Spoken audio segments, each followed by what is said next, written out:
Heraclitus. Translators forward. In the realm of transportive translation, all translations are poor, only more or less so. Martin Heidegger, GA 55, 45.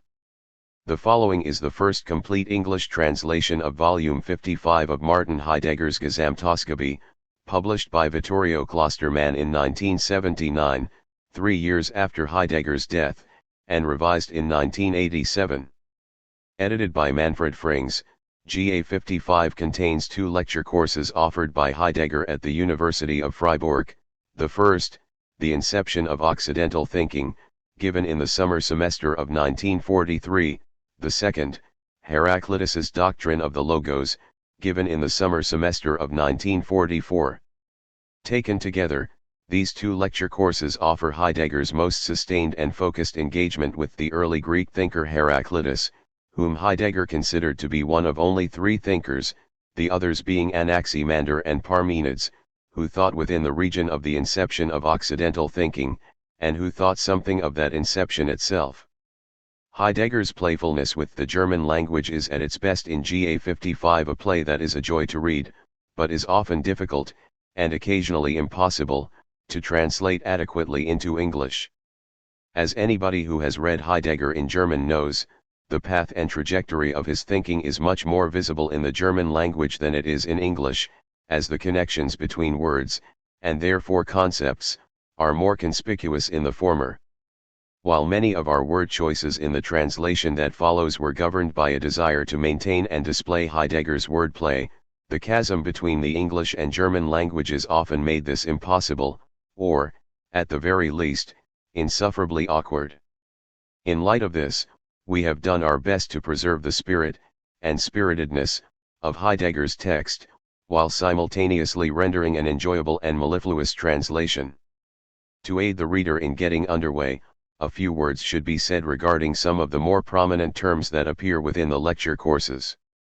For a more extensive list of German words and our translations of them, please see the glossary provided at the end of this volume. 2 of the most fundamental German words at play within the volume and certainly of the first lecture course are aufgehen and untergehen. For reasons that we hope will become quickly obvious, we elected to translate these terms as emerging and submerging respectively, a rendering that allowed us to capture the directionality of these German terms, auf and unter, while still employing a common root, as is the case with the German. This latter consideration is important given the manner in which Heidegger thinks these terms, and the processes they name, as inseparable, and as being grounded in a more fundamental process of Gehirn. Still, even while emerging and submerging are, in our view, the best suited English terms available to make manifest the process that Heidegger is describing, they are nonetheless inadequate to capture every nuance of aufgehen and untergehen of which Heidegger makes use within this volume, as would be any other rigid pair of English terms. The ability to catch all of these nuances demands a patience and flexibility of thinking that we encourage all readers of this volume to practice. Throughout the volume, and especially in the first lecture course, Heidegger makes great use of a cluster of related terms all sharing a common etymological, and, for Heidegger, conceptual, history, Fugen, Fuge, Fugen, Verfugen, etc. Following precedent, and in order to capture the linguistic play forever at work in Heidegger's thinking, we have translated these terms as join, joint, jointness, jointure, etc. The related term Gefüge, which is of special importance within the text, we most often render as conjoined, in order to denote the sense of gathering that Heidegger often intends with his use of the ge prefix. However, on occasion, Gefüge is used to refer specifically to the structure of something, or the combination of multiple things, or the articulation of a thing. In these instances, we have rendered it accordingly. The German word edel plays an important part in the culminating sections of each lecture course, though its meaning differs somewhat between the 2. Within the context of the first lecture course, we have favored the word precious, whereas we have used noble to capture the various nuances at play in the second lecture course. With the latter term, one should think, for example, of the noble gases.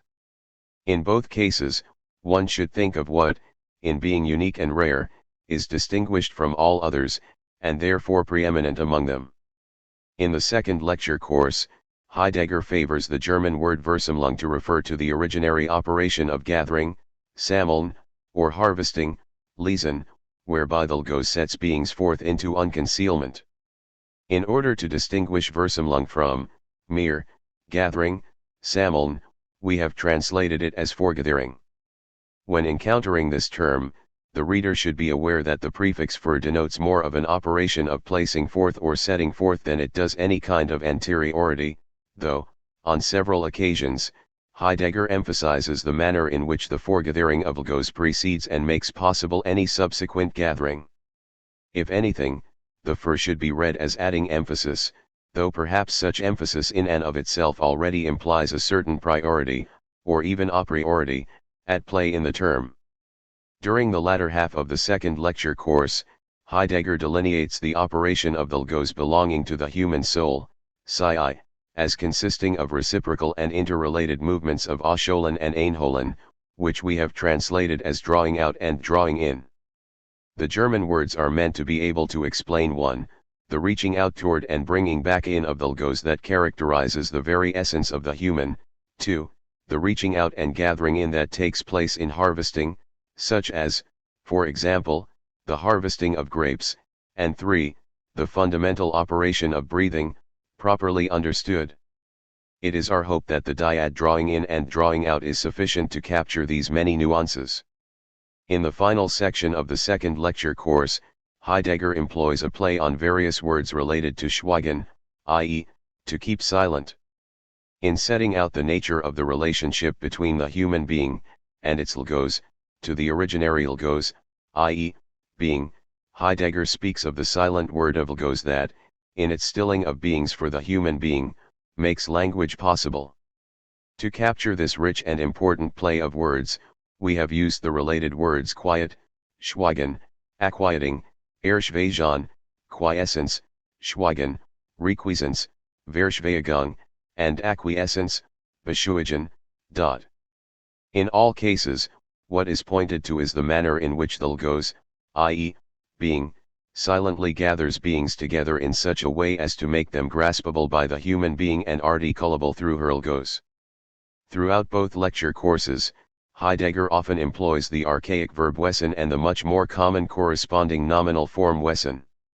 We have translated the verb as to unfold, and the noun as essence, essencing, when a more verbal sense is clearly intended, or unfolding. On 1 or 2 occasions we have translated the noun wesen as being, owing to context.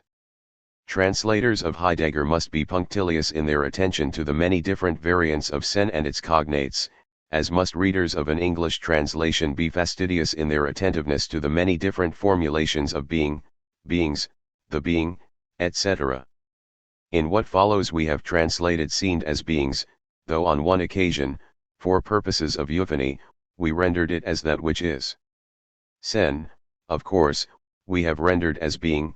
However, despite the convenience of doing so, we have avoided the custom of capitalizing the word, as such a practice risks losing the verbal sense of sen that Heidegger goes to such great lengths to retrieve.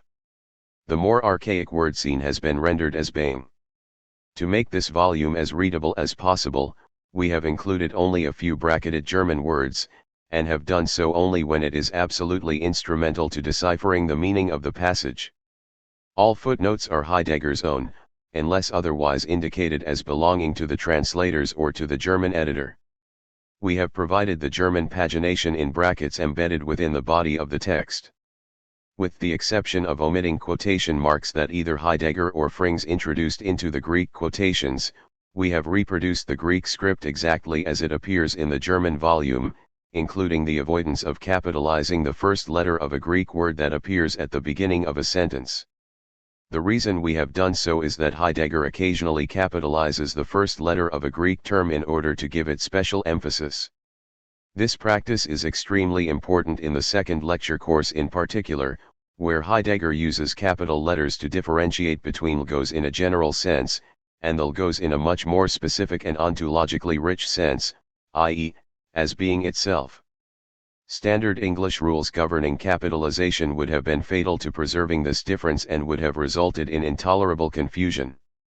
We have also allowed our English renderings of Heidegger's German translations of Heraclitus's Greek to follow Heidegger's sometimes peculiar grammatical constructions, all for the sake of fidelity to Heidegger's engagement with Heraclitus the Obscure. Although we have done our best to leave as many interpretive decisions as possible up to the reader, we have surely allowed our own understanding of Heidegger's text to guide our interpretation of certain terms, and ineluctably. As Heidegger himself writes in this very volume, every translation is in itself already an interpretation. Interpretation and translation are, in the core of their essence, the same. GA 55, 63. Though we hope readers will find this translation eloquent and smooth, as well as faithful to the original, we have no doubt that some of our decisions will be questioned, challenged, and perhaps even outright refused. We welcome such criticisms and look forward to the conversation. Above all, we look forward to a new generation of scholarly work on the Heraclitus lectures, work which, we hope, we will have been aided by, or at the very least instigated by, our translation.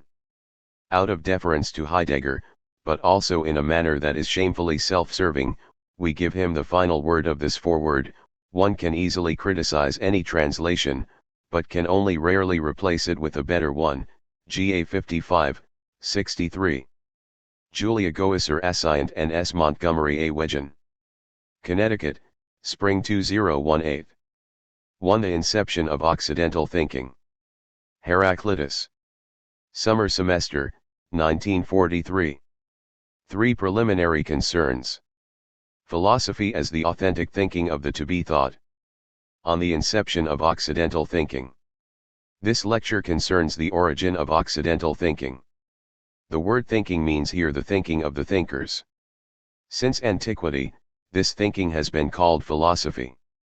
Philosophical thinking is authentic thinking because it thinks that which in its essence is the to-be thought, and thereby takes thinking as a claim for itself. Thoughtful thinking is essential thinking. The old name philosophy hails from the region of the inception of Occidental thinking. Thought in a Greek way, it means philotusopho, friendship for the to-be thought. However, if the friendship between humans can neither be planned nor contrived, then the friendship for the to-be thought is entirely, and before all else, not something forged by the thinkers, but is rather the gift from what is in, and for, essential thinking the to-be thought. The title of this lecture speaks of Occidental thinking. The expression Occidental philosophy is here being avoided, because this expression is, strictly speaking, redundant. There is no philosophy other than Occidental philosophy. Philosophy, in its essence, is so primordially Occidental that it bears the ground of the history of the Occident. From out of this ground alone, technology has arisen. There is only an Occidental technology. It is the consequence of philosophy and nothing else. Instead of the thoughtfully adopted title The Inception of Occidental Thinking, one would even like for to say, the beginning, or the origin, of philosophy in the Occident. Why we have chosen to remain with the other title must come to light through the course of this lecture. Kant, in the introduction, Part 4, of his lectures on logic, says the following: when and where the philosophical spirit of the Greeks first erupted, one cannot properly determine. Our consideration of the inception of Occidental thinking does not set out to determine when and where philosophy erupted. We content ourselves with the attempt to experience, from a distance, something of the region of the ground of the inception of philosophy, i.e., metaphysics. We call those thinkers who think in the region of the inception the inceptual thinkers. There are only three such thinkers: Anaximander, Parmenides, and Heraclitus. In this lecture course, we concern ourselves with only the last mentioned. We would like to experience something of the inception in the word of Heraclitus's. 1. Immanuel Kant, Logic, in Werke, Cass, 8, 346. 5. Introduction. Preliminary consideration of the inceptual and the word. 1. 2 stories concerning Heraclitus as introduction to his word. Regarding the life of Heraclitus, which fell in the decades between 540 and 480 BCE, we know as little as we do of the lives of Anaximander and Parmenides. It would be a mistake, however, to lament this lack of biographical information, for who Parmenides and Heraclitus are is alone determined from out of what they thought, and we experience nothing of this through biographies. Thus, the biography of a thinker can be largely correct, while the presentation of his thinking remains quite untrue. This is what happened with Nietzsche, who composed quite a lively description of the character of Heraclitus. However, this lively description did not obviate the fact that Nietzsche's legacy on this score was to bring into circulation the most awful misinterpretation of Heraclitus's thinking. The question of who Heraclitus is, provided that it is asked within the limits within which it is here able to be asked at all, finds its answer in the word that the thinker, as thinker, has said. A faint glimmer of this word conceals itself in the stories concerning the thinker that are occasionally preserved and passed on. Such stories, even if they are invented, indeed, precisely then, contain a truth that is more originary than the correct information determined through historiographical research. Historiographical/biographical findings always, and only, move within the medium of indifference, and serve only the satisfaction of curiosity regarding the biographical. 6. We attend here first to two stories concerning Heraclitus. It cannot be proven that what is therein recounted actually occurred. But the fact that these stories are preserved shows us something of the word that this thinker spoke. Of course, we understand these stories only from out of what Heraclitus himself thought and said. Nonetheless, they can in turn serve to make us heedful of Heraclitus's word, albeit at some remove. These stories should not replace the missing biography in order ultimately to introduce the representation of the so-called work biographically. Rather, the stories should lead us to recognize the biographic and the historiographical as inessential. The stories let us be attentive to the realm from out of which Heraclitus's word is spoken. A. Heraclitus's thinking in the region of fire and strife and in the nearness to play. The first story is as follows. Regarding Heraclitus the following story is recounted, namely, that he spoke to the visitors who wanted to approach him. Coming closer they saw him as he warmed himself at an oven. They remained standing there, very surprised by this, on account of the fact that he bid them, including those who were still hesitating, to have courage and come in, calling with the words, "Here, too, the gods are present." The crowd, in its curious intrusiveness upon the thinker and his abode, is disappointed and baffled. They believe that they should be allowed to find the thinker in conditions 7 that carry the characteristics of the exceptional, the rare, and the exciting, and thus unlike the usual day-to-day life of people everywhere. In visiting the thinker, the crowd hopes to find things that, for a while, at least, will serve as fodder for entertaining chatter. Those wanting to visit the thinker hope to catch him precisely at that moment in which he thinks in raptured profundity, not, however, in order to be affected by his thinking, but rather only so they can say that they have seen and heard someone who has the reputation of being a thinker. However, instead of such a situation, these curious spectators find the thinker at an oven. This is an everyday and modest place where, for example, bread is baked. But Heraclitus is not even at the oven engaged in baking, rather, he abides there only in order to warm himself. He thereby reveals in this everyday place the whole indigence of his life. The sight of a freezing thinker offers little of interest. The curious spectators, owing to this disappointing sight, lose their desire to come closer. Why should they bother? This commonplace and charmless indigence of freezing and standing at the oven can be found at anyone's house at any time. Why, then, should they seek out a thinker? Heraclitus reads the disappointed curiosity in their faces. He recognizes that, for the crowd, the mere absence of an expected sensational event suffices to turn them toward leaving. Therefore, he tells them to have courage and prompts them to enter with these words, "Enagarcha in tathatheos, here, too, the gods are present." These words cast the abode of the thinker and his occupation in another light. Whether the visitors understand these words instantly or at all, thereby seeing everything in this other light, the story does not say. But the fact this story has been told and passed down to us 8 moderns is based upon the fact that it hails from out of the atmosphere of the thinking of this thinker and thus designates it. Ka intatha even here at the oven, in this everyday and ordinary place where each thing and every circumstance, each action and every thought, is familiar through and through, common and ordinary, even here, in this region of the familiar, theos, the gods' presence theo are the theon kadamanes. The essence of the gods who appeared to the Greeks is precisely this appearing, in the sense of appearing into the ordinary in such a way that what peers both into, and out of, the ordinary is the extraordinary that presences in the region of the ordinary. Even here, says Heraclitus, at the oven, where I warm myself, the presencing of the extraordinary in the ordinary prevails. Ka intatha even here says the thinker, thereby speaking to the expectations of the visitors, and therefore, in a certain sense, in accordance with the desire and disposition of the crowd. Supposing, however, that the words of a thinker say what they say in a way that is different from everyday language, so that in each common surface meaning of his speech a subtext necessarily conceals itself, then these words of Heraclitus's, when we heed them as the thoughtful word, have a strange meaning.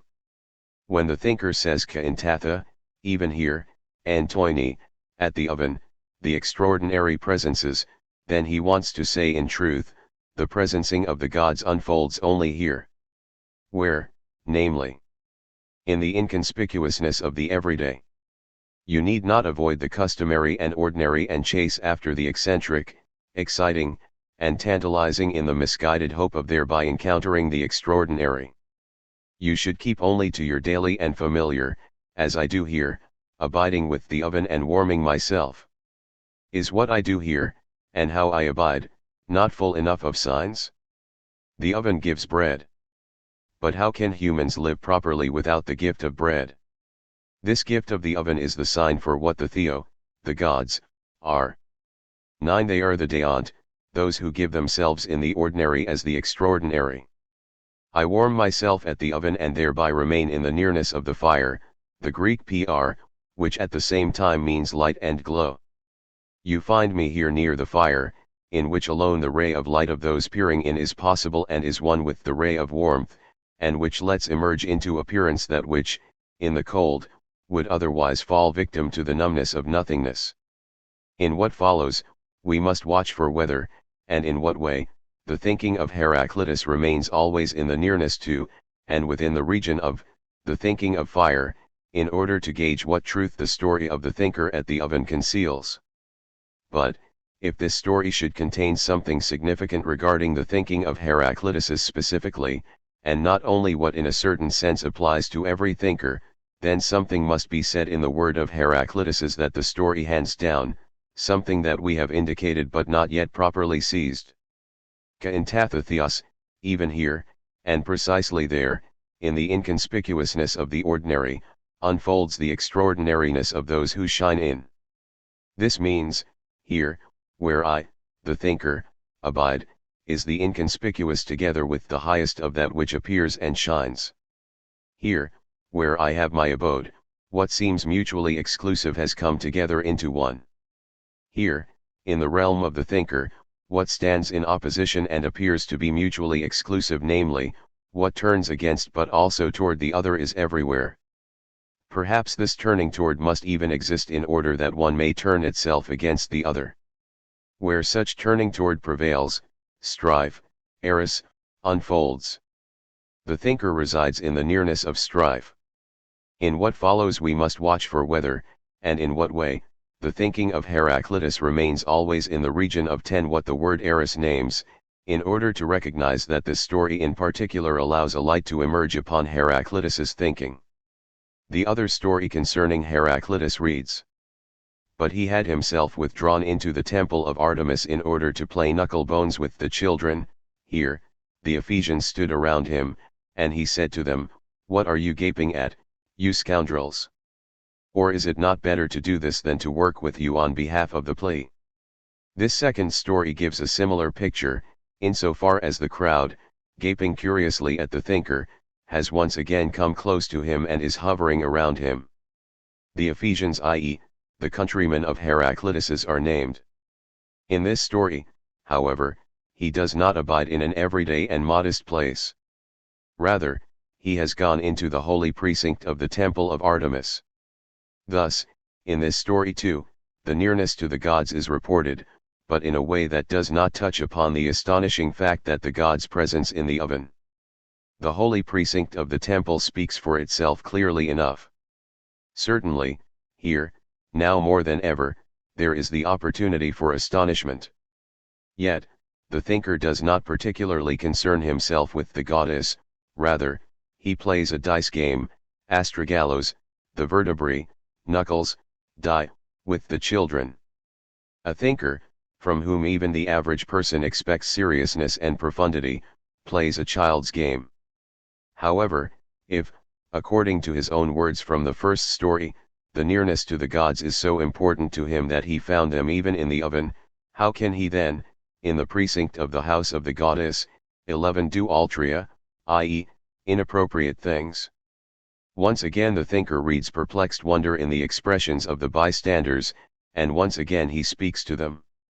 But now his words have a different tone. The words of the first story are encouraging, inviting. Now he asks, T. kakistoi, Thamist, what are you gaping at, you scoundrels? These words are severe, scornful, and dismissive.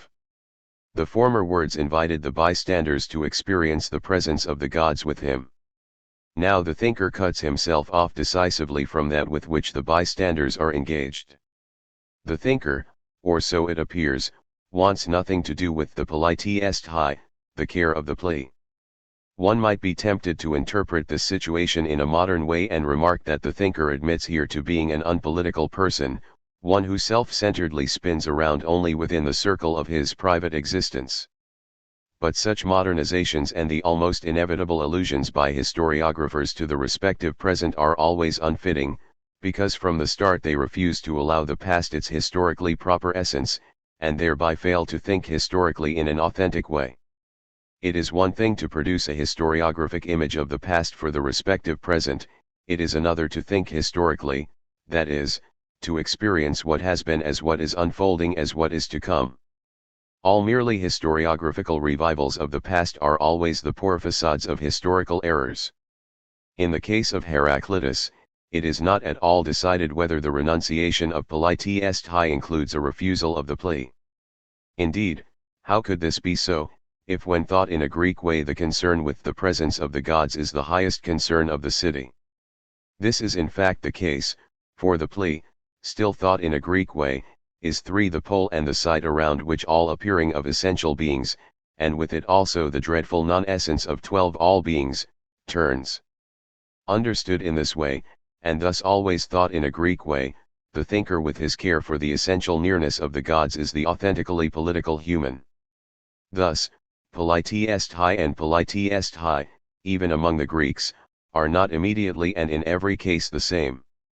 Therefore, with his words to the Ephesians, Heraclitus refuses only their expectation that he, as thinker, drops out of the care allotted to him in order to degenerate into a common endeavor with them toward the plea, cf. Fragment 121.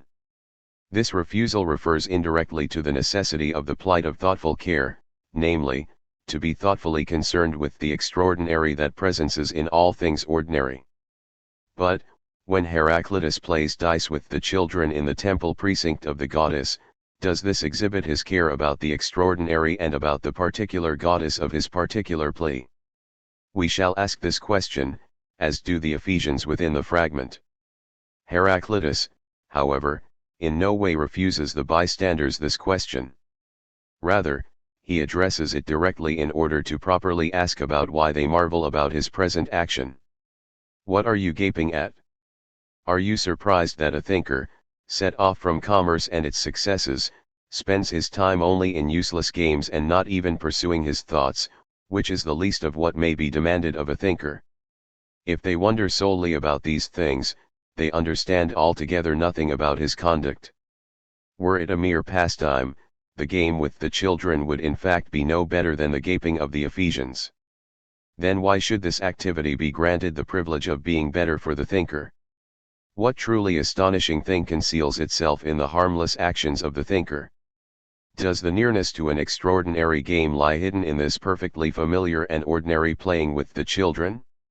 If so, then the harsh words of the thinker to the Ephesians would be unwelcoming only in appearance, just as the words at the oven had the appearance of a mere, glib invitation, as though the gods let themselves be encountered by just anyone in any disposition.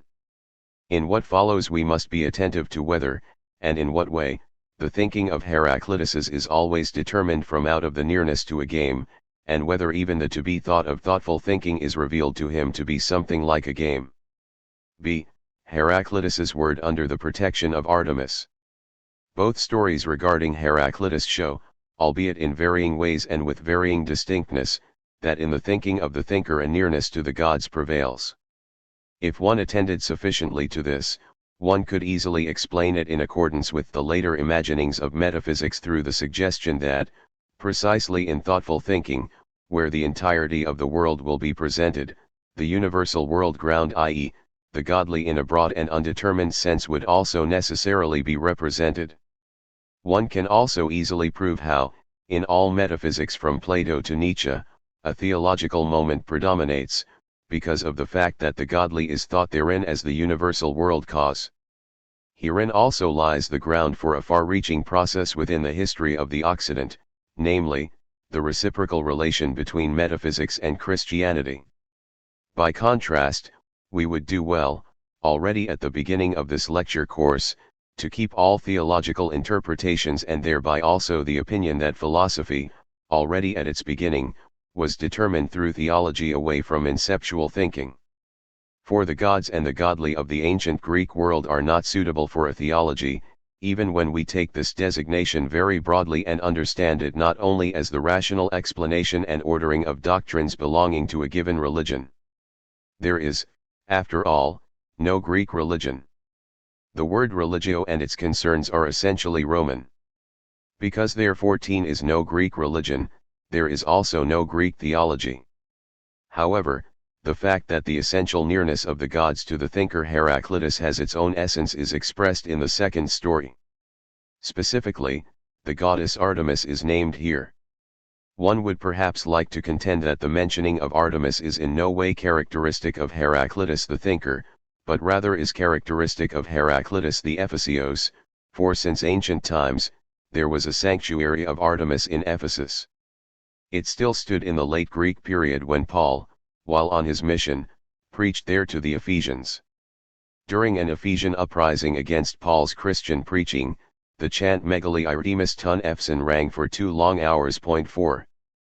But the question remains whether, taken by itself, the historiographical explanation that the Artemision was a popular cause of the Ephesians can at all grasp and express the truth. It remains to be asked whether the goddess Artemis was only mentioned in the report about Heraclitus because Heraclitus was an Ephesian, or whether the thinking of this thinker in relation to this goddess is in tune with what this thinker had to think as an inceptual thinker of the Greeks.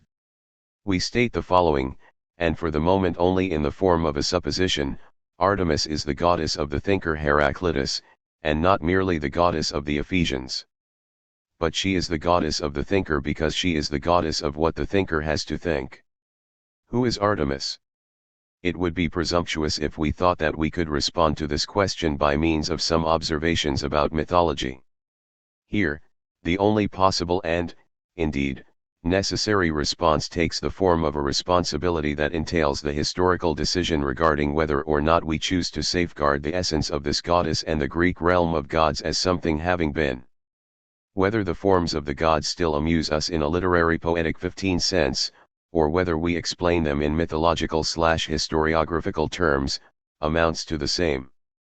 In both cases, they are only the objects of our lived experience, which turns out in one case as moving and sentimental, and in the other as stiff and boring. It is an entirely different question, however, whether the concealed essence of the history to which we belong is compelled, from out of an essential need, into a dialogue with what was, to the Greeks, their Theo.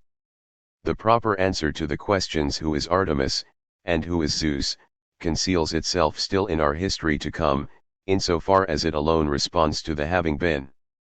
The observations concerning the gods of the Greeks offered here and periodically in what follows remain, above all, cautious hints and makeshift clues that do not carry much weight. Familiarity with these observations should never lead to the opinion that, by mastering mythological evidence and the poetic description of the same, knowledge of the gods is obtained in such a way that this knowledge enacts the relation to the gods in and through which they bestow themselves to humans. Moreover, the relation of the Greeks to the gods is a knowledge, and not a faith in the sense of a willful taking to be true on the basis of an authoritative proclamation. We still do not fathom the inceptual way in which the Greeks were the knowing ones. It is not the case that they were the knowing ones because they possessed a philosophy, rather, it was because they were the knowing ones that they thereby founded the inception of authentic thinking. Who, then, is the goddess of Heraclitus? Who is Artemis? Artemis is the sister of Apollo, and both were born on the island of Delos. The last strophe of the poem Song of the Germans, 5, in which Hölderlin poeticized the essence of the Germans, begins with the question that the poet poses to the muse, i.e., to the angel of the German fatherland. The question asks, in the end, about the island Delos, 16, the birthplace of Apollo and Artemis. The final strophe of the poem reads, "Where is your Delos, where your Olympia?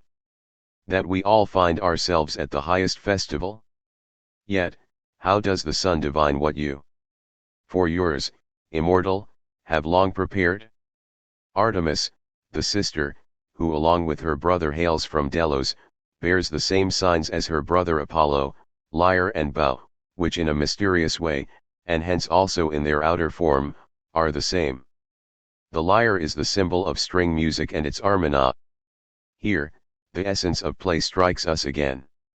The Greeks know Artemis as the huntress and as the goddess of the hunt. Naturally, we believe we know approximately what the concept hunt means, and apply this notion in an unreflective way to the goddess of the hunt. Hunting and animals belong in nature, i.e., physis. Artemis is the goddess of physis. Her playmates, the nymphs, play the game of physis. This word names the self-opening coming forth and emerging up and upwards into an unconcealed standing there and rising, Pelion. The goddess of physis is the rising one. Hence she appears in an elevated form. Her beauty is one of lofty and stately appearance. Those maidens to whom Artemis is well disposed are given great stature. 6. If physis should prove to be what remains for the inceptual thinker the soul to be thought, we must then linger in amazement, at the appropriate time, at the fact that Artemis appears in the nearness of Heraclitus. Such nearness would be precisely the sign that Heraclitus is an inceptual thinker. Artemis appears with torches in both hands. She is called Phosphoros, the light bringer. The essence of light, Phos, Phos, is the illumination that first lets something appear 17 and thus lets the unconcealed come forth from out of concealment.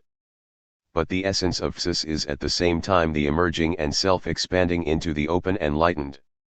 Phos and Phos, light, and physis, emerging, as well as phano, to shine and appear, are all rooted in one and the same essence that neither the inceptual thinker of the Greeks, nor any later thinking, has thought in the unity of its essential richness. We call it by the single, but still unconsidered word, clearing. The clearing in the sense of the illuminating and opening sheltering is the inceptual hidden essence of aletheia. That is the Greek name for what is otherwise known as truth, which, for the Greeks, is unconcealment and disclosure.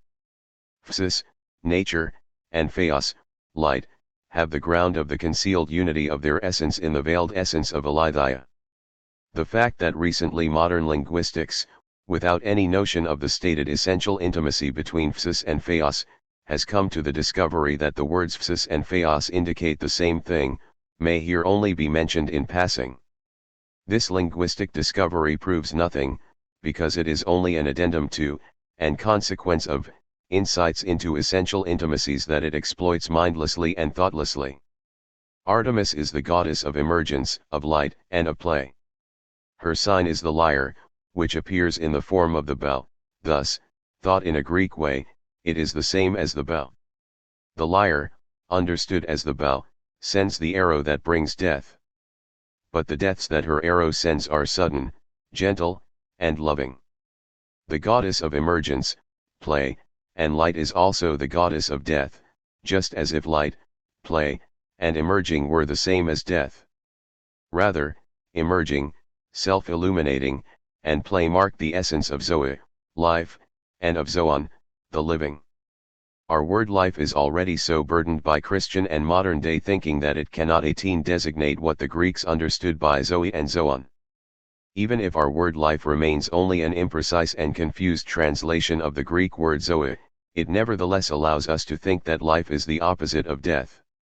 How, then, can the goddess of the self-illuminating, of emerging, and of play be, at the same time, the goddess of death, i.e., of the dark, of submergence, and of the rigid?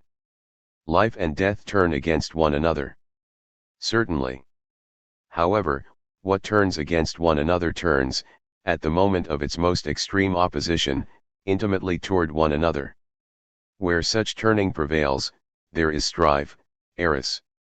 For Heraclitus, who thinks strife as the essence of being, Artemis, the goddess with bow and lyre, is the nearest. But her nearness is pure nearness, i.e., farness. We must of course think nearness and farness in a Greek way, and not in the modern sense as the numerically greater or lesser distance between two spatial points. But if, as we claim, Artemis is the goddess of Heraclitus, then must not also the brother be of the same nature as the sister? To be sure, the name of Apollo is not mentioned explicitly in the words of Heraclitus that have been handed down to us.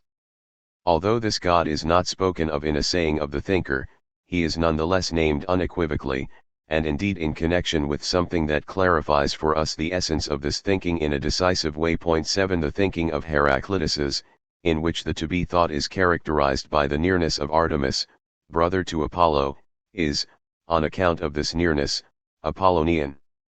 We use this designation in a sense yet to be clarified, one that differs no less from Nietzsche's concept of the Apollonian than from those concepts customarily employed within humanism and all of classicism. The Dionysian interpretation of Heraclitus's thinking already employed by Hegel 19 and then coarsened by Nietzsche and pushed further into the quagmire is eliminated in advance through the observation that Artemis is the goddess of this thinker. In light of this, an old fragment only now obtains its proper complexion and gravity. The story reads: He, namely, Heraclitus, brought it, that is, his still intact writing, into the sanctuary of Artemis, in order to shelter it there. Thus, the word of Heraclitus stands under the protection of Artemis. The word, surely, though not the writings, for the latter were apparently abandoned unsheltered and broken up into pieces. For us today, only fragments of these writings are preserved. Because of this, every attempt to think after the thinking of Heraclitus by bringing it into the light of understanding is difficult. We are faced with the incoherence of the isolated pieces and sentence fragments and do not know the unity in which they belong. By contrast, if we possess the entirety of the unbroken writings, then we could easily let the thought of this thinker present itself clearly and brightly from out of its own proper cohesiveness. But this idea is admittedly misguided, and for various reasons. C.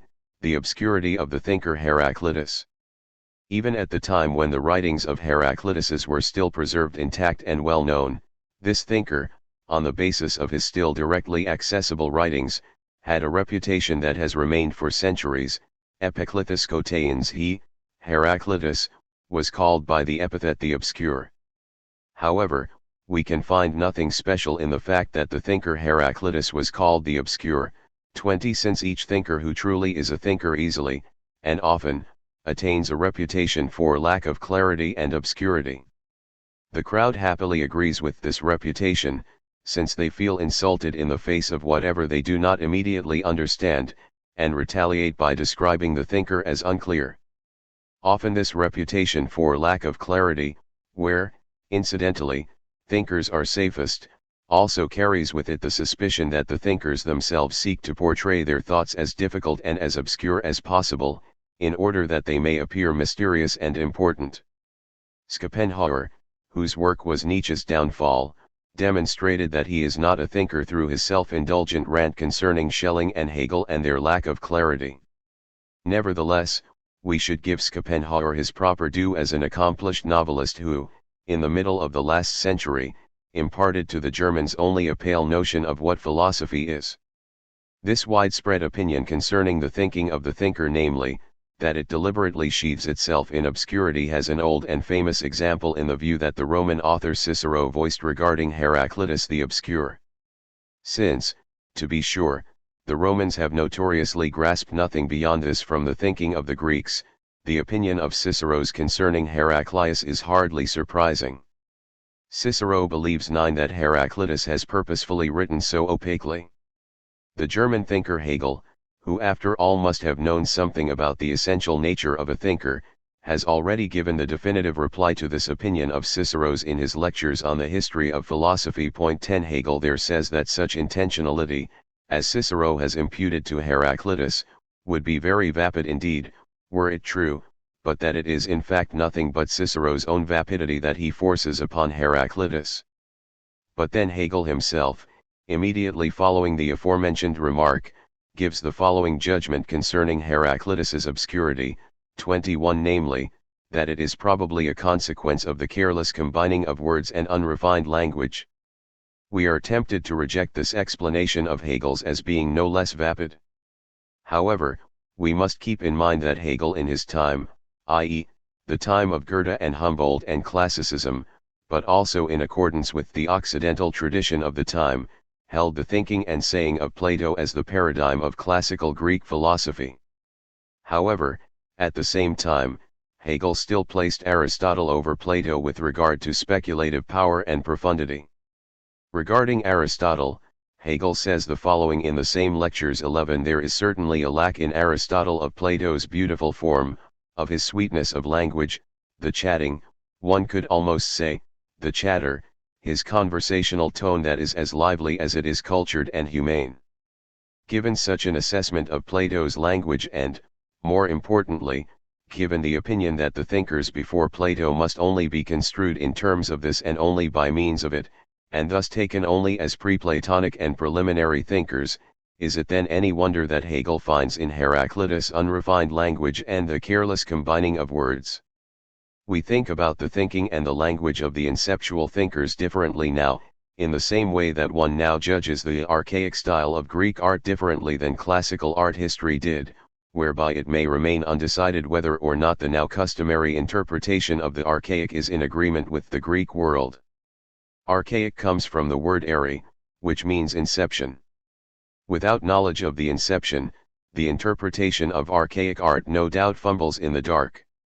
Furthermore, we should not measure the inceptual language of the Greek thinker by means of the yardstick of subsequent Hellenistic grammar. 22 Review 1. The reference to fire and play in the two stories concerning Heraclitus. Three thinkers approach us from out of the realm of Occidental thinking: Anaximander, Parmenides, and Heraclitus. In the present lectures, we are attempting to become attentive to the word of Heraclitus's.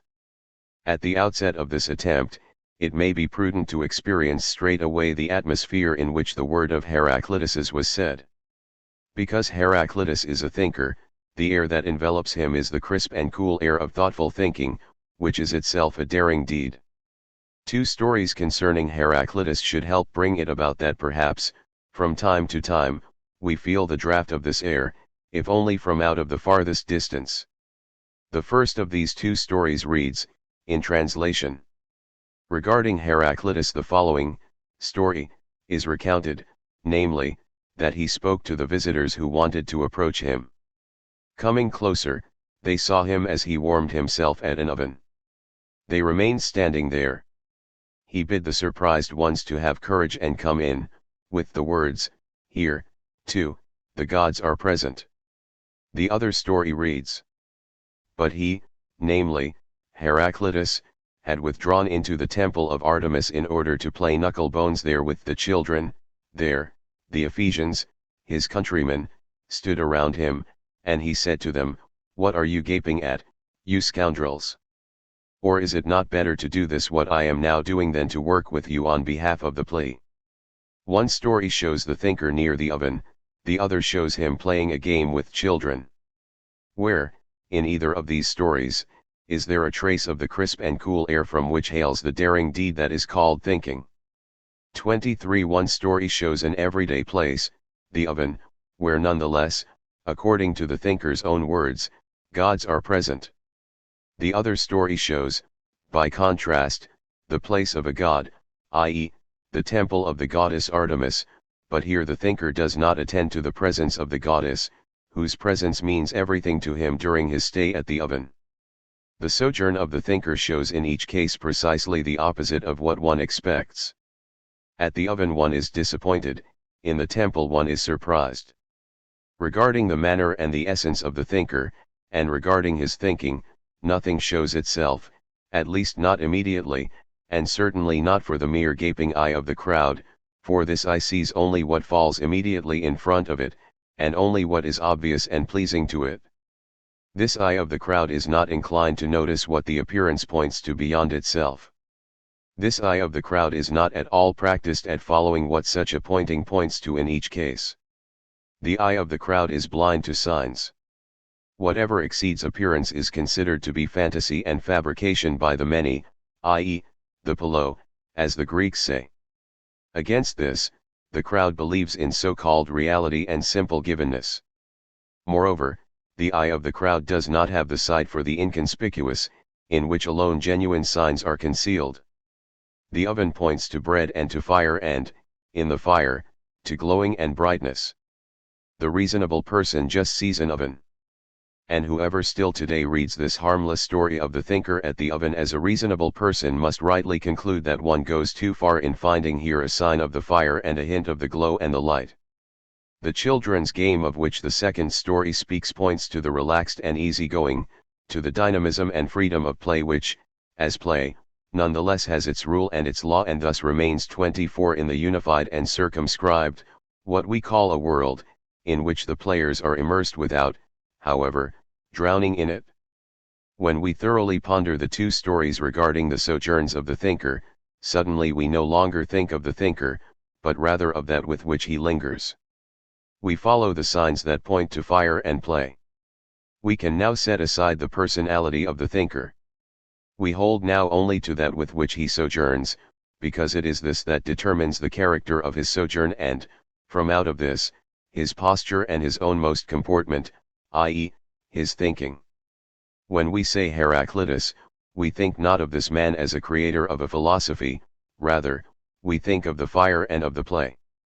We think of this because it points to what remains, for his thinking, the to be thought, the very one with which he stands in a friendship that is the philotusopho in which the thinking that is later called philosophy is grounded. We must thus be attentive hereafter to whether, and to what extent, the word of this thinker speaks essentially about fire and play, and whether, and how, with fire and play something essential is named that at the same time points to the presence of the gods.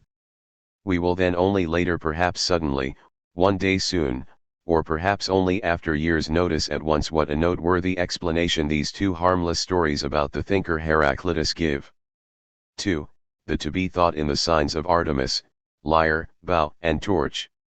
The obscurity of the thinker. Both stories point out in different ways that a presencing of the gods belongs to the sojourn of the thinker. Both stories, however, also give us the hint that this nearness of the gods is of a unique sort. Hence, we would do well not to speak too much, too loudly, or too often about the gods. With all due caution in this regard, 25 we cannot presently ignore the peculiarity that in the second story, and also in still another narrative, the goddess Artemis is specifically named. One could, in reference to this, offer the plausible explanation that Heraclitus was, after all, an Ephesios, and that, thus, the goddess Artemis is distinctive not of Heraclitus the thinker, but rather of Heraclitus the man from Ephesus. For in ancient times there was a sanctuary of Artemis in Ephesus, the Artemision. Artemis is also called Dione or Diana. The goddess Artemis is the sister of the god Apollo. The essence of both, who according to legend were born on the island of Delos, has emerged into that world whose domain is the light and the illuminating. Artemis appears with the torches in her hands, because she is the Phosphoros, the light bringer. Artemis streaks through the mountains and wilderness and is encountered there as the huntress. She seeks out the animals in which the lively appears in an exceptional way, so that today still with the words zoological and animalistic we mean not only the animal, but rather above all the living. The Occidental definition of the essence of the human should be recalled, zoon lganian, animal rationale, the rational living being, instead of living being. Nietzsche says, for example, simply animal. Animals and the way of tracing their tracks, thereby engaging with the consummation of their life, belong in physis, which one renders inadequately as nature. The word physis means, emerging from out of itself into the open, into the free emerged standing there of appearance, and giving itself within appearance to the free, and thereby still following a rule. Accordingly, to unfold is the essence of play. Play belongs to physis. The nymphs, who play the game of nature, are the playmates of Artemis. The sign of playing strings, and perhaps of play generally, is the lyre. It appears in the shape of a bow. For the Greeks, who experienced appearance as being, the lyre is therefore the bow. The bow sends forth the death-bringing arrows. The huntress, who 26 tracks the living so that it may find death, bears the signs of play and death, lyre and bow. Her other sign, the torch, is, as the fallen and extinguished torch, the sign of death. The light bringer is the death bringer. Life and death, like light and night, correspond to one another, in that they at the same time contradict one another. Artemis the elevated one, through her appearing, lets this contradiction peer into beings as a whole. She is the appearance of the oppositional, and nowhere and never is she disposed to balance the oppositional, or give up the oppositional entirely in favor of one side. The light bringer is, as the death bringer, the appearance of the oppositional. She is this because she originally lets the unfamiliarity of strife peer into the familiar. Artemis is a bringer of the essential strife, eris. This strife is not only unresolved, rather, it belongs to the essence of strife to strive against each resolution and every attempt at such. Here, with our use of the word strife, we clearly must stay away from the common notion of the word, which points in the direction of conflict and discord. Neither battle nor war attain to the richness of the essence of what is here called strife, eris. Each battle and every war is a type and variety of what is here called eris, strife, but nowhere is this in its essence and by necessity the same as battle or war. The attempt to consider what is for the inceptual thinker Heraclitus the to-be thought will encounter light and fire, play and life, and will discover strife in all of them. What the goddess Artemis lets appear through her own appearing points to what is, for the thinker, the to-be thought. Artemis is the goddess of Heraclitus insofar as she, as goddess, is Thea, i.e., the one who peers into and is near to that which opens itself to the inceptual thinking of this thinker.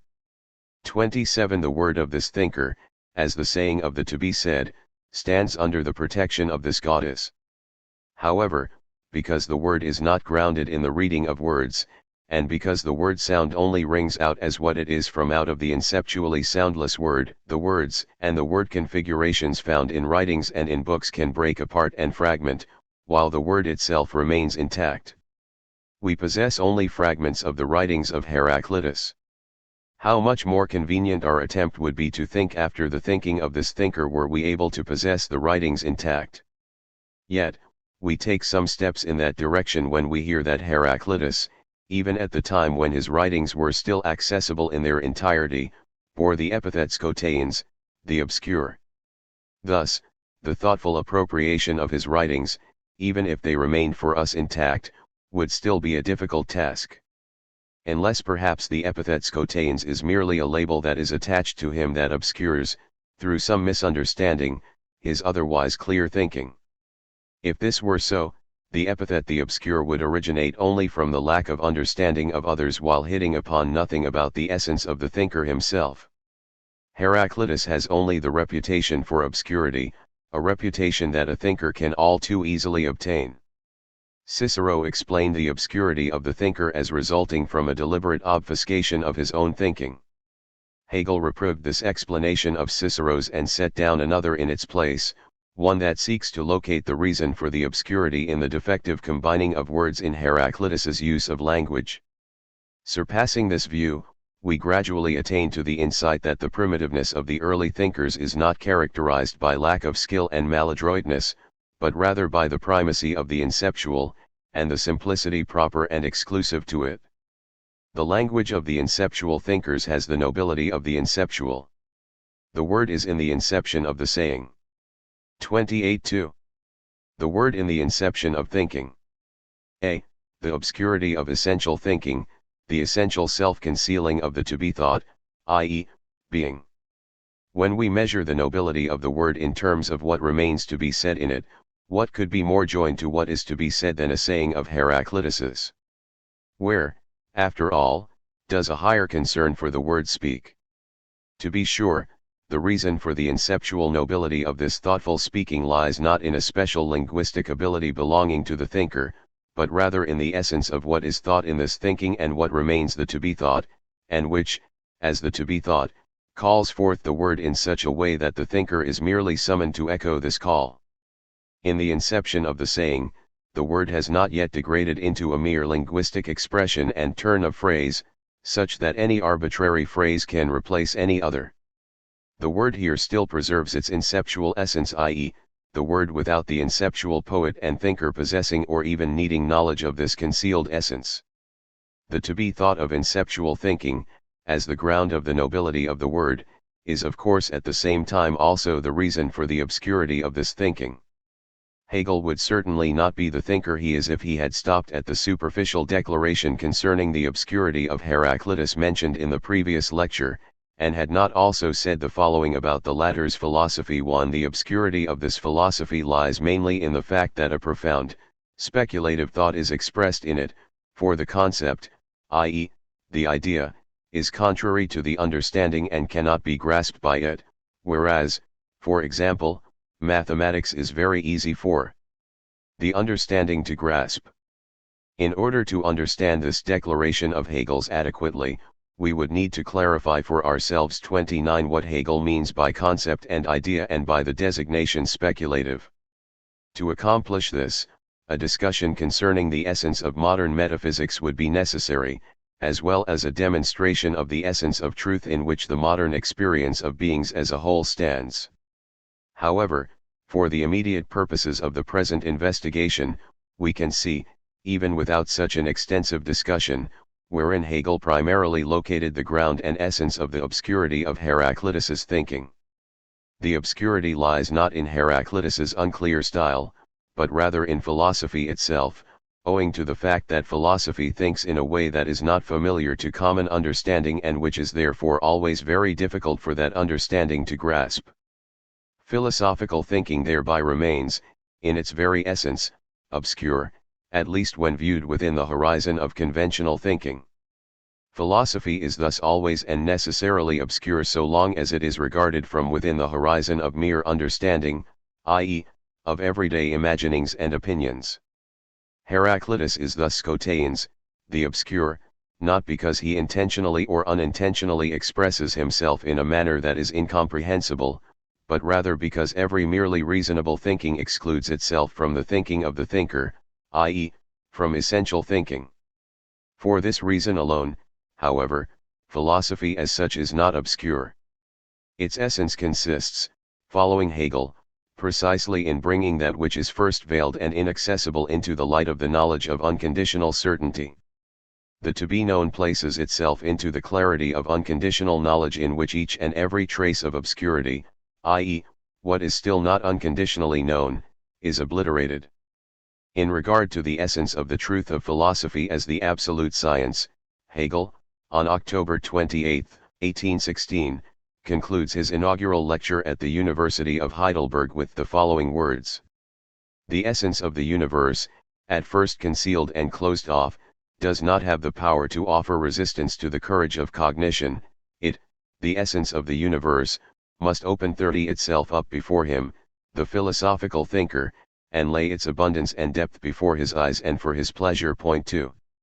Hegel proceeds to consider the thinking of Heraclitus in terms of modern, and of his own, speculative metaphysics, which consummates its presentation in the work that Hegel has deliberately entitled Science of Logic.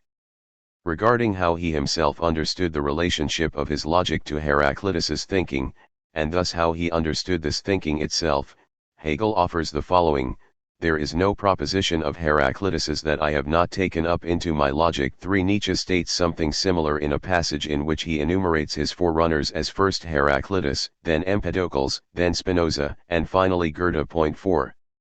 For Hegel, however, Heraclitus does not first make an appearance within the logic, and thus within the historical context of the consummation of Hegel's metaphysics. Indeed, Heraclitus is already there for the young Hegel, the student of philosophy, as well as for his friends Hölderlin and Schelling. The three of them lived together in a dorm room, called the Augustine Room, in Tübingen. At that time, and still later, it was customary to enter commemorative words about friends into the ledger book associated with the dwelling. Hölderlin wrote the following entry for his friend Hegel: 5. Goethe. Lust and love are the wings to great deeds.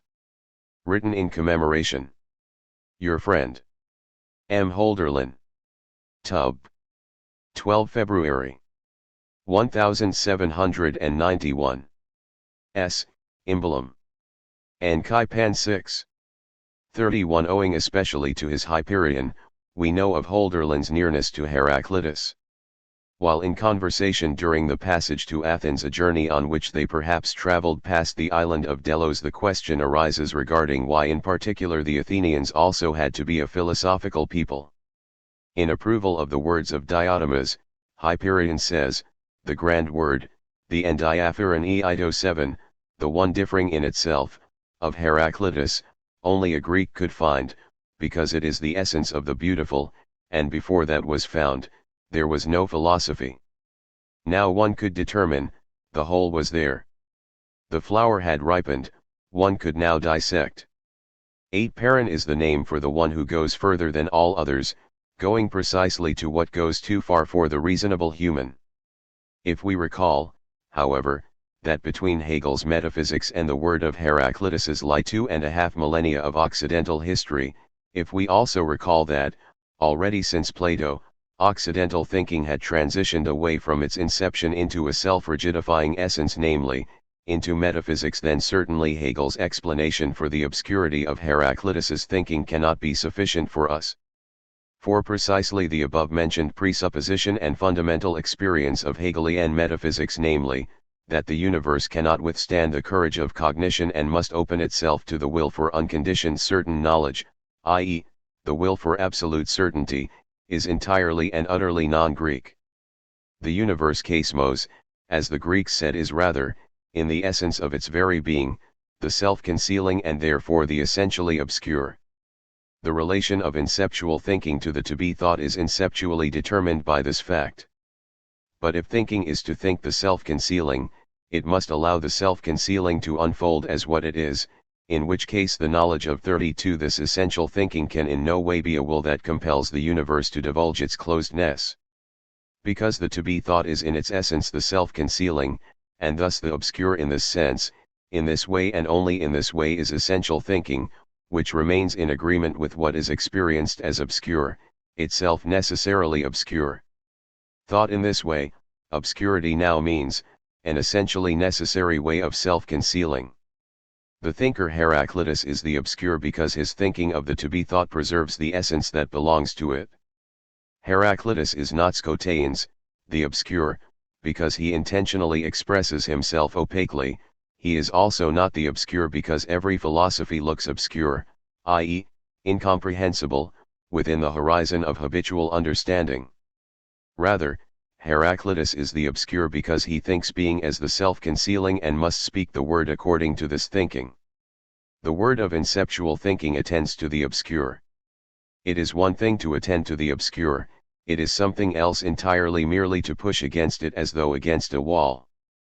The obscurity attended to in the way of thinking is essentially divorced from every mysticism and mere sinking into the darkness of obscurity for its own sake. Because inceptual thinking thinks the essence of that to which self-concealing belongs, obscurity remains here necessarily, and always, a theme of thinking. As a result of its theme, Heraclitus's philosophy, as it shows itself to conventional thinking, is also obscure in an emphatic sense.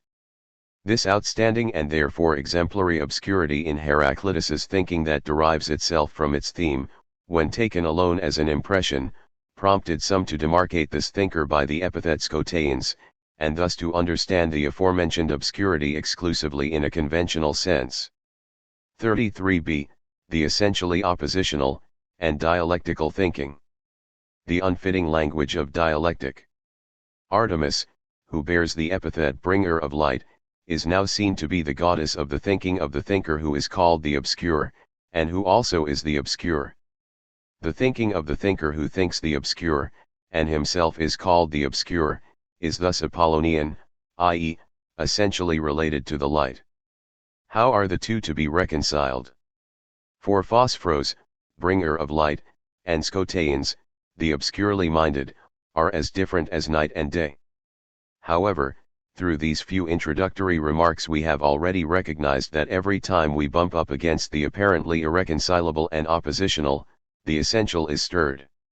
The obscure, i.e., the dark, and the light belong together, and not only in the sense that, where darkness is, generally light must also be, and vice versa. Rather, the dark is in its essence the light, and the light is in its essence the dark. In the first place, we recognize this for the following reason: where the brightness in question is pure brightness, and is thus a brightness that shines on its own terms beyond the measure of what is adequate to us, one can see nothing precisely on account of this pure brightness. Such a situation is not due to us, but rather has its ground in the fact that the bright and the light are, in their very essence, somehow also a concealing. When we say the dark is the light is the dark, or what is alive is dead and what is dead is alive, then we appear to be speaking in a Heraclitean manner. In truth, however, such speaking is mostly idle chatter, and we should not fool ourselves into thinking otherwise. For precisely there, where the possibility exists within essential thinking to think what is decisive and singular and at the very limit of thought, there is also the constant danger of a superficial leveling down into mere mechanical chatter. 34. Where this danger is not conquered ever anew, there arises the clamorous clatter of the empty opposition of contradictory words: light and dark, life and death, wakefulness and sleep, movement and rest, freedom and necessity, infinity and finitude. Already since Plato's time, and especially since the metaphysics of German idealism, one has called the thinking of opposites together in a higher unity dialectical thinking. Some have already contrived, through such easily learned dialectical noise, to feign profundity and to ape the gestures of the thinker. With the help of the dialectical back and forth of the words of Heraclitus's, a clever person can easily make it seem as though he himself were a thinker like Heraclitus, if not still greater than him, since such a person supposedly understands Heraclitus and thus believes he has surpassed him. All of this is of little help in regard to a genuine understanding of Heraclitus. But we must note that, after Hegel, and especially after Nietzsche, an atmosphere formed around the figure, the thinking, and the word of Heraclitus that is difficult to escape both for the inexperienced and for the all too clever in equal measure. This atmosphere surrounding Heraclitus springs from a hasty application of dialectical thinking, which harbors within itself a peculiar danger that even the experienced thinker cannot entirely escape. Indeed, sometimes even Hegel's thinking, and also that of Schelling's, are caught in the gears of dialectic. Why, then, would those who trail behind such thinkers, and who no longer think from out of the experience of the substance of the matter, be any less vulnerable? Why should they renounce the expedient vehicle of dialectic, when such oppositional sayings almost leap in front of their eyes from out of the words of thinkers such as Heraclitus? We are all still, without even knowing it, exposed to the danger of an inappropriate application of dialectic. Therefore, a warning is necessary. When we attempt to enter into the thinking of Heraclitus, we in truth set out on dangerous ground. By means of a certain and entirely incorrect image, but one which, precisely owing to its incorrectness, appeals to the modern imagination. 35 We could say that the region of the words of this thinker is like a minefield where the slightest misstep annihilates everything into dust and smoke. We should be careful not to turn essential obscurity into mere murkiness. We consider the fact that, although Heraclitus's thinking was under the protection of the goddess Artemis, we ourselves, still, must go on the path of this thinking without the aid of such gods.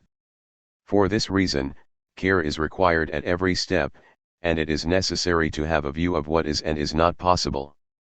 Therefore, with this merely preparatory consideration, we must now ponder the form in which the word of Heraclitus's approaches us. See, the form in which the word of Heraclitus's is passed down, and the elucidation of the fragments in terms of the experience of the to-be thought.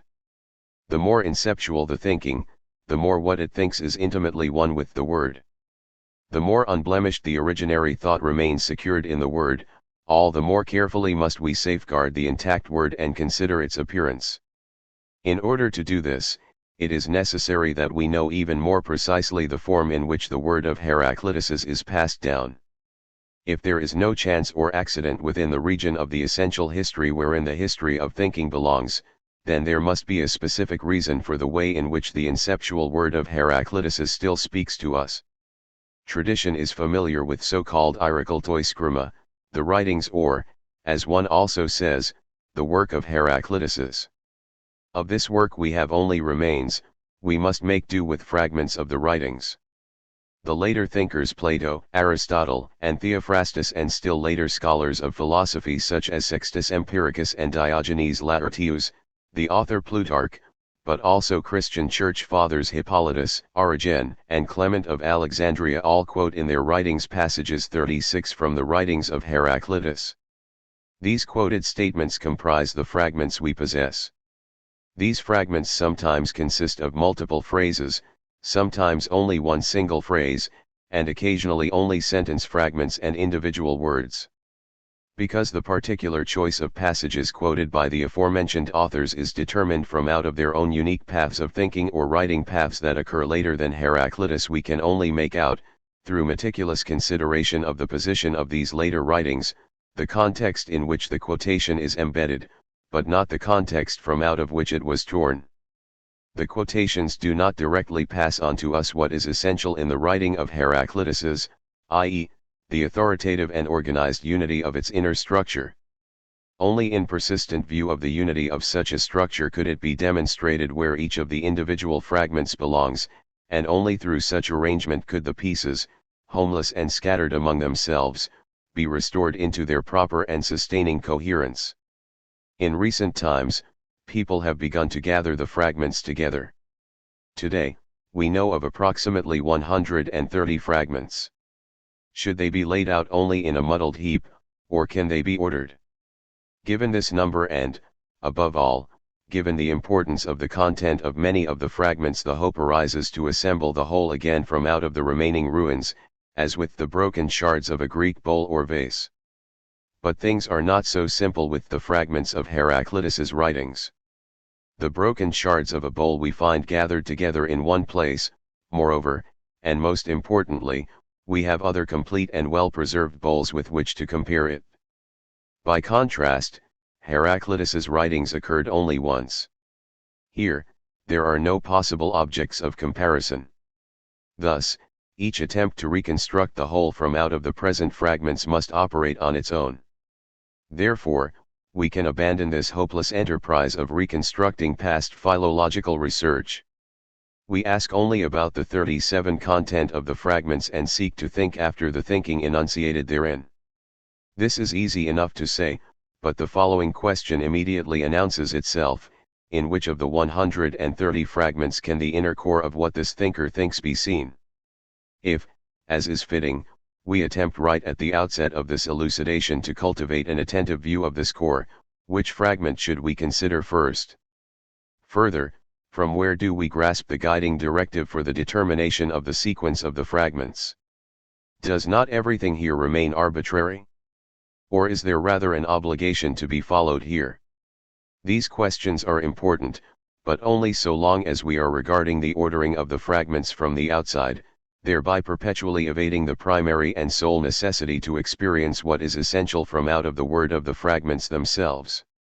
Nevertheless, the fragments must now be laid out in a purely external but somehow measured arrangement, and thereby made recognizable and accessible.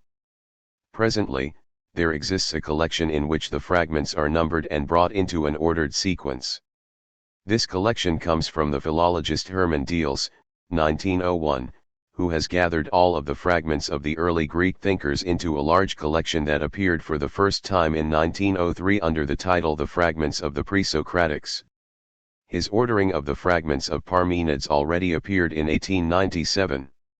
Today, the fragments are everywhere cited and numbered in accordance with this edition.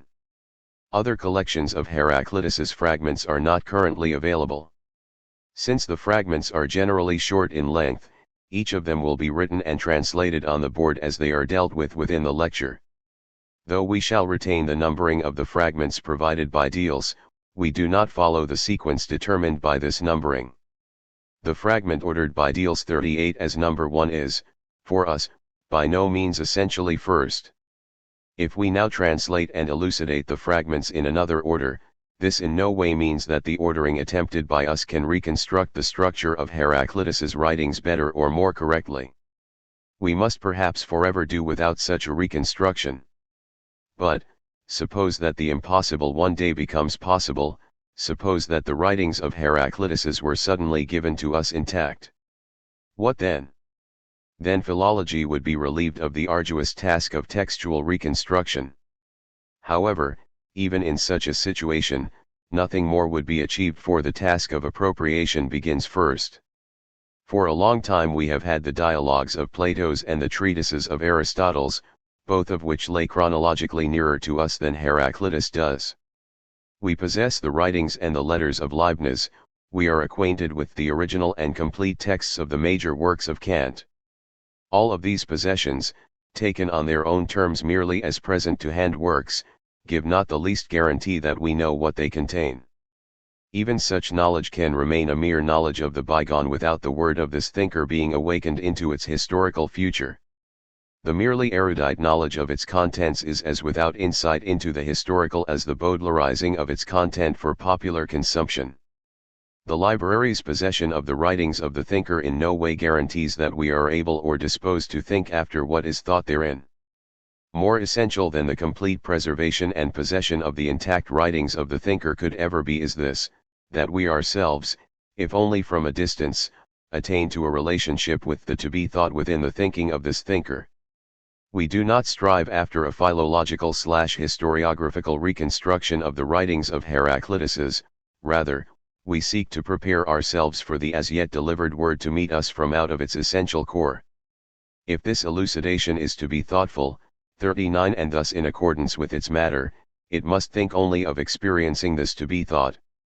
Whether and to what extent this succeeds can neither be proved beforehand nor calculated afterwards from a result. It can neither be established objectively, nor remain the effort merely of a subjective undertaking. The to be thought is not objective, the thinking of it is not subjective. The difference between object and subject has no place here, as it is a difference that is alien to the world of the Greeks and especially to the sphere of inceptual thinking. Consequently, the barely touched upon questions regarding the possibility and impossibility of the adequate reconstruction of the writings of Heraclitus's lose their importance. Lastly, we recognize that it is probably a blessing if the word of the inceptual thinkers is given over to us only in fragments, for such a situation requires from us a sufficient attentiveness at all times.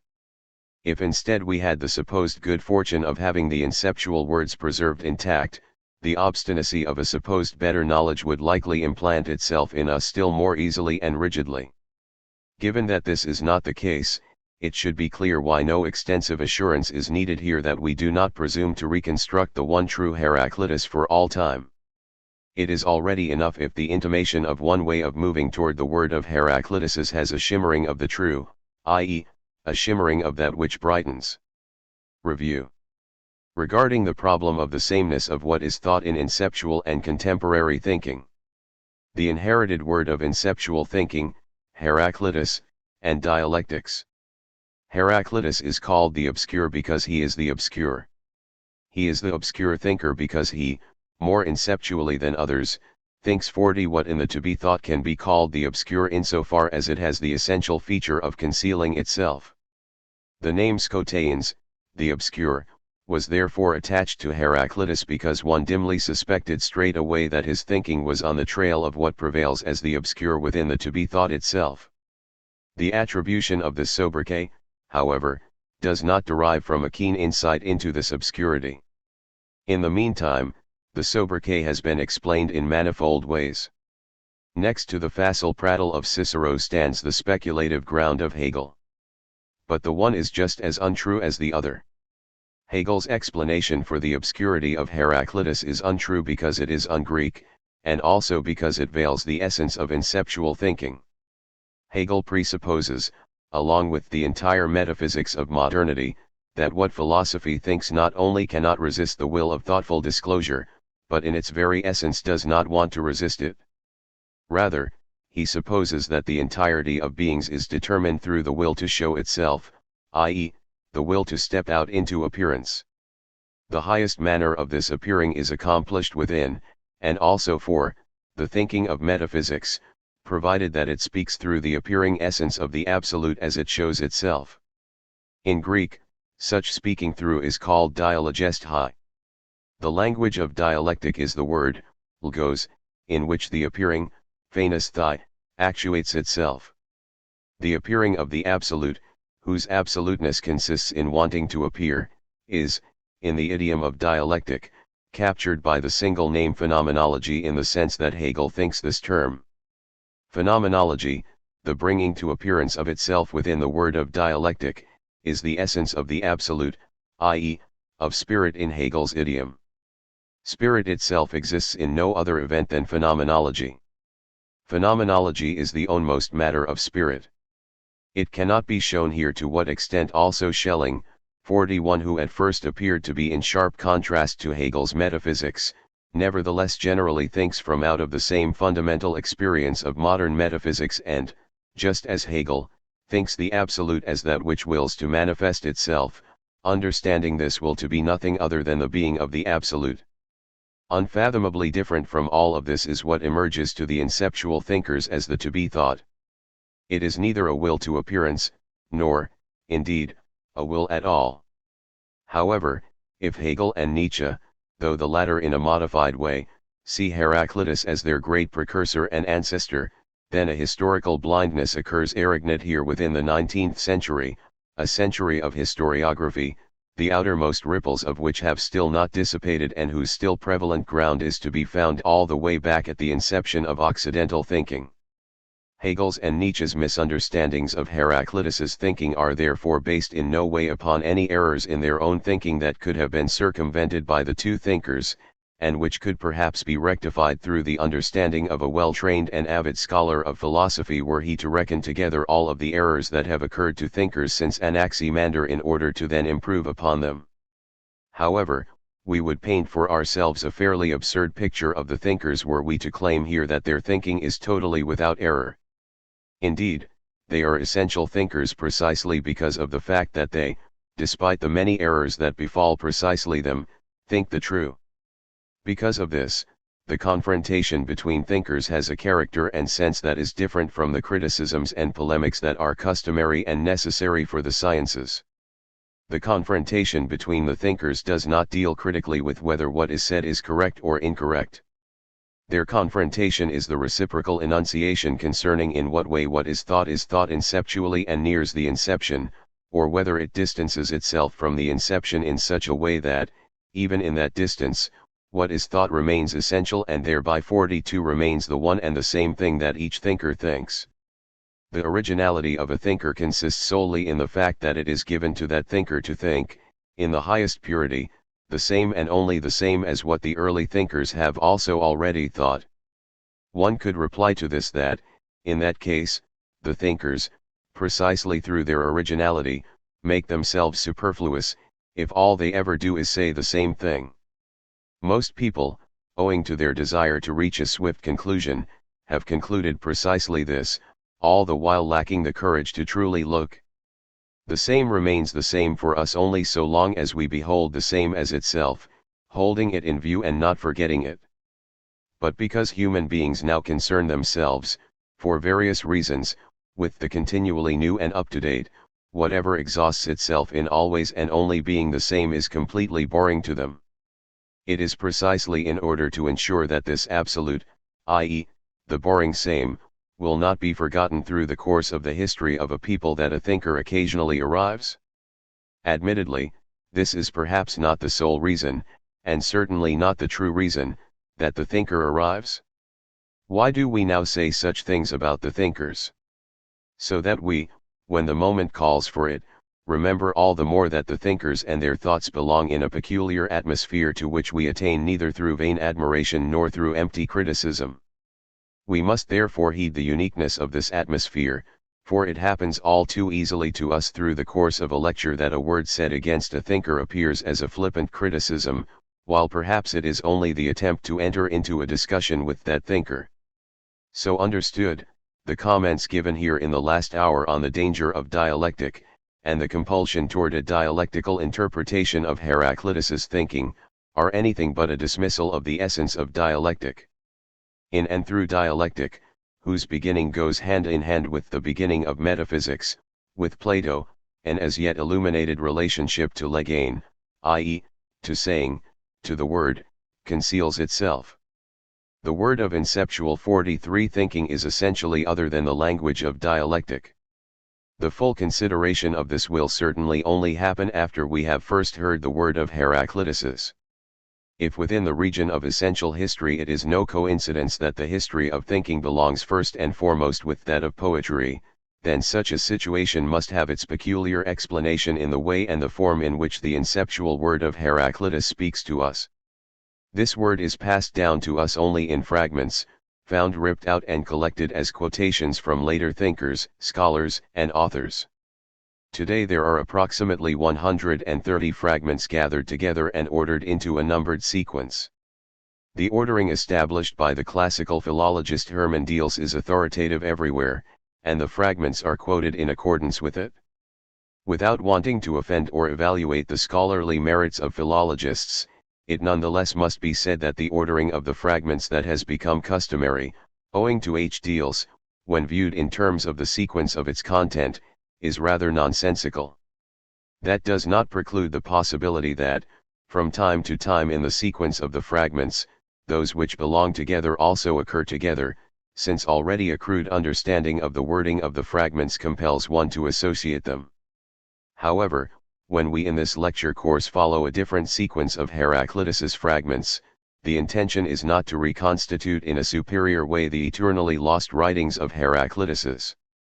Rather, our sole concern is whether we enter into an experiential relation with what prevails in inceptual thinking as the to-be thought. But let us suppose that the inception prevails over all of its consequences in advance and beyond them. In that case, the inception is not what lies behind us, but rather one and the same with what comes before us and, in a mysterious turn, still approaches us. 44 Main part. The truth of being. 3. The inception of the inceptual to be thought. Fragment 16. A. Parenthetical remark on the task of translating. With that fragment of Heraclitus's that we now take as the first in the preliminary succession we are presenting here, thinking would like to arrive at the constitutive core of what is, for thinkers of the inception and therefore for Heraclitus, the inceptual to be thought. We place fragment 16 at the inception. It says, "From the not ever submerging thing, how may anyone be concealed from it?" This and all other translations in what follows should, if possible, be true to the word. True to the word means something other than literal. In mere literal translations, single words are confronted by almost mechanically lexical counterparts. But mere words are not yet words in the fullest sense. Therefore, when translation seeks to be not only literal, but also true to the word, the words must receive their naming power and their structure from the already presiding fidelity to the unifying word, that is, to the totality of the saying. Nevertheless, every translation remains makeshift. When the stakes are low, a makeshift approach suffices. For example, in the case of translating business paperwork. Here, both sides understand what is at stake, perhaps even too well. In the case 45 of translating the sayings of Heraclitus, the stakes are very high indeed.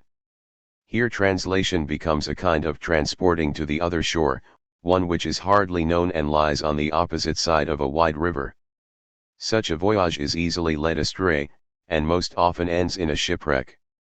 In the realm of transportive translation, all translations are poor, only more or less so. The translations attempted here will not be exempted from this judgment. Translation undertaken in the realm of general understanding and through the course of business dealings can largely be accomplished without interpretation. Translations undertaken in the realm of the vaunted word of poetry and of thinking, however, are always in need of interpretation, for they themselves are an interpretation. Such translations can either inaugurate the interpretation or consummate it. But it is precisely the consummating translation of Heraclitus' sayings that must necessarily remain as obscure as the originary word. b. The question pertaining to the never-submerging thing and its essential relation to concealing. This saying of Heraclitus names several things. To begin with, to me deinonpate the never-ever submerging thing, which we can easily reformulate, but thereby also weaken, as the never-submerging thing. What precisely it is that never submerges is not expressly said in the saying. At any rate, this appears to be so, for the saying only names it in the neuter case, the never submerging thing. Then the saying states, pos and tis, how may anyone, a tis, and anyone, is therein named, not a ti, so not an object or a thing, but rather what we address in regard to itself, and itself, with the interrogative pronoun who. We ourselves human beings are so addressed. In any case, human beings are meant by the tis anyone. Whether something else is also meant, 46 something else that can be addressed by the questions who or who are you, remains undecided for the time being. Point 1. Furthermore, there is talk in the saying of lathoi, lathian, lanthanine, that is, of a being concealed. More precisely, there is the question of whether anyone from the sphere of human beings can be concealed. The saying ultimately has the form of a question.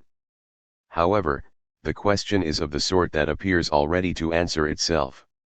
Transcribed into the form of an answer, the questioning saying reads: From the never-submerging thing, no one can remain concealed. From this modification of the saying one suggested by the saying itself, we can, in any case, clearly conclude one thing, namely, that the saying names a relation existing between the never-submerging thing and human beings. The relation is such that no human being can withdraw from the never-submerging thing. We are immediately tempted to ask why this is so. We would like to know in what sense this relation exists and in what it is grounded. This leads us immediately to two questions. First, who is the human being such that, in relation to him, there can be talk of being concealed and not being concealed? And second, what precisely is that before which and in the region of which the human can never be something concealed? Heraclitus' saying quickly becomes pervaded by questions for us, questions that practically pose themselves all at once. But this, after all, cannot be a surprise for us, for the saying itself is a question, only one out of which we have prematurely made an answer and a predicative statement that almost sounds like a doctrine. But is not the saying simply a rhetorical question, i.e., a question that is not a question at all, and that thereby prohibits questioning by allowing the questionable to disappear through an easily destroyed pretense to questionability? But is it so? 47 Readily evident that there is no way for the human being to be concealed before the never-submerging thing? Assuming that this is so, then certainly the saying states that we should know this. But how can we know this, if we do not consider all that is being said there? And how can we consider it without questioning? Perhaps it is precisely here that questioning comes upon the unquestionable. But how shall we ever arrive there, if we do not go forth along the path of questioning in order to learn the proper way of questioning? The proper way of questioning is based upon knowing where, and in the face of what, one may no longer question. Thoughtful questioning and being able to question in the manner of the thinkers is in itself already an originary form of knowledge. We should approach such knowledge, and only such knowledge, in the manner of questioning, i.e., by taking the saying as a purely rhetorical question, which would mean not grasping it in advance as the dictum of a thinker. Additionally, when dealing with a thinker who is himself obscure, we will only attain understanding with difficulty. Therefore, we ask, what is the saying asking? It is asking, pos how, and in what way and by what means, could a human ever remain concealed before the never-submerging thing? In saying before the never-submerging thing, we are inserting a word not present in the Greek text. This before inserted by us also easily leads to the misunderstanding that the never-submerging thing is some sort of object or being that everywhere stands opposite to the human and watches over him, as it were. Therefore, we formulate it more carefully in the translation, from the not ever submerging thing, how may anyone be concealed from it? Admittedly, this also brings with it the misinterpretation that the never submerging thing is some kind of watchful being in whose custody the human finds himself, such that, try as he might, he can never escape from this being to safety. Yet, what kind of relation the never submerging thing has to the human, and conversely, how things stand with the relationship between the human 48 and the never submerging thing, could surely be easily determined if we finally just directly stated what the never submerging thing is, for it is the lack of clarity surrounding this name that alone accounts for the enigmatic nature of the saying, since surely the other part that is mentioned in the saying, namely, the human being, is sufficiently known to us owing to the fact that we ourselves are human. However, precisely the opinion that we already know what the human is, and that we therefore also know how the essence of the human was experienced in inceptual thinking, is the greatest barrier we can encounter on our path toward understanding the saying. For the saying is, after all, a question. And we shall retain it as the question it is. We shall retain it even in the face of the suggestion, brought forth by the dictates of grammar, that the question is merely a pseudo-question, a so-called rhetorical question, precisely because it already contains the answer. Such a suggestion would further maintain that it is only the form of the speaking, and not the content of what it says, that has a questioning nature. Certainly, in some sense, the saying contains the answer in what it asks and how it asks. But how can someone understand an answer and thus think of it as an answer if he does not first take seriously the question that the answer answers? Rhetorical questions are, in truth, themselves ambiguous. They can serve to distract from precisely what is questionable. They assume the appearance of the question, thereby giving the appearance that the question has already been posed, thus bringing it about that no further questions arise. Or, in assuming the mere guise of the question, they give themselves the appearance of an unquestionable answer, which so dismays us that it leads us to the questionable in the first place. The answer, namely, that no human could ever be concealed before the never-submerging thing, as the saying of a thinker posed in the form a question shifts into a thinking after how, in what sense, and why that should be the case. 49. In this, however, the following question conceals itself: what is it that is named here as submerging, i.e., being concealed? If no human can be concealed in relation to the never-submerging thing, then it must be owing to the never-submerging thing that every human, that is, every human as human, i.e., in accordance with his essence and indeed from out of the essential core of his human being, stands in the unconcealed, so that in and through the never-submerging thing the human is that which cannot conceal himself. What, however, is this to me deinonpute? At first, we will linger with the attempt to think what has been named here in its essence. We will therefore initially only contemplate the first part of the whole saying, and not yet pursue the question posed in it. For we can already see that the me deinonpute obviously remains the determinant from which arises the concealment and unconcealment of the human. We shall return to the question of the saying itself only when the sufficient illumination of the me deinanpute leads us there of its own accord.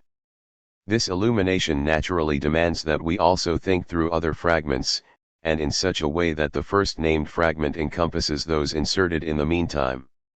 In the words to me deinanpute, something is named whose essence determines itself in relation to deinon. Deinon is connected to dio, which means to envelop, to sink. Deinon means, to enter into something. The sun enters into the ocean and dives down into it. Prs deinontos eloi means, toward the submerging sun toward evening, toward the west. Nepha dine means, to merge beneath the clouds, to disappear behind them. Submerging understood as deinon, and thus thought in a Greek way, is the disappearing from presence in the manner of departing and entering into that which envelopes, i.e., that which conceals.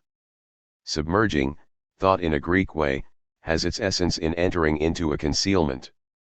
However, in connection to the words submerging and submergence 50, we are prone to think of an indeterminate disappearance. To submerge can mean to fall victim to decay or destruction. To submerge is also to go over into non-existence. To be victorious or to submerge in defeat, to be or not to be. But submerging understood in a Greek way, and thus in the sense of entering into a concealment, is in no way merely a situation of no longer existing or of non-being. Submerging, in the sense of an entering into concealment, is precisely a being, yes, perhaps even being itself, thought in a Greek way, and thus inceptually experienced. Submerging is a becoming concealed and a concealment, in Greek, lanthano, latho, submerging and submergence in the sense of the submergence of the sun. The submerging of the sun is clearly not its destruction and in no way brings about its non-existence. But certainly, since the time of Copernicus, we have known that the submergence of the sun is merely an optical illusion, for modern science holds the key to all understanding. Sunsets are now only for poets and lovers. The enchantment of the world has been displaced by another enchantment. The new enchantment is now physics itself as an outstanding achievement of the human. The human now enchants himself through himself. The modern human is now what is enchanting. We have already heard it in the words of Hegel, the universe itself cannot offer any resistance to the human will to unlock it. This certainly presupposes that what the will subjugates through its unlocking is the universe, i.e., that which is oriented toward the one and singular, versus unum. The universe is that which unlocks itself and offers itself up for pleasure. But Heraclitus speaks of the same. His saying speaks not of submerging, but rather of its opposite, me deinanpute, the never submerging thing. Certainly. Nevertheless, the question remains whether what Heraclitus names as the never submerging thing is the same as what Hegel conceives of as the essentially self-disclosing. 51. Even supposing that both were the same, Heraclitus's saying would nevertheless be saying something different, namely, that the human cannot conceal himself before the never submerging thing. The reverse sentiment is true for Hegel's thought, and for that of the contemporary era, namely, that the self-disclosing is that which cannot withdraw itself from the grasp of the human. However, perhaps the contemporary and the inceptual have yet another relationship with one another beyond that of a mere inversion. The inceptual word, in any case, demands that we think submerging and submergence in the sense of entering into concealment. We need only to regard the saying of Heraclitus from the outside in order to recognize more clearly that an essential relationship exists between deinon and lathoi. The only two substantive words of the saying think the same thing, namely, that which has the essential feature of concealment, that which perhaps is nothing other than concealment and self-concealment itself. In order to recognize this, we must listen to the saying even more carefully and remain mindful that it is the saying of a thinker whose thinking is different from conventional thinking. The saying of Heraclitus directly compels us into testing the difference between conventional and essential thinking, and thereby to practice the latter. So long as we fail to endure the test of this difference, we remain incapable of thinking after the saying of the thinker. Thus, we must first put ourselves to the test. We must first reflect upon whether we, with all of our hurried zeal to understand the saying, are really thinking with care. 52c. The characteristics of the foundational word ti dynon and its exposition in the guiding question of metaphysical thinking, Aristotle. As soon as we hear the saying, we would also like to know what to me dynon pate, the never submerging thing, is. We are therefore asking about that which never falls prey to submerging. We thereby differentiate something that submerges, or alternatively does not submerge, from submerging itself. The latter we can name the process or the event by which something, namely, the submerging thing, is affected. Through this question we do not so much want to find out something about the event of submerging, rather, the question wants to know what that is which, as the never submerging thing, remains withdrawn from the event of submerging, for in the saying there is talk of to me dynon pate. By asking in this way, we penetrate into the substance of the saying. Or at least it appears so.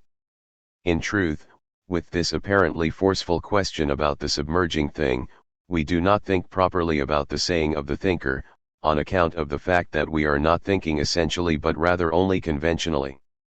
How so? Where is there in reference to the talk about ti dynon the submerging thing, or the never submerging thing, even the possibility of misunderstanding? Ti dynon means, unequivocally, the submerging thing.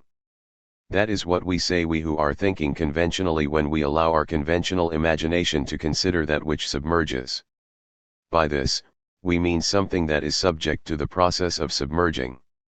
However, ti dynon does not only mean the submerging thing in the sense thus explicated. The word ti dynon is by no means unambiguous.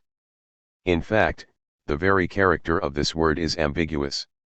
Expressed grammatically, the word has the character of a participle. The word participle is the Roman translation of something that the Grecian grammarians signified through imetoi, participation. The word dynon is characterized by 53 participation because it, as the word that it is, can participate both in the part of speech that is called a noun or substantive, and in the part of speech of which the participle itself is a derivation, namely, the verb, or time word.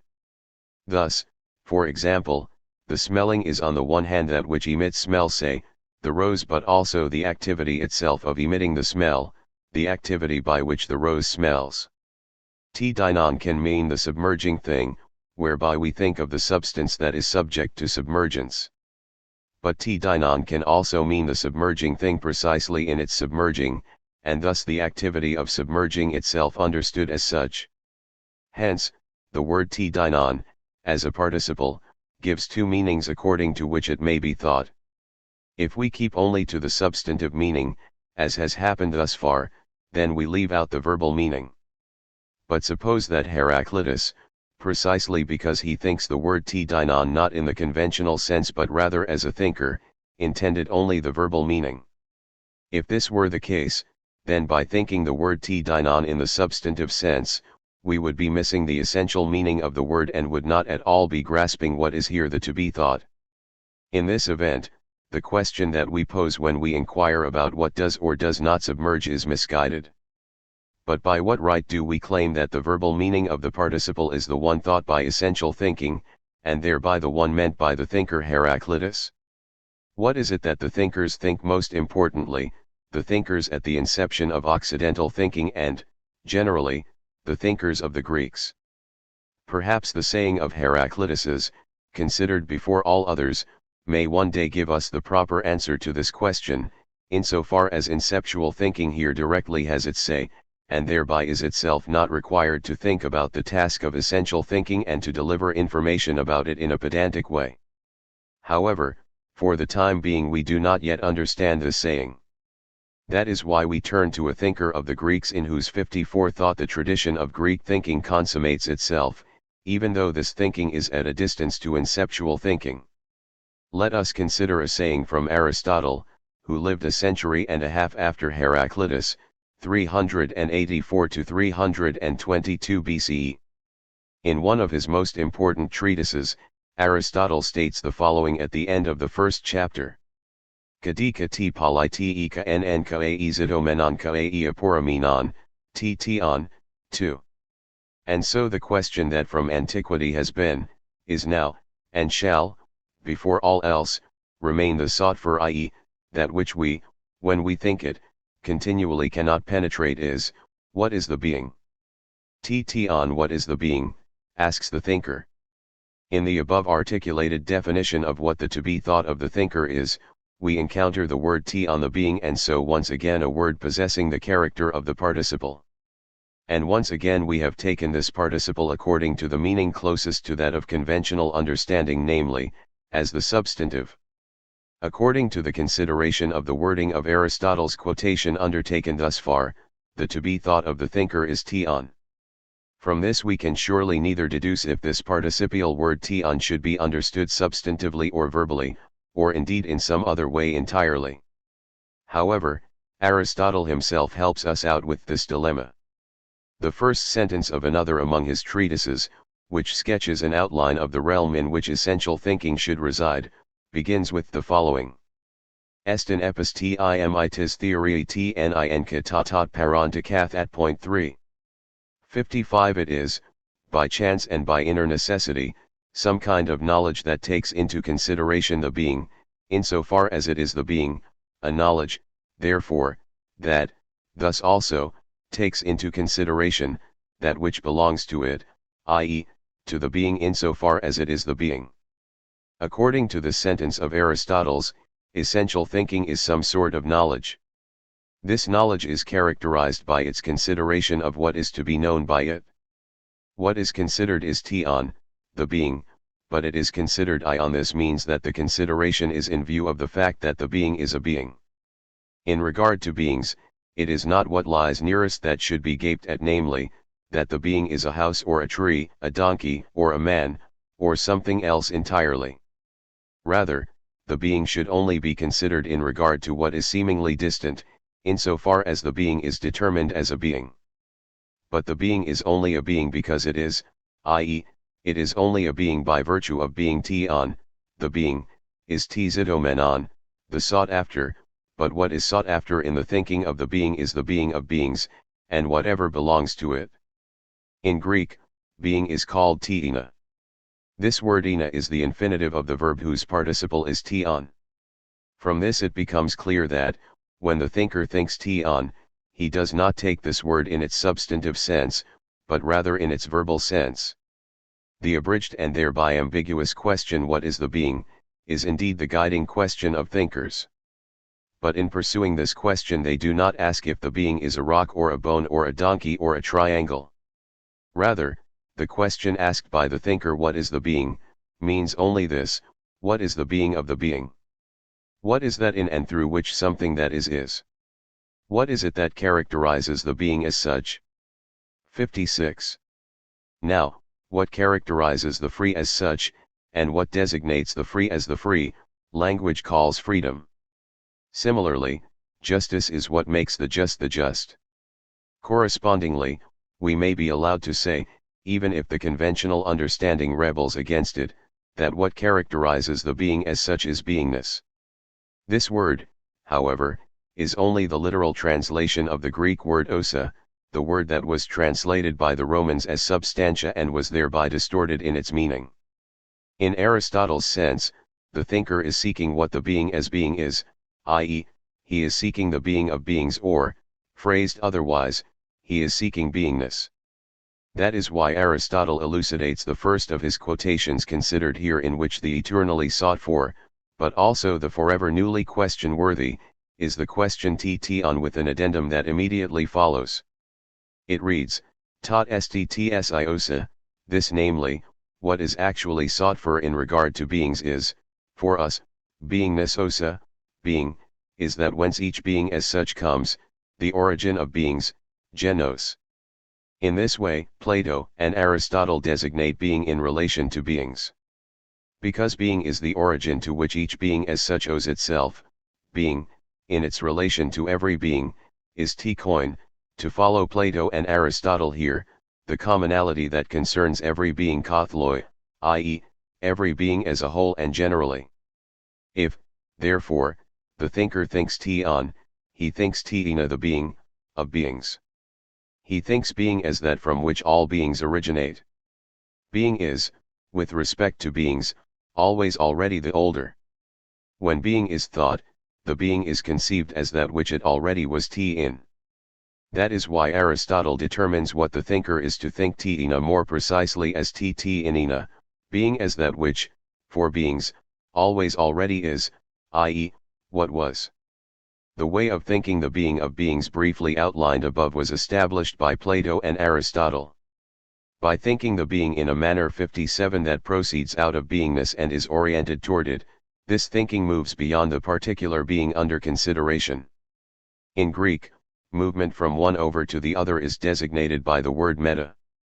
Beings the sea, the mountains, the forests, the animals, the heavens, but also the human and the gods which of their own accord lie before, sometimes in one way and sometimes in another, without the assistance of the human, are what occur in the fore, are the coming forth, and are thereby the lying before, i.e., pokmenon, i.e., what approaches the human and encounters him. Here, what is present, which the human does not first need to produce, appears. What is present presences toward the human and concerns him in such a way that it comes upon him and even assails him. Those things that appear from out of themselves as presencing toward the human are, for the Greeks, authentic beings, because the Greeks, for reasons about which we cannot yet inquire, only experience being in the sense of a presencing toward. That which emerges from out of itself and is therefore what appears and, in all of this is the presencing toward, is called tafsianta, or tafisika. This appears as what abides here and now and there and then, i.e., the particular thing that abides. But when tion is asked, the question is not aimed at that particular being, but rather beyond it, meta, over it toward the being of beings. The question tion does not think tafisika, but rather meta tafisika. The thinking that thinks osa, i.e., beingness, moves beyond the particular being and over toward being. It is a thinking meta tafisika, that is, metaphysics. From Plato and Aristotle up to the current day, occidental thinking is metaphysics. By contrast, the thinking of the inceptual thinkers is not yet metaphysics. However, they too think being, yet they do so in another way. They too are aware of beings, but they experience them in a different way. When, therefore, the inceptual thinkers say the words tion/ta'anta/ the being, then they are not for the most part thinking, as thinkers, the participial word substantively, but rather verbally. Tion, the being, 58 is thought in the sense of its being, that is, in the sense of being tion, or, according to the older formulation, tn means, for Parmenides, the same as tina. We will remain with the question of how to think the participle t dinon in the saying of Heraclitus. We have said that it must be thought according to the way of the thinkers. The thinkers think the participle tion verbally. We must accordingly think to me dinon pate, the not ever submerging thing, i.e., the never submerging thing, in a manner analogous to how the thinker thinks the word the being, namely, in the sense of being. Therefore, we must think to me dinon pate verbally as the never submerging. We will therefore change the translation of the saying we initially gave to now say, from the not ever submerging, how may anyone be concealed from it? Now, one could surely object that what applies to the philosophical understanding of the participle tion need not also be applied to the participle t dinon. However, this concern is too superficial to allow ourselves to tarry with it for long. Regardless of which way in particular submerging and never submerging relate to being, it is clear that each are a manner of being. The participle tion, i.e., the being, i.e., being is the participle of all participles, because the word being is the word of all words. In every word, even in the word nothing, into which we let all beings drift, being is thought and named, even if we never expressly think about it or speak it. Supposing, therefore, that in the saying of the thinker the word dinon is meant in the sense of essential thinking, then what is thought and named by it is being, understood verbally. Instead of verbum, verbal, a term used by Latin grammarians, we will say time word. The word being, as the word of all words, is the inceptual time word as such. The time word being, as the word of all words, names the time of all times. Being and time inceptually belong together. Thinking must think this 59 togetherness of being and time, otherwise, it runs the risk of forgetting what remains, for the thinkers, the to be thought. D. Mindful consideration of the words being and is. There is another concern, however, that is weightier than the apparently frivolous consideration of whether the verbal sense of Heraclitus's word t-dinon necessarily follows from the meaning of the foundational word tion, which itself must be thought verbally. We are speaking in a circuitous way of the never submerging thing and of never submerging, we are speaking, before all else, of beings and of being. We are speaking empty words which bring nothing to mind, and we fail to find ourselves in an immediate relationship with what is meant by those words. We are being led around in an abysmal region of a strange manner of speaking and ushered through an elucidation of words and word meanings, and thus are passing by the things themselves. The suspicion arises, and it has been spoken of and repeated often enough, that an empty sorcery with words is being practiced here. Word mysticism is the polite term used by those who suspect all of this to be mere word games. It would indeed be dangerous were we simply to shove aside the suspicion and the impression that only words are being negotiated with here, for this impression, namely, that it is only mere words that are being manipulated here, words through which we fail to represent anything actual to ourselves, does not arise from this lecture alone. Rather, the observations made here merely bring our attention to a state of affairs that we otherwise disregard hourly, daily, and often for a whole lifetime. That state of affairs is this: in our explicit, but also our implicit speech, we constantly use the little word is. We are now thinking, for example, without saying it 60, that this lecture is boring, the theme being covered is dry. You need not speak these sentences out loud, rather, you, as though half asleep, simply think unreflectively, this lecture is boring. Yet, even here in this indeterminate, unreflective thinking, you nevertheless understand the unuttered, entirely unremarkable and inconspicuous word is. Please take a moment and test yourselves whether you can imagine something in relation to the word is. Even if not, the word is not just some empty sound. Everyone understands it, yet no one grasps what is thereby understood. Only rarely can someone be motivated even to pay any attention to this is. How often in the course of days and nights, how often and in what manifold connections do we say, mean, and understand this is? It never bothers us that we cannot imagine anything by it. But what else is the little word is but a variant of the word being? Presently, however, we are making a fuss about the fact that one cannot imagine anything in relation to the words being and beingness. And it is good that we are making a fuss about this, and even better if we become outright agitated about it.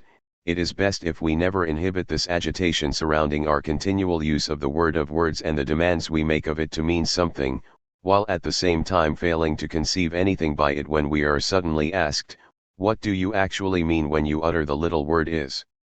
It is best if we become horrified that the human, whose essential characteristic consists in having the word and being able to say something, never thinks about the word of words and, by neglecting to think about it, forgets the very word in which all saying sways and rests. The impression that discussions about beings and being are carried out through an empty sorcery of mere words 61 may very well remain. What's more, it does no harm if thinking continually makes the impression on the thoughtless, which it must necessarily make, that it is a consciously contrived devilry to make contemporary thinking even more difficult than it already is. Someday perhaps those who are spirited enough will lay hold of the insight that the estranging impression left by thinking does not have its origin in the circuitous thinking of the thinkers, but rather in ourselves, namely, in the simple and thereby also frightening event erroneous that we all, as historical humans, no longer think of being, but only chase after beings.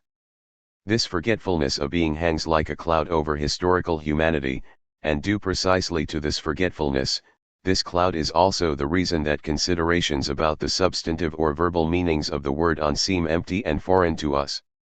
If, however, it is the case that the word being and its variants, especially the little and familiar word is, constantly pervades all of our thoughts and behavior, and in such a way that without an understanding of this word we, even while amidst beings, could not relate to it and ourselves be beings, if everything and all, the highest and the lowest, only encounters us in the ether of being, how close must being still remain to us, notwithstanding all of this forgetfulness?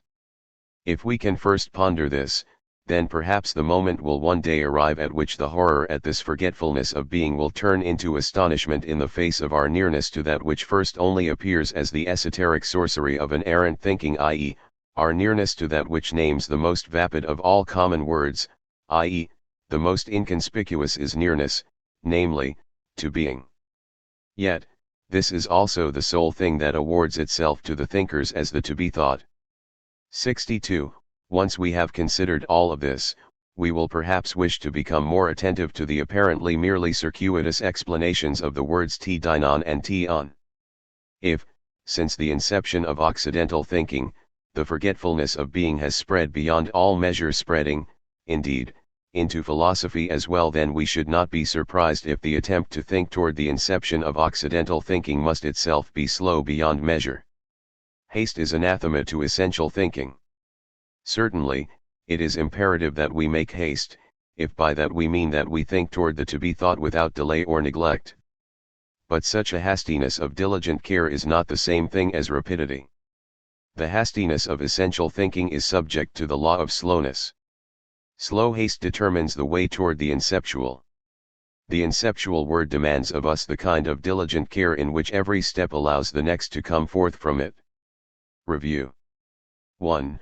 On translation and interpretation, the compulsion into an originary understanding from out of the experienced restiveness of the same. The attention that this lecture is attempting to steer toward the word of Heraclitus places fragment 16, indistinctive to the usual order of the fragments, at the inception.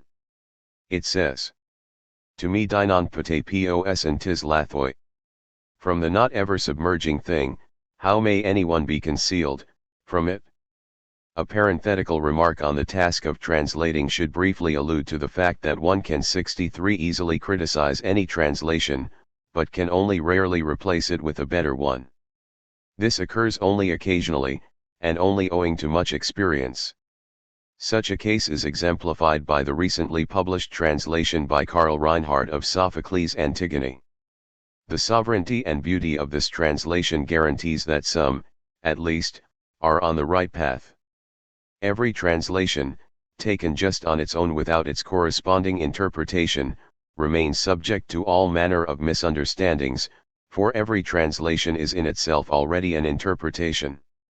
Silently it carries within itself all the attempts, aspects, and layers of interpretation from out of which it originates. The interpretation itself, on the other hand, is only the carrying out of the translation which, still silent, has not yet been brought into the consummating word. Interpretation and translation are, in the core of their essence, the same.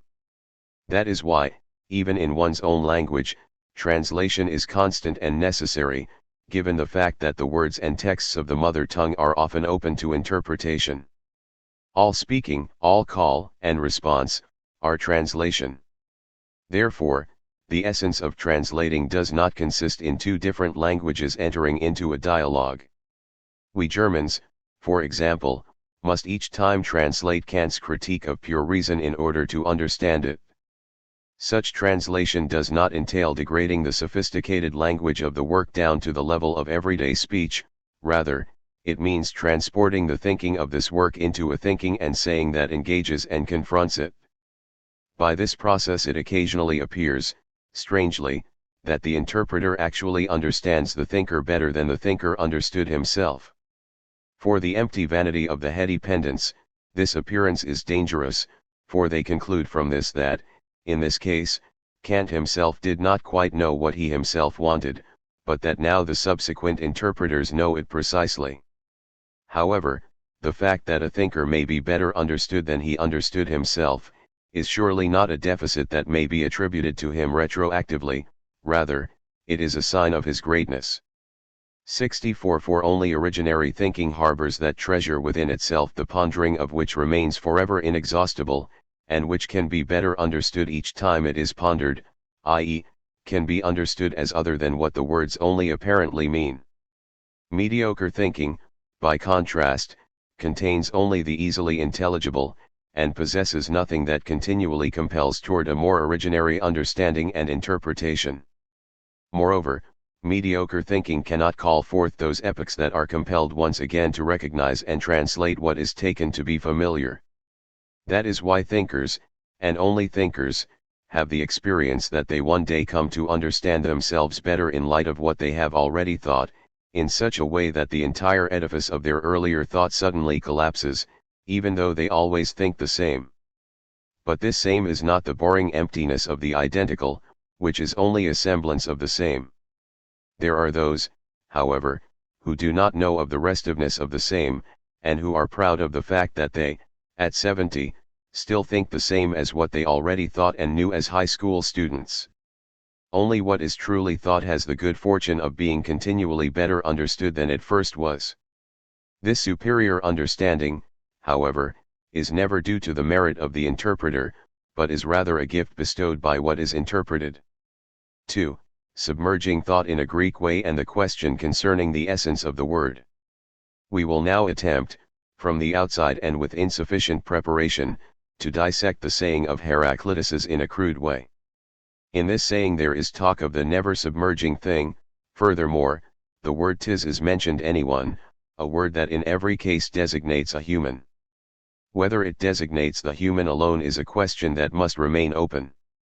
Moreover, there is talk of a being concealed. The saying itself has the form of a question that already seems to bring its answer with it. Our elucidation of the saying must first attempt to make clear, in a general way and from out of the thinking of Heraclitus itself, 65 what this talk of the never submerging thing means. How is submerging to be thought here? Certainly, it needs to be thought in a Greek way. Deinein signifies submerging in the sense of an entering into a concealing. We speak here of submergence in the sense in which we still speak of the submerging of the sun that disappears behind the mountains or sinks into the ocean, in the manner poeticized, for example, by Stephen George in his poem Song of the Sea. When along the horizon in soft fall dives down the fiery red ball, I halt on the dune and rest, to see if to me shows itself a dear guest.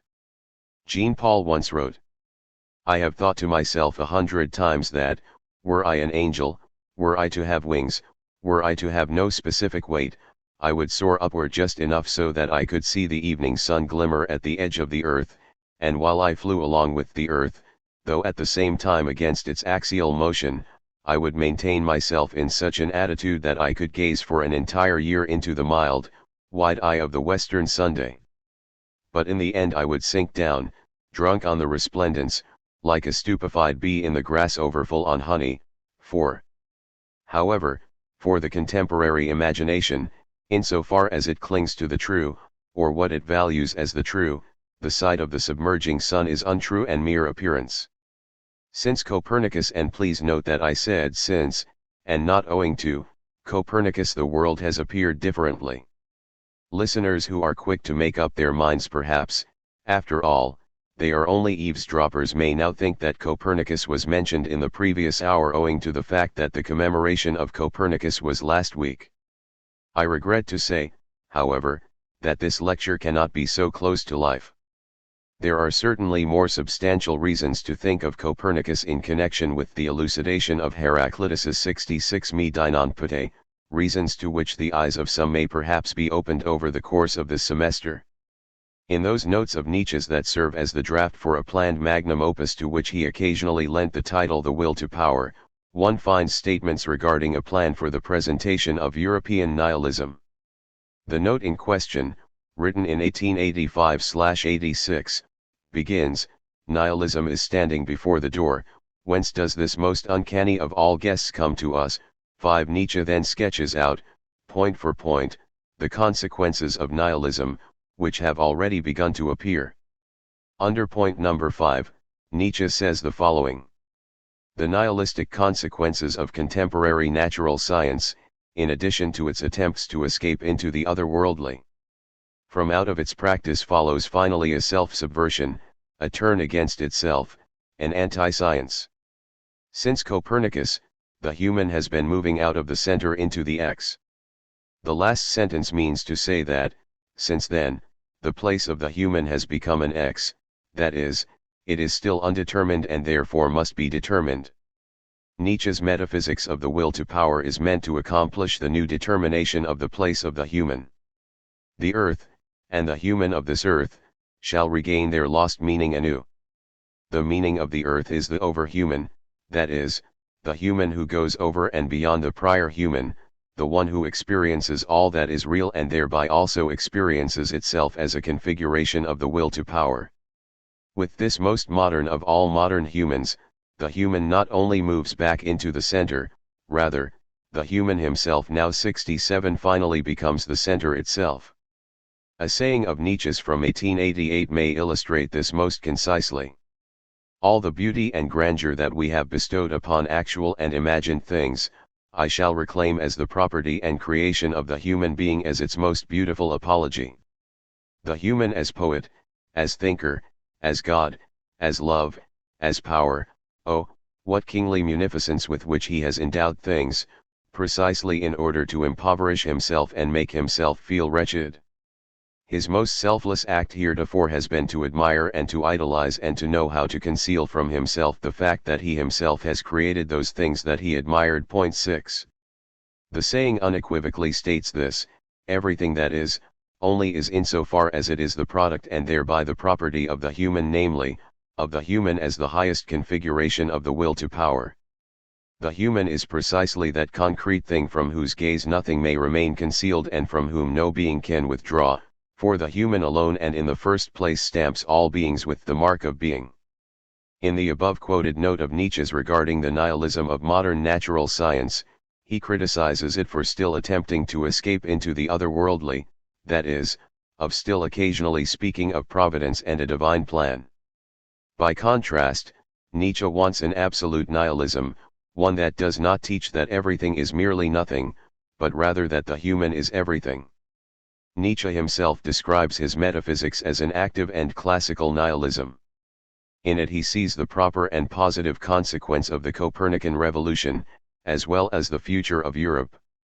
Here nothing remains before which the human could still be concealed or not concealed, for the human himself has become the judge of what appears and what, by virtue of its appearing, is, as well of what does not appear and therefore is not. 68 We say too little, therefore, if all we do is point out the abyss that gapes between the consummation of occidental metaphysics in Nietzsche and the saying of Heraclitus is positioned at the inception. However, from this we can anticipate approximately which interpretation of Heraclitus must manifest itself, if Nietzsche sees his metaphysics already modeled in Heraclitus's thinking. One more comment must be added here, however, before we put an end to all this unavoidable but, admittedly, annoying beating around the bush. The attempt being dared here to elucidate Heraclitus's saying in no way plans on renewing this inceptual thinking, or even being able to erect it as an archetype. In the historical context of the centuries of modernity, through which not only beings in their entirety but also being itself is jeopardized, not one free moment remains to reproduce something from an earlier era, if such a thing were even possible. Since there is no longer time for reproduction, we must make do without those archetypes that themselves can only be continually recreated, refreshed, or replaced. This renunciation of historiographical archetypes of ages, styles, tendencies, situations, and ideals is the sign of an extreme and distressing need that we and future generations must first endure before it announces what it conceals. In order that we or those who come after us are even able to hear the saying, we must first slowly learn how to listen to the thinking word. If we now think deinein, submerging, in a Greek way as the entering into a concealment, then we recognize that, between deinon and latho, there stands an essential relation. The necessity governing any translation is variously determined in accordance with the dominant need at the time. These needs span from the lowly depths demanded by hurried business communications, to the merely academic engagement with foreign literatures, upward to the peaks of those moments in which inceptions of history gesture toward one another in recognition. 69, and where a dialogue from peak to peak awaits consummation. Here, in the valleys between these peaks of history, every historiography, i.e., the learned, comparative conveyance of ages and cultures in the indeterminate space of an ideal braced up in accordance with educational norms, fails. All historiography must necessarily cling to an archetype, indeed, any classical one, because the passing back and forth between styles, tendencies, and situations arising necessarily from out of its own historiographical activity of mediation is threatened by the merely mediate and comparative, i.e., the relative. Any implementation of a classical model and a classic age is in itself already classicism, which is an offspring of historiography, that is, of the calculating and fundamentally technical relation to history. However, because the philosophy of the ancient Greek world, along with all of antiquity, is often counted as belonging to the classical, it is important to consider that for us the inceptual thinkers cannot be archetypes for the single reason that we may no longer be permitted to contemplate mere reproductions. For to do so would mean closing off our thinking to the fact that the temples of the earth have either collapsed in upon themselves, have left the holy sites where they once were, or are now only inhabited by empty convention and have therefore lost their historical essence. Not only does it remain to be decided whether or not the German people will remain the historical people of the Occident, but it is also the case that the human, along with the earth to which he belongs, is jeopardized and, indeed, by the human himself. In the saying of Heraclitus, the two foundational words ti dinon and lathoi appear. Since submerging, thought in a Greek way, conveys an entering into concealment, and latho means I am concealed, and since being concealed is being asked about in relation to that which never enters into concealment, the saying is, at the first attentive glance, pervaded by a singular thinking oriented toward concealing and not concealing. But given that a thinker 70 is speaking here, we must immediately strive from the very first to hear the word within the realm of essential thinking. The elucidation of the word ti dinon, which seems to be merely grammatical in nature, can help us get there. Still today we must contend with the puzzling fate that in the Occident, for more than 2 millennia, the relation to the word has been determined by grammar, that grammar, for its part, is grounded in what is commonly called logic, that logic itself, however, is merely one, and not the only, interpretation of thinking and saying, namely, the interpretation of the essence of thinking that is proper to metaphysics. Any explanations about the word, be these psychological, physiological, aesthetic, or sociological, are, according to grammar and logic, merely added onto the word understood grammatically as a linguistic sign. Moreover, if we consider that in the modern world the word is generally only evaluated as language, and language itself is evaluated only as an instrument of communication, then it is not surprising that every consideration of the word immediately appears to be merely an empty reflection on a kind of thing that one calls words, with which scholars, as one says, occupy themselves. Words are a type of useful object that one should best leave to the arbitrariness of unrestricted usage. Now, certainly there would emerge a distinct image of the modern relation to the word, were one to present this relation only as a neglect of language. Over against this, but also dependent upon it, are the efforts of some writers who practically form a cult out of the techniques of language and reckon themselves to be members of the guild of splitting hairs. Here, however, even with all due care, language has merely a technical character, or, in the idiom of Ernst Jünger, a work character. The word is an instrument of the hunt and the strike 71 in the process and the work pertaining to the bulletproof objectification of all things. The machine gun, the camera, the word, and the billboard all have this same fundamental function of seizing and arresting the object. The technical precision of the word is the counterpart to the neglect of language that occurs when it is treated as a mere means of conveyance. Considered metaphysically, both relations stay on the level of that particular relation to reality which, since Nietzsche, appears as the will to power, and both experience reality itself as the will to power. Were we now to abandon ourselves to the common relation to the word, which is in fact an uncanny and skewed relationship, we would never be able to consider a saying of Heraclitus's. Therefore, we must first, through some kind of reflection, approach the inceptual word. However, it is not as if the inceptual thinkers produced reflections about the word, it is only we who need to take such long detours to the word, on account of the fact that our much acclaimed immediate experience not in its content, but rather in its basic structure is perhaps the most abstract and abstruse form that Occidental history has ever taken. However, since we have not yet found a way other than that of grammar in order to grasp, even just superficially, the word in its essence, this provisional path must suffice. The word dinon is a participle. As such it takes part in both the substantive and verbal meanings.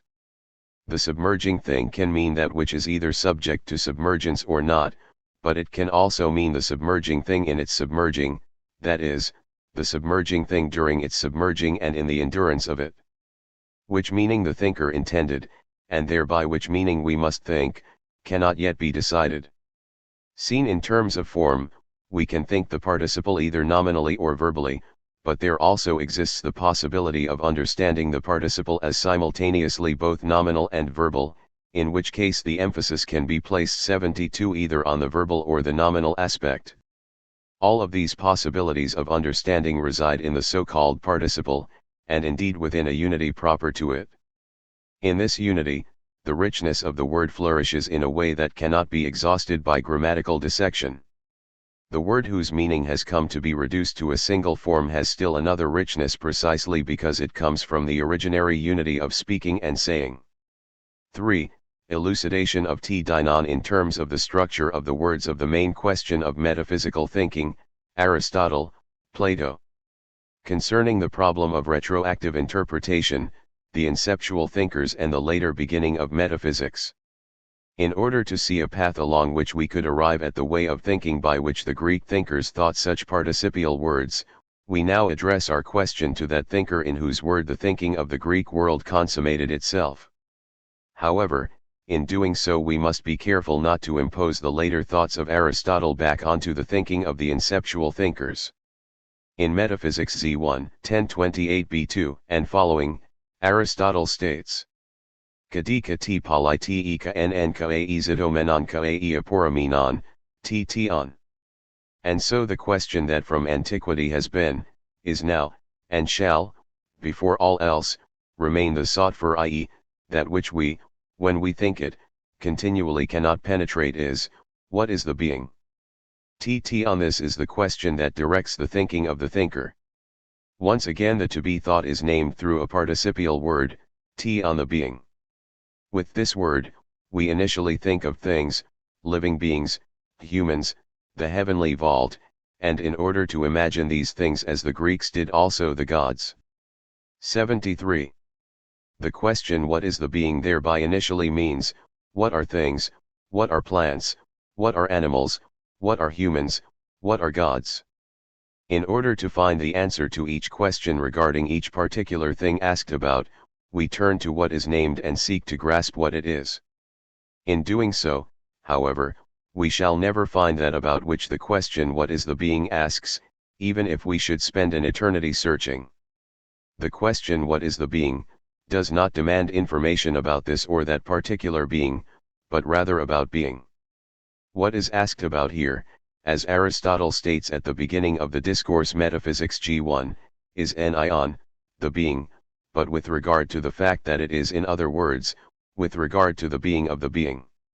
That to which our gaze is drawn is tot estin, tsiosa it is the beingness of the being. The suffix ness, as in justness, freeness, rapidness, means that which, for example, is proper to all that is just as such, to all that is free as such, and to all that is rapid as such. For example, all that is proper to trees as trees is treeness. One therefore likes to designate this quality as the universal, the general. But treeness is not proper to individual trees because it is the universal in distinction to the particular specimen. Rather, this universal only is the universal because it is the treeness of trees, it is their genos, that from which every tree as tree, dendron I dendron, derives. The osa, the beingness, is T genos, the origin, that from which every being as being originates. In short, Tina, being, and Tion, the being, are not thought substantively, but rather verbally in view of the being of the being.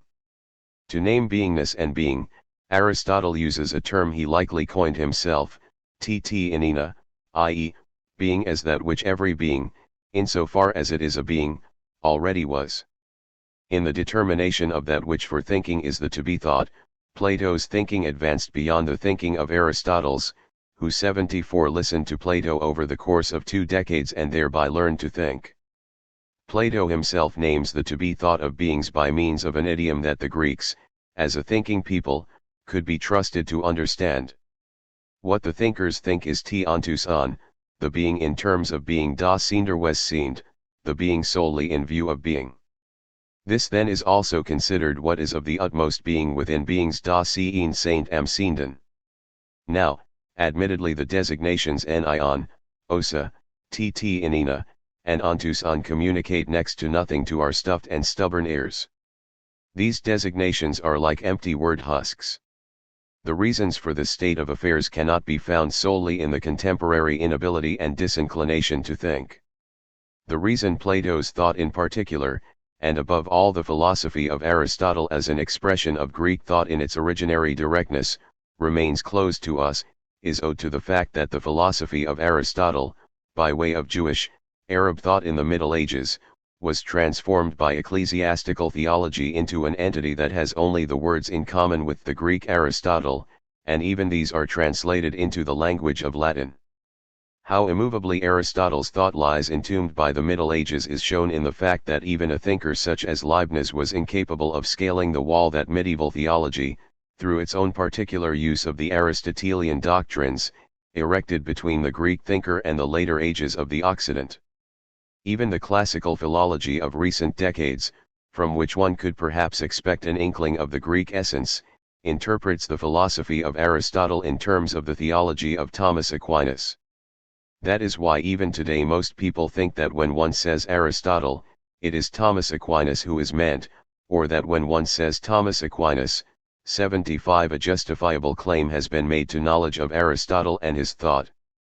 As a result of this widespread thoughtlessness, a few years ago a rector of the local university informally suggested removing the figure of Aristotle from the main entrance of the university building, since today we are no longer concerned with the Middle Ages. But perhaps it is good that Aristotle, as the last thinker of the Greeks, continues to stand in proximity to the first poet of the Greeks and the Occident, i.e., Homer. These two figures are right where they should be. However, I often think that all of this is lost on those of us who simply sit there on the steps allowing our slightly thoughtless brains to fry in the sun. Fragment 16 of Heraclitus's, to which we have tried to attend thoughtfully as the first in the ranking of sayings, speaks in the form of a question. To me dinon pate pos and tis lathoi. From the not ever submerging thing, how may anyone be concealed from it? In order to get to the essential core of this question, we must first interpret the words that, through their content, bear the sentence. What does the particular combination of words to me dinon pate the never submerging thing mean? And how is the participle t dinon to be thought? In order to get a Greek answer to this question we asked Aristotle, the last thinker of the Greeks, through whom the following was revealed, the principal question in accordance with which thinkers since Plato think is tt on, what is the being? Once again we encounter a participle referring to what is being examined by the thinkers, t on the being. However, the thinkers think the being I on, i.e., they think the being in view of the fact that it is a being. The thinkers bring the being into the essential view 76 of being. Thus, Aristotle elucidates the above quoted question as tt on, and then further transcribes it into the question ts iosa, which and what is the beingness of beings. Seen from the perspective of the being, what accounts for the commonality of beings such that every single being, ekaston, is subject to this commonality, koin. Instead of the name osa, beingness, the word ina, being, the infinitive of that particular verb whose present participle reads on, also occasionally appears. When the thinkers think the on in view of the ina, they thereby understand the participle verbally. Thought philosophically, t on always means the being in its being. Why, then, do the thinkers not directly and exclusively use the infinitive ina in order to state clearly what they are thinking? What purpose, then, does the ambiguity of the participle on, i.e., the participle being, which can be understood both nominally and verbally, have? It almost seems as though the common suspicion that philosophers purposefully express themselves stiltedly and awkwardly applies no less to the thinkers of the Greeks. Now, it cannot be denied that the participle is included within the structure of the question of all questions. Aristotle asks on, and not ina. Therefore, we must postpone our peculiar desire for straightforward expressions. We, with our perhaps very limited intellect, must conversely try for once to think about the fact that thinkers on the level of Plato and Aristotle perhaps did have their reasons for using the ambiguous participle on. One who attempts to think in the manner of these thinkers must indeed think the participle nominally as well as verbally, so that the nominal and verbal meanings can be thought in their own determined relatedness. With Plato and Aristotle, the guiding question for all thinkers was brought onto a pathway on which, even if one allows for all of the differences in the basic positions of later thinkers, it still remains today 77. The question is, what is the being? This question unfolds itself more clearly into the question, what is the being of the being? Here the question is directed from out of the being toward being, and from being back toward the being, all with the sole purpose of thereby determining the being itself specifically in its being. Because the being is here thought with regard to being, the only proper naming of what the thinkers think remains, in truth, the participle on, which expresses both the nominal and the verbal. The nominal sense of on, according to which the being and, indeed, beings as a whole is meant, can be transcribed more clearly through the plural ta anta, and the verbal meaning can be more clearly transcribed as ina. After being thus amplified, the guiding question on means, ina ton on ton. Thus, strictly speaking, it is only conditionally true when we say that the participle on, thought in the manner of the thinkers, must always be understood verbally. Philosophy, or, as we could now also say, metaphysics, does indeed constantly think being, but it exclusively thinks the being of the being, that is, it in fact thinks the being, and indeed with regard to being. The casual manner of speaking that often sneaks its way into the thinker's speech speaks at one time of the being, when the being of the being is meant, but at another time of being, when the being is presented with regard to being. One speaks even more casually and more vaguely of the question of being, saying that this is the question concerning being, when in fact, already after a short reflection, it becomes clear that one is actually asking about the being, about what the being is. In the oft-mentioned question of being, one asks so blindly and implicitly about the being that one cannot hear a different sort of question that suddenly, and for a change, asks about being and its truth. One hears only what one wants to hear. 78 Aristotle, in fact, gives us an elucidation of how the participle on is to be understood and how the guiding question of the thinker reads on, but it nevertheless remains doubtful whether we can directly interpret the doctrines of Aristotle back into the thinking of the inceptual thinkers, even though he, like them, is Greek through and through. To be sure, such retroactive interpreting happens constantly. Indeed, Aristotle himself is in fact the originator of the attempt to locate the metaphysical manner of thinking that begins with him and Plato already in the thinking of the pre-Platonic thinkers.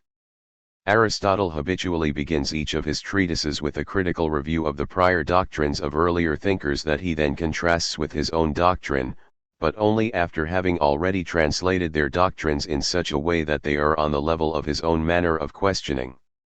The manner in which Aristotle, and also already Plato, distinguish themselves from earlier thinkers, still today remains the paradigm according to which the sketch of the outlines of earlier thinking is carried out. According to this paradigm, one compares, and does so from the perspective of the later thinkers. Thus, it naturally results that the earlier thinkers appear as those who did not yet know what afterwards was thought by Plato and Aristotle. That is, in fact, the case. However, the question remains whether the later thinkers are, precisely because they think what the earlier thinkers did not yet know, the progressive ones. Perhaps they are in truth the progressive ones, but the question remains whether this progress is not in fact an egress away from the inceptual. It is certainly the case that, from Heraclitus to Aristotle, thinking developed. But the question remains whether development, only because therein something develops, is itself already the true and protects the true. It is the same question that we must also direct at modern science when researchers are being applauded for, as the strange formulation has it, driving research forward. Forward. To where, if you please? Perhaps to the shattered cities on the Rhine and the Ruhr? What is going 79 on with this mere driving forward for its own sake? Does it even have a meaning, especially when one has forgotten to ask along what path one is driving, and who, after all, is doing the driving? Driving research forward, why forward, and by what right? What are fore and aft here? In any case, we must not take forward driving and forward-driven modern research as a schema in order to construct a so-called historiographical development from Heraclitus to Aristotle. For us the question here and now is precisely this, whether the inceptual thinkers, because they did not yet think as Plato and Aristotle did, remain behind the thinking of later thinkers, or whether they, because they did not yet think as Plato and Aristotle did, were already thinking ahead of all later thought, and indeed so essentially far ahead that all later thinkers up to the present day have yet to make up this leap ahead, and indeed cannot even perceive and experience it as a leap ahead. The question that is thus touched upon about the relationship between the inceptual thinkers and the later beginning of metaphysics is for us not a historiographical question that only compares past positions of thinking, for if the inceptual thinkers thought ahead of all that came later, and thereby thought beyond even today's thinking, then what comes to light in their thinking is what already and only lies before us as the fatefully sent that has yet to approach us, that is, what lies before us as history. This consideration also reveals that the common representation of time as a consecutive succession is in no way adequate to properly think history as it is. However, insofar as history is presented as historiographically and chronologically ordered, this chronological conception of time leads to the fact that only a superficial understanding of time has bearing upon our consideration of history. Through this view, we see the inceptual as what came earlier and has passed, it lies behind us. So understood, we must only count backwards in order to find the inception. However, we will never find the inception of occidental thinking as long as we count backwards in a historiographically comparative way. We will only find the inception when we think ahead in a manner that experiences history. 4. The characteristics of the word on. The primacy of the verbal meaning over the nominal meaning, in participles. If we consider this, then surely the information we have requested of Aristotle regarding the meaning of the participle carries less weight. Indeed, it becomes questionable if we may continue, without sufficient consideration, to take the dinon of Heraclitus in the sense of Aristotle's on. We could easily eliminate this concern by saying that dinon, in comparison with the on, is something singular, i.e., that the submerging or, on the other hand, the never submerging, is only a type of being. The dinon thus belongs, as does emerging and any process whatsoever, under the general concept of the on. Moreover, if the never submerging is something at all, and if the submerging happens, a being and a being einseins und einsen are present here. Therefore, what applies to the on as the most universal also applies to the specific case of the dinon. The possibility, and perhaps even the necessity, of construing Heraclitus's dinon in the sense of the Aristotelian on thus rightly persists. Yet, there is a matter that still remains undecided, for, indeed, it has not even been asked yet, namely, whether the dinon, or more precisely the me dinon pate, is only a singular appearance and occurrence within the on, i.e., within what is, or whether the relation of the me dinon pate to the on must be thought altogether differently and in a way for which we find no model in common ways of thinking. 81 Through the preceding lecture we have decided, almost in one fell swoop, to think the dinon verbally, thereby hearing the saying in such a way that therein the word of the never submerging has become audible. Initially, This emphasis on the verbal meaning only has the purpose of allowing the thoughtful gaze to align itself to the viewpoint within which the thinking of the thinkers moves when they name the being. In this sense, the never submerging would be a process, something that is, after all, and that therefore still belongs to the category of being. In any case, this relationship between the never submerging and being must be illuminated, if indeed the thinkers think the being of beings, and Heraclitus, as a thinker, thinks the never submerging. The question that remains can hence be captured in the following formulaic way: is the never submerging only one manner of being among others, or does the concealed essence of being perhaps altogether rest in the never submerging? If the latter is the case, whereto are we being led or thrown by the saying of Heraclitus when it asks, from the never submerging, how could anyone be concealed from it? Is not the appeal uttered within the saying, which has withstood the fleeting time span of 2.5 millennia, directed to us? Who, if not us, is being addressed therein? We who are sitting here, and who are perhaps still of the opinion that this lecture on Heraclitus is enacting a flight into intellectual history and antiquity. Certainly, we could simply process the saying in a purely historiographical way and designate it as the erstwhile opinion of a past philosophy. We could indeed do this. The saying certainly does not suffer as a result. However, the question remains if perhaps we suffer as a result. The saying does not need us, but the question remains whether someday we will need the saying that speaks to us in a hidden way about being. Should this prove to be the case, then it is perhaps good if we ourselves gain some clarity about how we, those of us sitting and standing here, 82 listening and speaking, all relate to being. It is perhaps good if we consider, for once, on what terms we are with the most common and fleeting word wherein being speaks itself, namely, with the unremarkable word is. We say is constantly, even when we are not saying it expressly. We think it in the form of every time word, we think it in every naming, every call and command, every appeal and every greeting. We think it constantly and understand it everywhere, and yet utterly fail to grasp it and reflect upon it. We think it in every silent reflection, we think it in thoughtless opining, we think it even when we believe ourselves merely to be feeling or experiencing something. The word of all words, the very ether of language, the word that names that in which all saying and all silence are suspended, for us, this word has remained up until now the most innocuous of all that is innocuous. It is surely strange how carelessly the human proceeds with the word that is always already named in advance of all his often hasty and loud pronouncements, even though it is not always spoken aloud. According to the occidental determination of its essence, the human is that being who has found its distinction in Lgan, in having speech, in having the word. The human has the word in the sense that for the human and, as far as we know, only for the human that to which he is relating addresses him, and he is able to respond to this address by speaking, so that everything that appears also and at the same time comes into the word, even if it is not spoken aloud each time. This event erroneous, namely, that whatever comes to appearance already comes from out of the word, is the sole reason that the human is also occasionally affected by the unsayable. The unsayable would not appear if all appearing did not remain originally interwoven with the sphere of saying and the word. Every statue, every temple, every playing of the flute would be nothing, if it could not find a home in the realm of the word.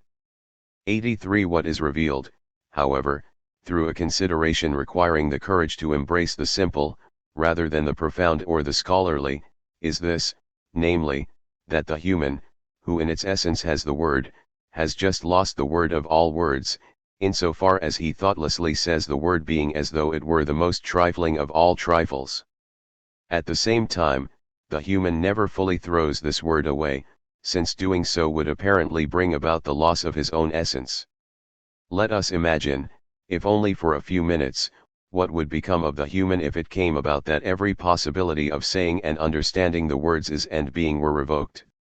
No catastrophe that could befall the planet can be compared with this seemingly most trivial of events, Aranissa, in which the human's relation to is suddenly suspended. But this catastrophe has long since arrived, only no one has noticed it in its essence.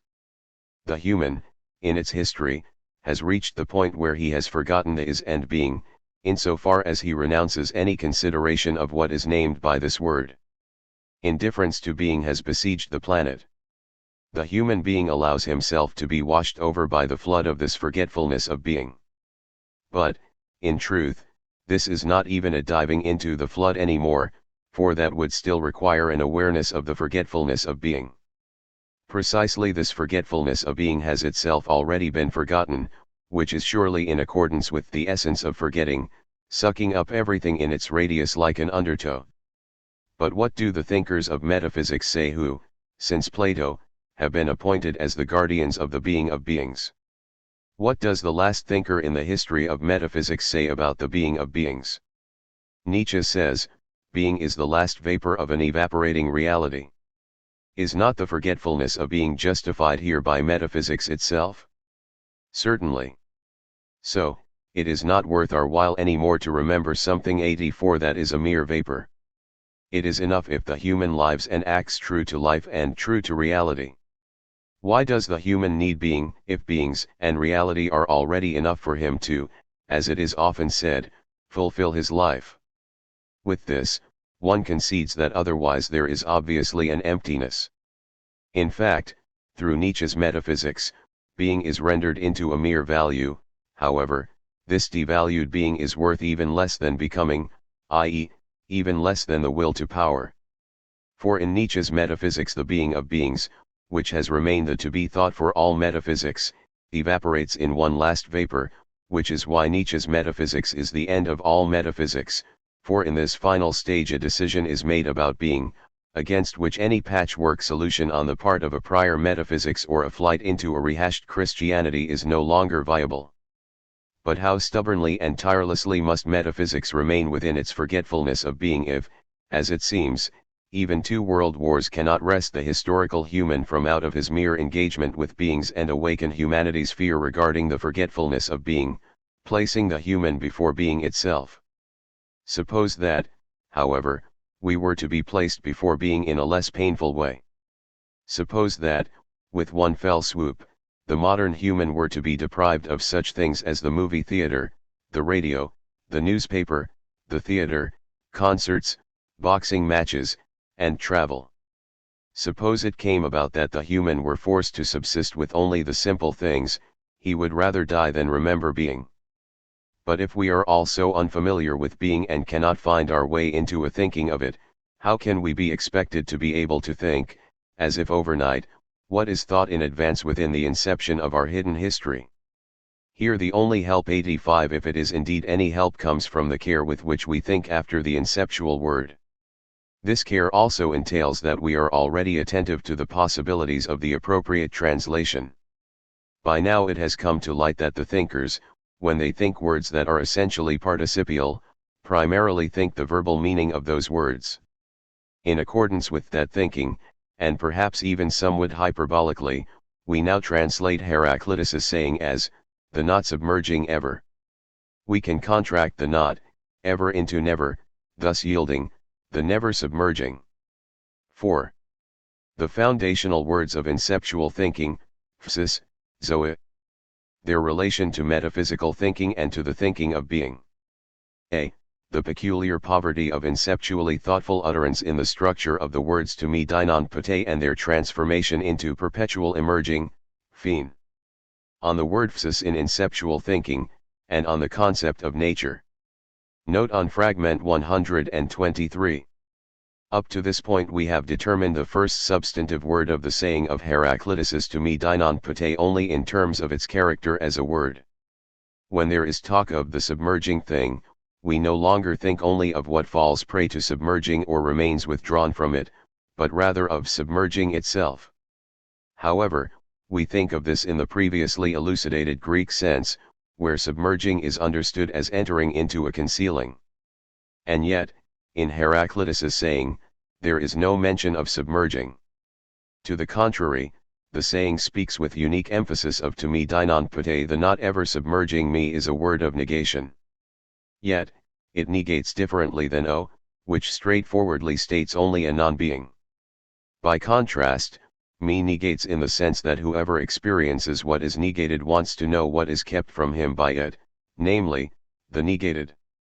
We therefore translate me as not ever. 86. What is named here is experienced as that which, not for anything, not even for all the world, is a submerging or is dissolved within one. However, with this it is in no way already decided whether what is named here is not still determined in its essence through a submerging, or indeed whether the not ever submerging must nonetheless remain determined in relation to a submerging. For only if within what is named here a trace and a sign of submerging appears does the me, the not ever of repulsion, have a hold and sense. The me says, then, that in what is named here, submerging indeed prevails and unfolds, but that this submerging does not dominate in this unfolding, not just now and from time to time, but rather essentially not and therefore consequently never. The me in the saying is hence still more narrowly qualified through the pot ever, at any time, a word that indicates a temporality, me, pot not ever, ever, i.e., never. But here, as would be perfectly possible, the much more common combination of words t me pot dinon is not used, but rather we find to me dinon pote, the negated word, dinon, is set between a combination of negating words. Precisely through this combination of words, i.e., the dinon between the me and the pot, the verbal, temporal sense of dinon is made conspicuous, and the eventful Eranishaft essence of the above named is brought to appearance through this simple and straightforward way of naming. Already here, with the first saying of Heraclitus's, we learn, if we have eyes to see and ears to hear, something of the harmony of what is said and thought, heard and questioned, in this thinking. However, we also sense something of the austerity of care, that is, of the poverty proper to thoughtful saying.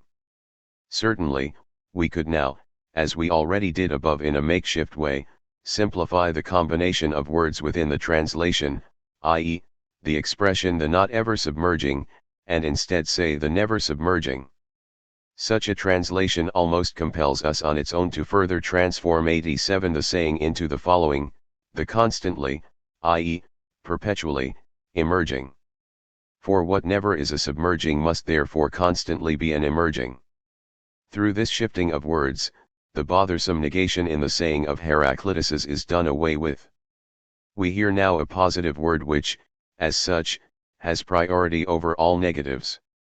The word, now transformed into a positive, makes the expression easier for us to understand by opening our eyes for the first time to what is named here, supposing of course that we are mindful and able to learn to see in a Greek way. This is perhaps the minimal precondition under which every attempt to think the inception of occidental thinking remains situated. If we undertake to use the affirmative turn of phrase the perpetually emerging instead of the negating phrase the not ever submerging, ever, or the phrase the never submerging, then we say in our own language a word that Heraclitus also at one time very well could have said in his own language. The perpetually emerging names the Greek taephon. In place of tephon could also stand iphsis, one which, thought literally, means emerging in the sense of coming out of the closed and veiled and simple one folded. Phsis is the foundational word in the saying of the inceptual thinkers. This emerging becomes immediately clear to us through the emerging of the seed sunken in the earth, the sprouting of shoots, the emerging of the blossom. Additionally, the spectacle of the emerging sun points to the essence of emerging. All of this, however, is different from the sort of emerging one sees when the human being, gathered into view, arises from out of himself, or how the emerging world unveils itself to the human through speech and thereby, at the same time, unveils the human himself, or how the mind, through gesture, displays itself, or how, in play, the essence of the human shows itself transparently, or how, in simple presence, the essence of the human reveals itself. To say nothing here of the greetings of the gods, 88 there is everywhere a reciprocal unfolding toward one another of all essences and, within that unfolding, appearance in the sense of the emanating self-showing. That is physis. Therefore, it is fundamentally erroneous to hold that what this foundational word physis names in the saying of the inceptual thinkers was first of all gleaned from the emerging seed, the emerging plant, or the emerging sun, and was only then accordingly extended to all so-called natural processes, and then finally conferred upon humans and gods, and in such a way that, from the point of view of physis, gods and humans are also presented as being in a certain sense natural. As if it were not in fact the case that what we call nature first obtained its determination only through a lack of understanding of physis, pure emerging, is neither merely abstracted from out of the narrow sphere of what we call nature, nor is it subsequently assigned to humans and gods as an essential characteristic. Rather, physis names that prior emerging within which earth and sky, sea and mountain, tree and animal, human and God emerge and thereby show themselves as what emerge, so that they, in light of this emerging, are known as beings. What we call natural processes first became visible to the Greeks in the way of their emerging within the light of physis. By contrast, modern natural science experiences the emerging of seeds as a chemical process that is interpolated in terms of the grinding gears of the mechanistically viewed interaction between seeds, the condition of the soil, and thermal radiation.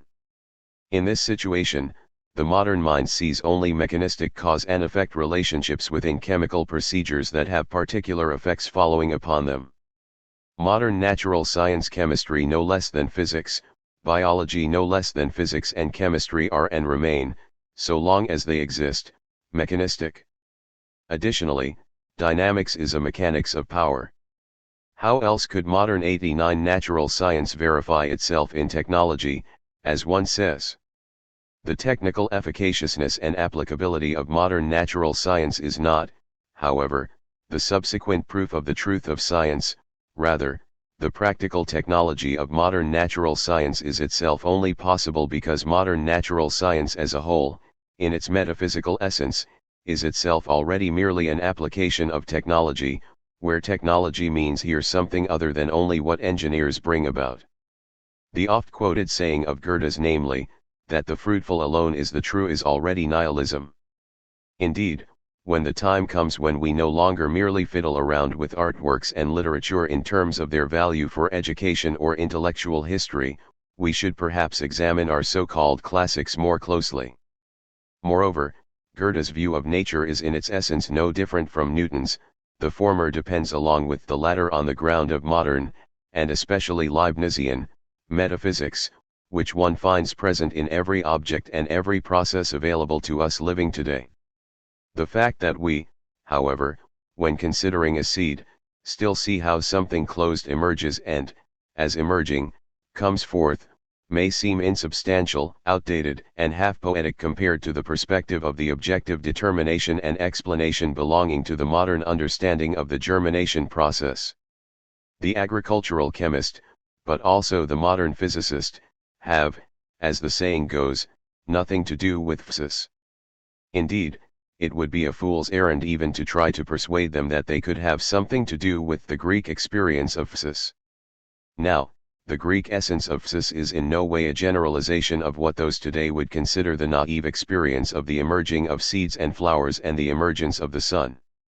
Rather, to the contrary, the original experience of emerging and of coming forth from out of the concealed and veiled is the relation to the light in whose luminance the 90 seed and the flower are first grasped in their emerging, and in which is seen the manner by which the seed is in the sprouting, and the flower is in the blooming.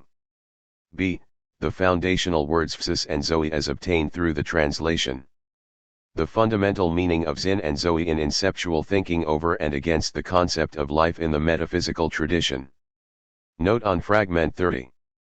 If, therefore, in the word to me deinonpute the never submerging is named as the perpetually emerging, and if physis/phene/phone is the word for emerging, then the above-mentioned phrase very well could have been rephrased by Heraclitus as taephone, or even contracted into the single word tephaion. However, this word does not appear in the saying. Indeed, we find it nowhere among the sayings of Heraclitus's.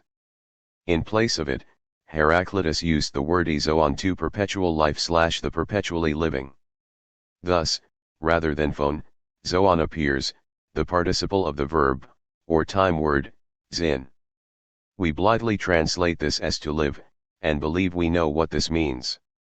To live, how could we not know what that is, since we ourselves live, and since we, in accordance with the founding principle of modern metaphysics, create our notion of beings, and also of being, from out of the experience of our own eye.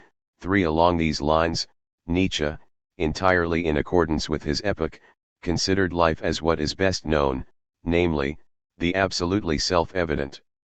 Because everything is understood from the perspective of life, every objective thing is the experienced, and experience is therefore the relation to the world. Everything comes from lived experience. Poetry and Experience is the name of a famous book by Dilthey. Because Nietzsche also thinks from out of experience, he does not hesitate to interpret the foundational word of all thinking 91, namely, the word being in terms of life. In a note from the year 1885/86, Nietzsche writes, "For being we have no other conception of this than to live. How, then, can something dead be?" Already at Nietzsche's time, being had been conceived by us, which is to say, by anyone, for a long time as life. The question nevertheless remains which conception we have of life. Nietzsche interprets life as will to power. In the second part of Thus Spoke Zarathustra, 1883, in the section entitled On Self-Overcoming, the connection between life and will to power is expressed for the first time. He certainly did not arrive at the truth, he who shot at it with the phrase will to existence, this will it does not exist. For, what is not, cannot will, but how could what is in existence will existence? Only where life is, there is also will, not, however, will to life, but rather, so I teach you, will to power. There is much, to the living one, that is valued as higher than life itself, but from out of the process of valuing itself speaks forth the will to power. 5. In the same passage, prior to the above cited, one sees the following. Where I found living things, there also I found will to power, and even in the will of the servant I found the will to be master. 6. In all of this, it is decided that whatever does not have the character of the will to power is not being, and thus is, insofar as it is not thought as will to power, a mere vapor. To be sure, this vapor is still necessary for living. It is, according to Nietzsche, even that truth that humans must perform for themselves in order to live, that is, to be capable of existing as will to power. But, 92, we also see here that the appeal to what is alive and to life always already contains within itself an interpretation of its essence. Nietzsche finds living things only where he finds will to power. Said a bit more generally, one finds living things only where what is encountered already corresponds to the superimposed conception of what life is. Unfailingly, we believe we know in an immediate way the living as such, even without an expressed essential determination of life. We distinguish, for example, the living from the dead. However, we do not group the dead together with the lifeless, which, like a stone, has no life at all and therefore cannot die and can never be dead. We distinguish life and death and yet do not know what life and death are. It probably belongs to the same oppressive forgetfulness of being that, with respect to life and death, we have only very indeterminate, flickering, and adventitious notions, whereas life and death can be nothing incidental, since indeed the entire planet erupts in a clamorous uproar concerning the living and dying of its people. By means of modern science, we will not be able to learn to experience what to live means in the sense of the Greek words in, even after the previously adduced example of the word physis. Even if modern biology were built upon a clear and grounded experience of the essence of life, which, to be sure, is certainly not the case, then its underlying essential experience of the essence of life would still never be gained nor grounded biologically. All biology, as is the case with every science, is merely an addendum to the determination of what in its essence has been brought into knowledge only through essentially thoughtful experience. We never experience what art and poetry really are through the historiography of art and literature.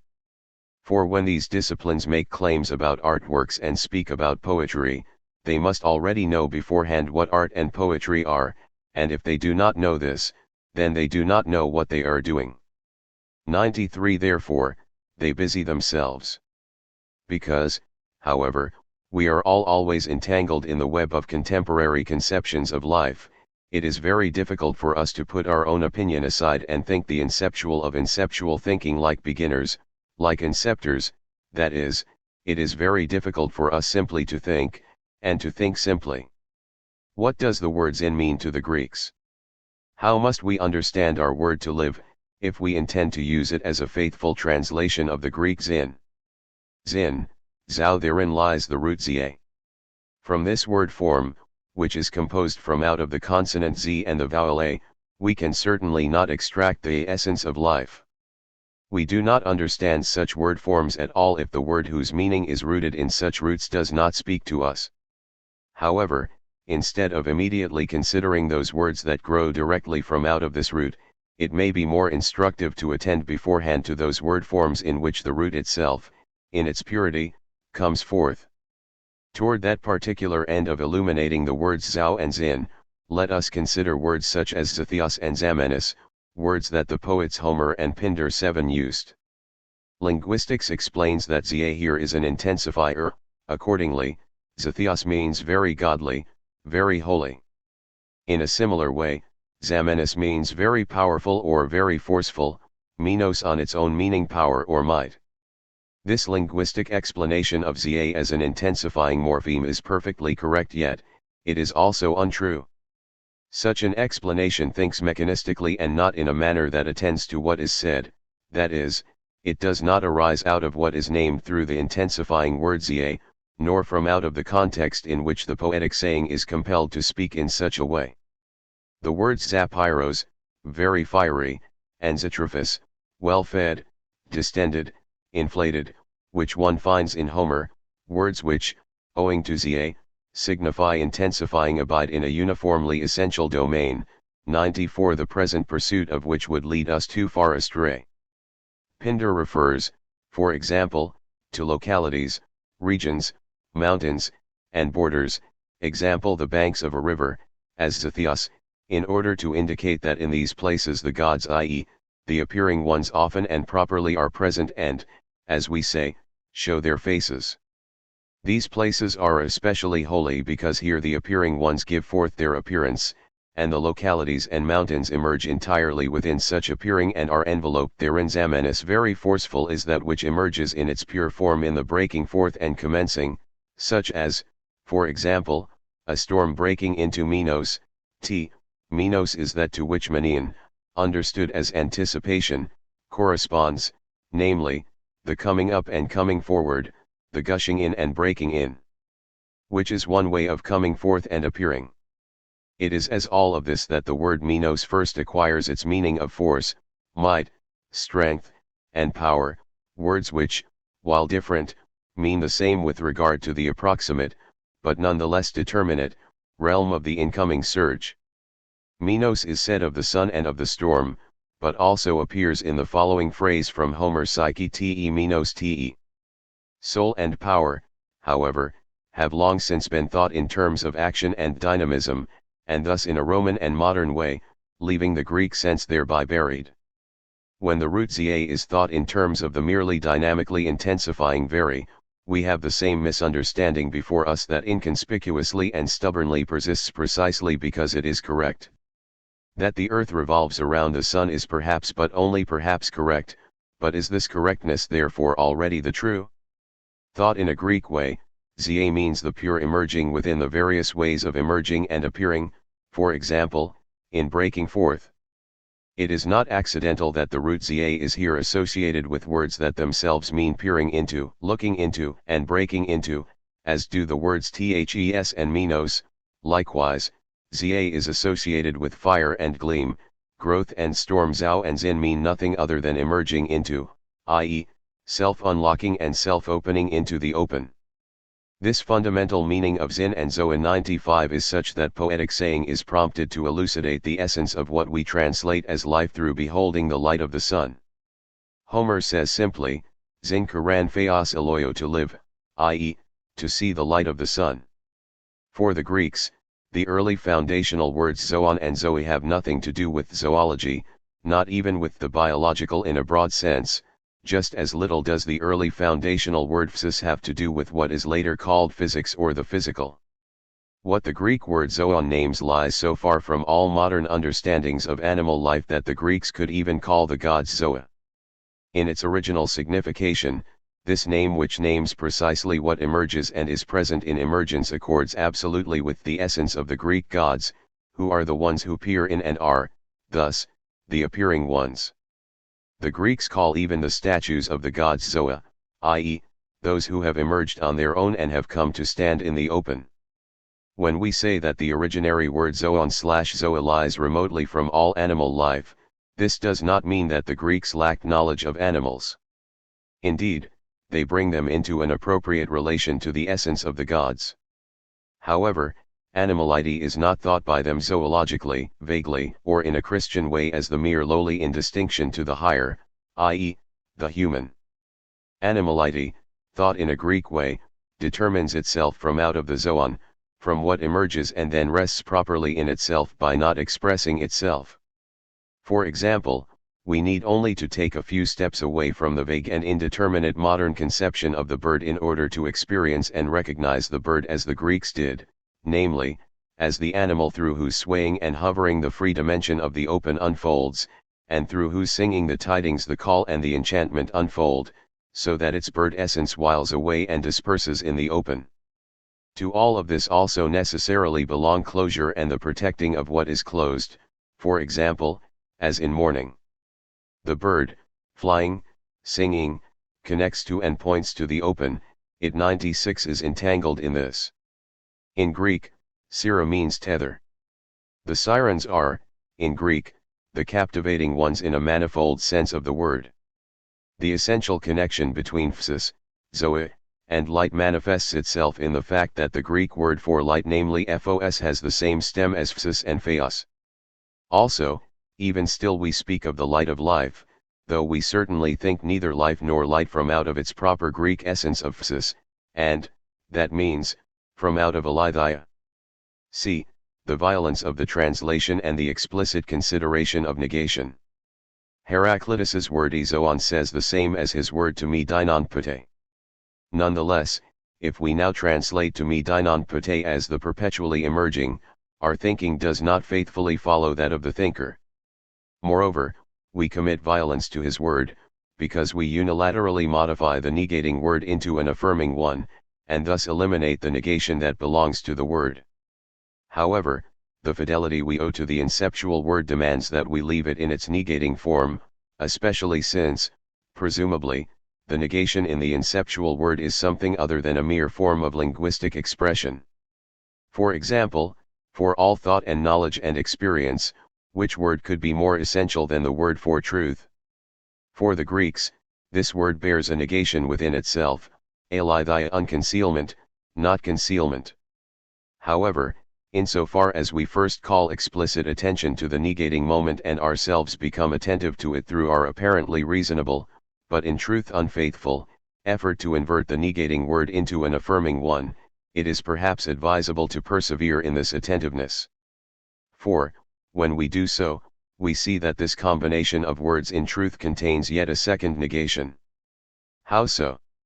Not only does to me deinonpete contain 97 the particular word for not, me, but, indeed, submerging itself, dnn, is already a negation, if indeed submergence, thought in a Greek way, is a departing and a vanishing, and thus is the not emerging and no longer emerging, and thereby what turns against emerging. Thus, the combination of words to me deinonpete contains a double negation. However, the double negation yields, as if by itself, an emphatic affirmation such that, when considered correctly, it seems once again appropriate if we forthwith translate and substitute it with a positive expression. If we think the matter in this way, we reckon well with words and put forth the equation that a double negation is the same as an emphatic affirmative. In this case, we are dealing here with coin counting rather than with the foundational words of saying as such. Certainly, in this altogether cheap and calculative procedure, we renounce properly contemplating what is said and named here in an essential thinking. Review. 1. The me deinonpete of Heraclitus's, thought inceptually, and the on of metaphysics. Within the saying of Heraclitus's that we prioritize before all others, thus considering it to be the first saying, there stands in first position the combination of words to me deinonpete, the never submerging, ever.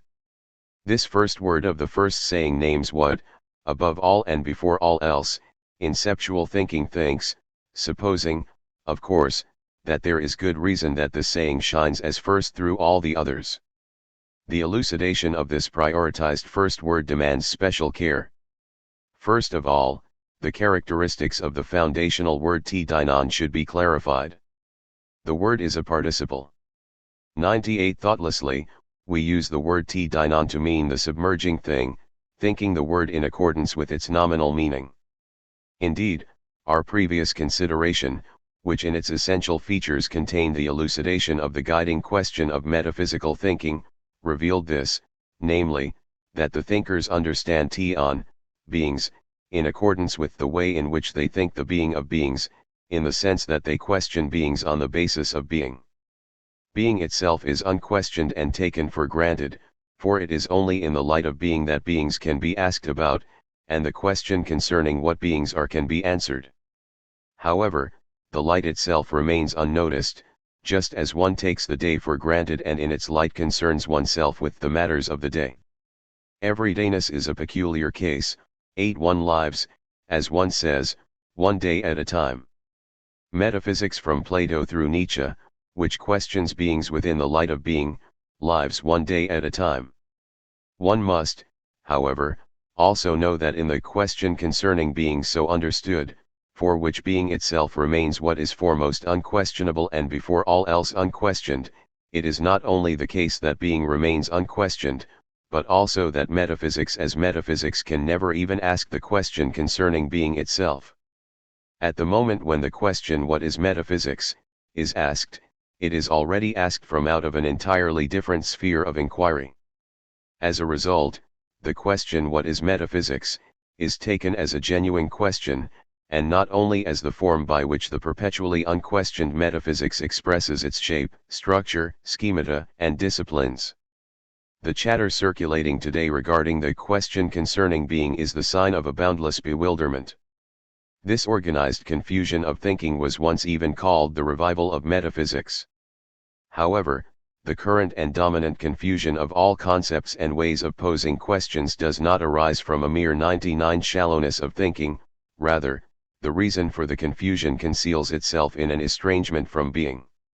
When Nietzsche says that being is the last vapor of an evaporating reality, then he only pronounces, in his language and with the boldness of a metaphysical thinker, the final consequence of the truth that all metaphysics as such holds, namely, that being is the emptiest and most abstract concept, the most general. It is still more honest to pass off being, taken as this conjectural abstraction of all abstractions, as a mere vapor, than it is to pretend that one is even asking the question concerning being from within the estrangement from being. For the sake of the consideration necessary here, only the following is of importance, namely, to recognize that the thinkers understand this foundational word in its verbal sense, and in such a way that the being, understood verbally, i.e., as being, is that in view of which the particular being, understood nominally, is questioned. The consideration necessary here depends upon the simple and ubiquitously operative experience, which is nonetheless quite rare, that what the inconspicuous words is and being name is neither a mere vapor nor merely the most general, but rather is that in whose light any being appears as such. The reference to the way in which the participle on is thought in metaphysics should provide us with a guide by means of which we might arrive at an understanding of the participle t-dinon. If we understand t-dinon in a manner that corresponds to the metaphysical understanding of on, then the former means the submerging thing in light of submerging. The submerging thing is hereby treated as some existing thing. Were it not some existing thing, it could not submerge, i.e., it could not be deprived of the customary conception of being. Submergence, as a process of the deprivation of being in view of the still existing thing that submerges, is a way of being.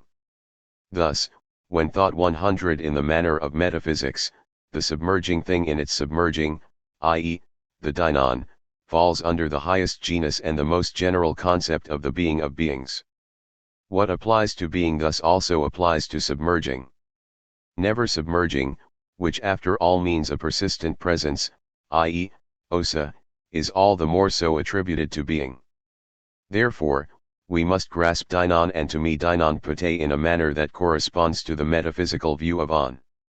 This conclusion is legitimate only under the assumption that the thinking of Heraclitus and the inceptual thinkers is already or solely a metaphysical thinking that asks about the beingness of beings. One takes this assumption as so self-evident that one further takes the inceptual thinkers not for metaphysicians, but rather assigns to them the honor that their metaphysics is still something primitive and unformed, but is nevertheless the preliminary stage of metaphysics, i.e., the preliminary stage of the philosophy of Plato and Aristotle, who for many centuries in the Occident, and still today, count as the philosophers par excellence. This, however, is the question: is inceptual thinking metaphysics or preliminary to it, or does something entirely different occur arrogant within inceptual thinking? This question is certainly not meant historiographically, rather, the question pursues whether and how being itself inceptually clears into the open within the history of the Occident, and whether and how being, even now, gleams in a faint light, which some suppose to be a mere vapor. Above all else, the question asks only how things stand with being and where we stand with regard to it. The question of whether or not the me Dinon Pate of Heraclitus may be thought in the sense of the on of metaphysics should not be used to bring about an academic controversy regarding how pre-Platonic philosophy is to be grasped in the most historiographically accurate way. Rather, the question is meant to provoke us into thinking about whether being lights itself in what Heraclitus calls to me Dinon Pate in such a way that we also stand in this light, even though it, as only an 101 evaporating vapor, obscures and darkens the horizon of human existence. 2. The inceptually unblemished meaning of Psis as the pure emerging and its essential nearness to Zoe. The essential nearness of life and being in Zoon, Fragment 30. Rejection of the metaphysical interpretations of the concept of life.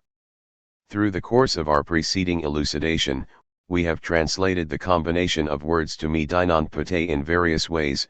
First as the not ever submerging thing, then, we resorted to the purely verbal sense, the not submerging, ever, then, we contracted the two words between which Dinon is set me and pot into the familiar Greek expression mipot, and translated it as the never submerging. Finally, we gave this negative expression a positive twist and replaced the never submerging with the perpetually emerging. Through this process of rendering the Greek into German, we recognized the original meaning of the Greek word psis, which is the foundational word of inceptual thinking. In order to think after its inceptual meaning to the greatest possible extent, we must forestall a common prejudice, namely, the customary equating of psis with nature. In the course of this equating it is of little importance how this latter concept, nature, is defined, whether it is taken in the sense of nature as opposed to spirit, or whether nature is meant in the broader sense of essence, such as when one speaks of the nature of a matter. Even when we consider that the Greeks had an essentially different view of nature that cannot be compared with the contemporary one, even when, according to this incompatibility of an equating of psis and nature, we determine psis otherwise, we nonetheless still remain 102 constantly caught in the prejudice that psis means for us so-called nature, earth and heaven, sea and mountain, plant and animal, although now thought in a Greek sense. Moreover, this means that the human and the gods have also been thought, in a Greek sense, from out of this psis concept and in accordance with it, that is, they have been thought naturally. This prejudice is just as fatal as the first. In truth, psis means the pure emerging in whose prevalence any appearing thing appears and thus is, without specifying any particular being such as mountain, sea, or animal. However, even with this clarification we could now still easily succumb to an additional prejudice by thinking that psis is the pure emerging in whose openness and brightness everything appears. Mountain and sea, plant and animal, house and human, God and heaven are thus all things that appear, and do so in the manner in which we nowadays conceive such beings.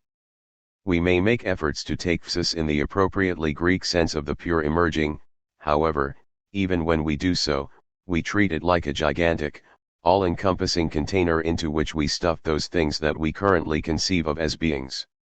When we do this, we thereby fail to grasp what is decisive, for psis, as the perpetually emerging, is not an inert receptacle, a so-called container in the manner that a lampshade spreads over the lamp in such a way that the lamp remains what it is whether the shade contains and covers it or not. The pure emerging prevails throughout the mountain and the sea, the trees and the birds. Their being itself is determined through and as physis and is only experienced in that way. Neither mountain nor sea nor any being needs the container, for each being, insofar as it is in the manner of emerging.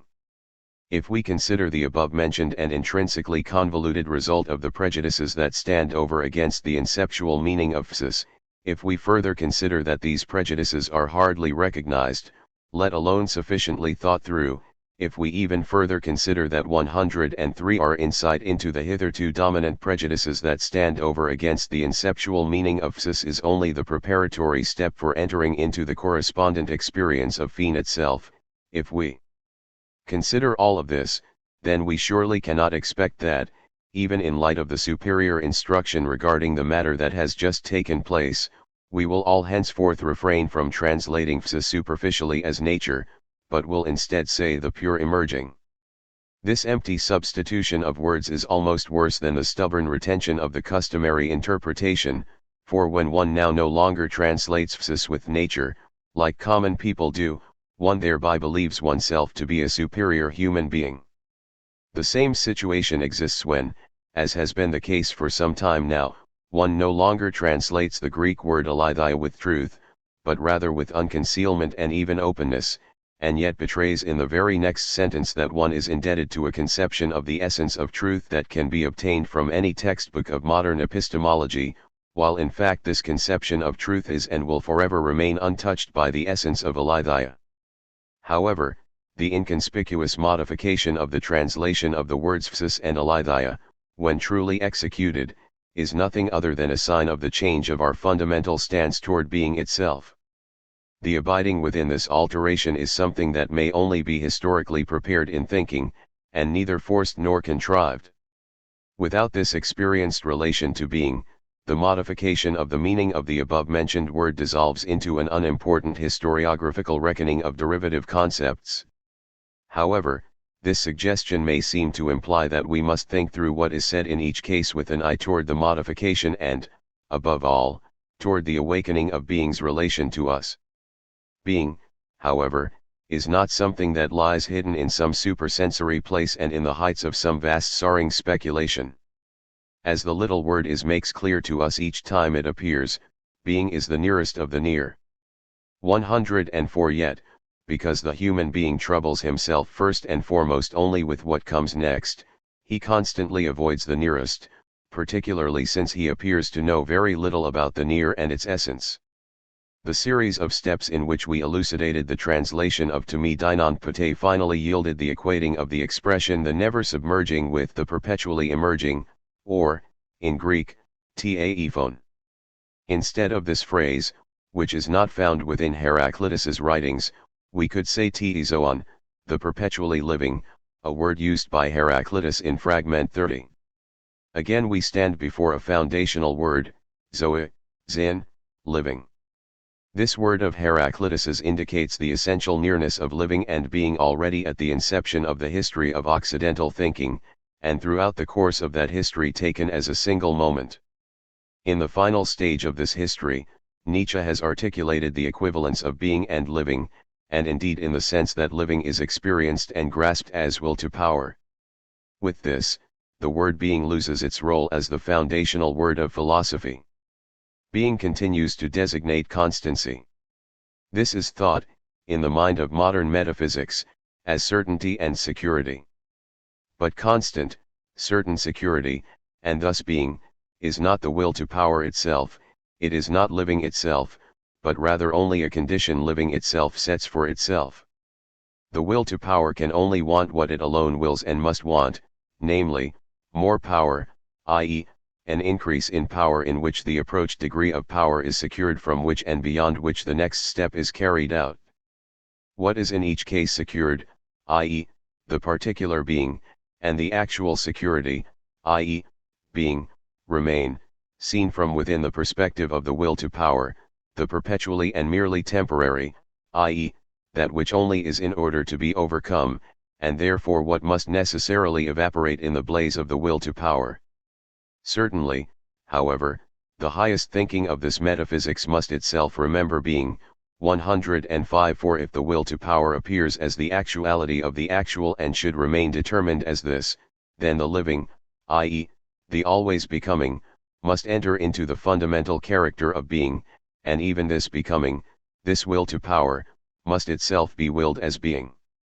In fact, Nietzsche's thinking in the vicinity of the metaphysics of the will to power is radical enough to admit this extreme concession to being.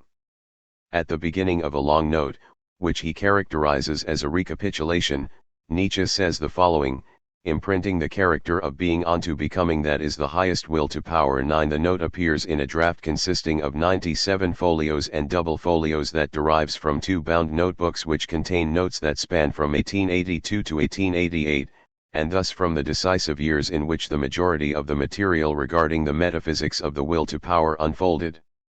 Judging from the manuscript, the notes in question hail from the years 1885/86, and thus from the 2 years during which the preparation for the planned magnum opus began. The highest will to power is to will becoming, but to arrest this becoming as being point 10. We could now easily retrace the metaphysical interpretation of living as will to power in our historical past and show the manner in which living was construed in the metaphysics of German idealism, or the manner in which Leibniz decisively defined the essence of living for modern metaphysics, or the manner in which the Renaissance, the Middle Ages, Augustine, Christianity, late antiquity, Hellenism, Aristotle, and Plato 106 each determined the essence of living. We could open a gallery of intellectual history featuring the concept of living, and everyone could then pick out, as if in a warehouse, what appeals to him and his life experiences. A person could, by virtue of this magnificent presentation of intellectual history, decide unreflectively and with a wink upon the concept of living as defined by Christianity. However, on the same day this person, who is, for example, a renowned researcher from Berlin, must fly on an airplane to Oslo for a lecture. Such a person finds the experience wonderful, all the while utterly failing to notice and consider that this experience is the purest affirmation of the will to power, upon whose essence the possibility of an airplane and a trip in it depends. This person, owing to the perspective of their Christian experiences, would surely find Nietzsche's doctrine of the will to power horrid, even while flying merrily in the plane over the Norwegian fjords. Having arrived, this person perhaps presents a lecture against nihilism, one rich in intellectual history, while also flying around in an airplane, using a car and a razor blade, and finding the will to power too dreadful to bear. How is such splendid hypocrisy possible? Because this person does not think of being for even a moment, either with his Christian standpoint or during his trip on the airplane, and is driven by this forgetfulness of being into the purest oblivion. Likewise, the historiographical stroll through the history of the concept of living would only be an optical illusion and in truth a flight away from the consideration of what is and of what prevails in the is. Yet, are we ourselves not in the very same situation when we elucidate the meanings of Zoe and Zin, only that we in this case go back several hundred years further, where the determination of concepts becomes even less certain. However, if we heed what was said in the preceding sessions, we soon see that the situation is not the same. What is at stake here is not a historiographical reckoning of varying conceptual views 107 in various time periods carried out in such a way that we, in confronting this assortment of concepts and testimonials as if we were spectators and shoppers, had the choice to opt for some romanticism, or for a Goethean classicism, or a culturally joyful Christianity, or for some other historiographically concocted and ersatz fabrication, with the help of which we could squint our eyes and save ourselves for an alleged transcendence. We are within the forgetfulness of being, and in such a way that we are willed by the will to power as the actuality of the actual, whether we know it or not, and whether we find it dreadful or not. We are, insofar as we are historical, what is willed in the will to power. The will to power is not some deranged idea conceived by the insane Nietzsche. It is not the fiction of an eternally dissatisfied and arrogant human being. The will to power is the being of beings, which unfolds historically, and it is precisely because of that fact that it had to have been discovered by a thinker and had to be endured by someone suffering immeasurably, and can only have been found as what is suffered through. The will to power is neither an invention of Nietzsche's nor of the Germans, but is rather the being of beings upon whose ground the European nations, together with America, have existed over the past centuries, and upon which beings have been actualized. In knowing and reflecting upon this, one has already lost all time and opportunity to move around historiographically within intellectual history and to take up, from the catalogue of the enumerated concepts of living, those of Nietzsche's, and with a sanctimonious remark against this anti-Christian philosophy pretend as though one were among the saved or, indeed, the Savior himself. We are not here practicing historiography with an appended moral application and mixed in allusions from the current state of things, rather, we question, and in a questioning way also know that this questioning can only be a very preliminary knowledge, 108, and that this inquisitive knowledge must exist if the Germans, and only they, are to save the Occident in its history. Let us ask, what is happening to us here? Let us ask, what does it mean that being in the form of the will, and finally in the form of the will to power, determines beings as a whole? Let us ask about being. If being, as the luminance of unconditioned self-certainty of the will to power, even if only in its most veiled form and in its decaying deformity belongs to the ground of the essence of Psis and its ground, i.e., belongs to Aletheia, then within the question concerning being we also already ask about the inception and in advance of it, and not after the fact. We are, in this question, referred to the word of the inceptual thinkers that we might hear and reflect upon their foundational words. Zin, Zhao grow from the root Zia. We reach this root through word formations such as Zithios, Zamenis, Zapyros, and Zitrophus. Everywhere the Zia correlates to what manifests like a god peering in, like a storm erupting, like a fire emerging into its luminance, to what emerges and disperses like the well-nourished and thus appears as the unfurling. The Zia signifies the essential ground upon which the ever-varying arising, dispersing, and going forth emerges. Zin means the emerging itself, the self-opening into the open. Zoan is not the animal nor the living being in any casually conceived or indeterminate sense. Rather, Zoe means the essence that emerges from out of itself and into emerging. Zoan means the perpetually emerging. It means the same as Ephion, which we here equate with to me deinonpate. 109.5. Exposition of the essential connectedness of emerging and submerging. Fragment 123.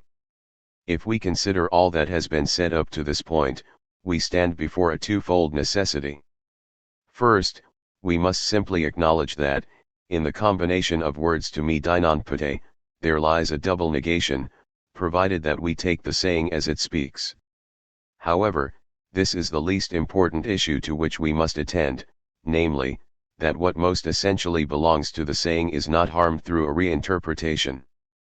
Second, the transformation of the negative saying into a positive one certainly all but compels us to retain this positive meaning. For, through this transformation it appears that the never submerging means the perpetually emerging, Psis/Zoe. But these are the foundational words of inceptual thinking. They name straight away what is, for the inceptual thinkers, the to-be thought. This is why the writings of the inceptual thinkers all bear the same title, Perpsios on emerging.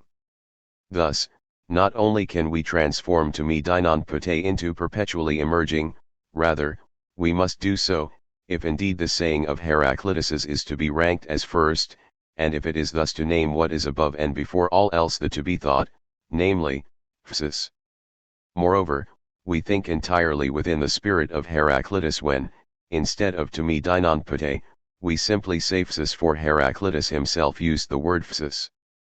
Indeed, he uses this word in a saying whose content directly points to that essential connectedness that is named with me deinonpate, the never submerging, namely, the not going away into concealment and, thereby, concealing in general. 110a, the contradiction of emerging and submerging. The failure of logic and dialectic in the face of this contradiction. What does Heraclitus say about physis? Even before we have thought through the first saying in its entirety, we already hear yet another saying. However, with the quotation of the following saying, and as was the case with the first saying, we abandon the typical ordering of the fragments, taking instead fragment 16 as the first and, from now on, fragment 123 as the second. The latter fragment reads: Physis cryptis thy filii. Emerging to self-concealing gives favor. We are astonished to hear such a thing regarding physis. Physis as the perpetually emerging, as the never submerging, is obviously the same as the never going into concealment. The perpetually emerging is indeed what is purely concerned with emerging and only with this. The perpetually emerging constantly rejects submerging from itself, it is averse to entering into concealing. If the perpetually emerging, physis, at all turns away from something and indeed turns itself against it, if, further, the perpetually emerging in its very essence does not know one particular thing and is not permitted to know this thing, then surely this thing would be concealing and going into concealment. Yet, now Heraclitus says, emerging gives favor to self-concealing. Accordingly, emerging belongs in its very essence to self-concealing. How does this square with the essence of physis? Here, it seems, Heraclitus contradicts himself. Conventional understanding always feels a deep satisfaction when it discovers that a thinker has contradicted himself. For example, one has hardly even read, if you could even call it reading, 111 the first pages of Kant's Critique of Pure Reason before making the discovery that Kant in fact contradicts himself. With this discovery of contradiction, one obtains the longed-for superiority over the thinker, one finds him illogical. One finds much in that fact, and, indeed, one is only preoccupied with such finding. In addition to this particular way of occupying oneself, there is yet another, whereby one keeps oneself busy finding things to be so and so. One listens to concerts and one finds the violinist to be good, bad, or otherwise. Everywhere one finds. One listens to a lecture and finds it to be too technical. One further finds that the speaker has a poor voice, and one finds more still. In addition to this way of occupying oneself, one seeks after further opportunities where one can find things to be so and so. Indeed, one finds that such bustling about is just life, and naturally one finds it annoying when one is made aware of this activity of occupying oneself and finding. Or, what is even more fatal, one finds such awareness interesting and entertaining. Before we content ourselves only with finding that Heraclitus's word concerning physis entangles him in a contradiction, we would first like to actually consider the saying. If physis, in its proper essence, belongs to self-concealing, then is it the case that emerging would thereby be in its very essence a self-concealing? Emerging a submerging? For serious thinking, this is clearly a pure contradiction that cannot be evaded through quibbling, sophisticated subtlety, or deceptive maneuvering. To say that emerging is submerging is like saying that day is night and vice versa, and sounds just like the statement light is dark.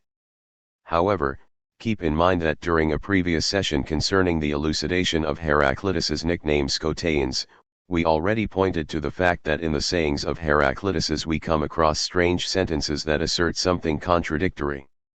We also heard that, in 112 Contemporary Metaphysics, dialectical thinking does not only treat such contradictions as a nuisance and eradicate them, but actually holds the self-contradictory as the true.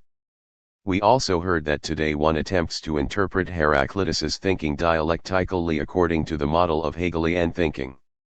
Seen in the light of dialectic, which thinks the unity of the self-contradictory and sublates the contradiction as contradiction, Heraclitus's saying physis cryptis thy filii which, however, Hegel did not yet understand is no longer strange.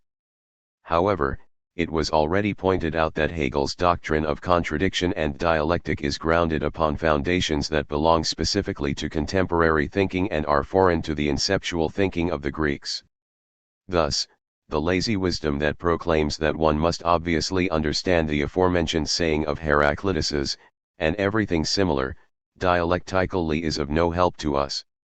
This escape into dialectic is easy and has the advantage of appearing profound, however, it remains, when viewed with respect to Heraclitus, merely an escape, a flight, and a cowardice of thinking, that is, it remains an evasion of the being that clears itself here. When faced with fragment 123, we think much more seriously, than do the acrobats walking on the rope of self-strangling dialectic, when we initially find a contradiction within it. It is another question entirely whether we should be allowed simply to halt in the face of what we have initially found to be a contradiction. To say that emerging, and what essentially unfolds in emerging, loves and is submerging is, when taken straightforwardly, a blatant contradiction that screams and shouts at us from out of the saying.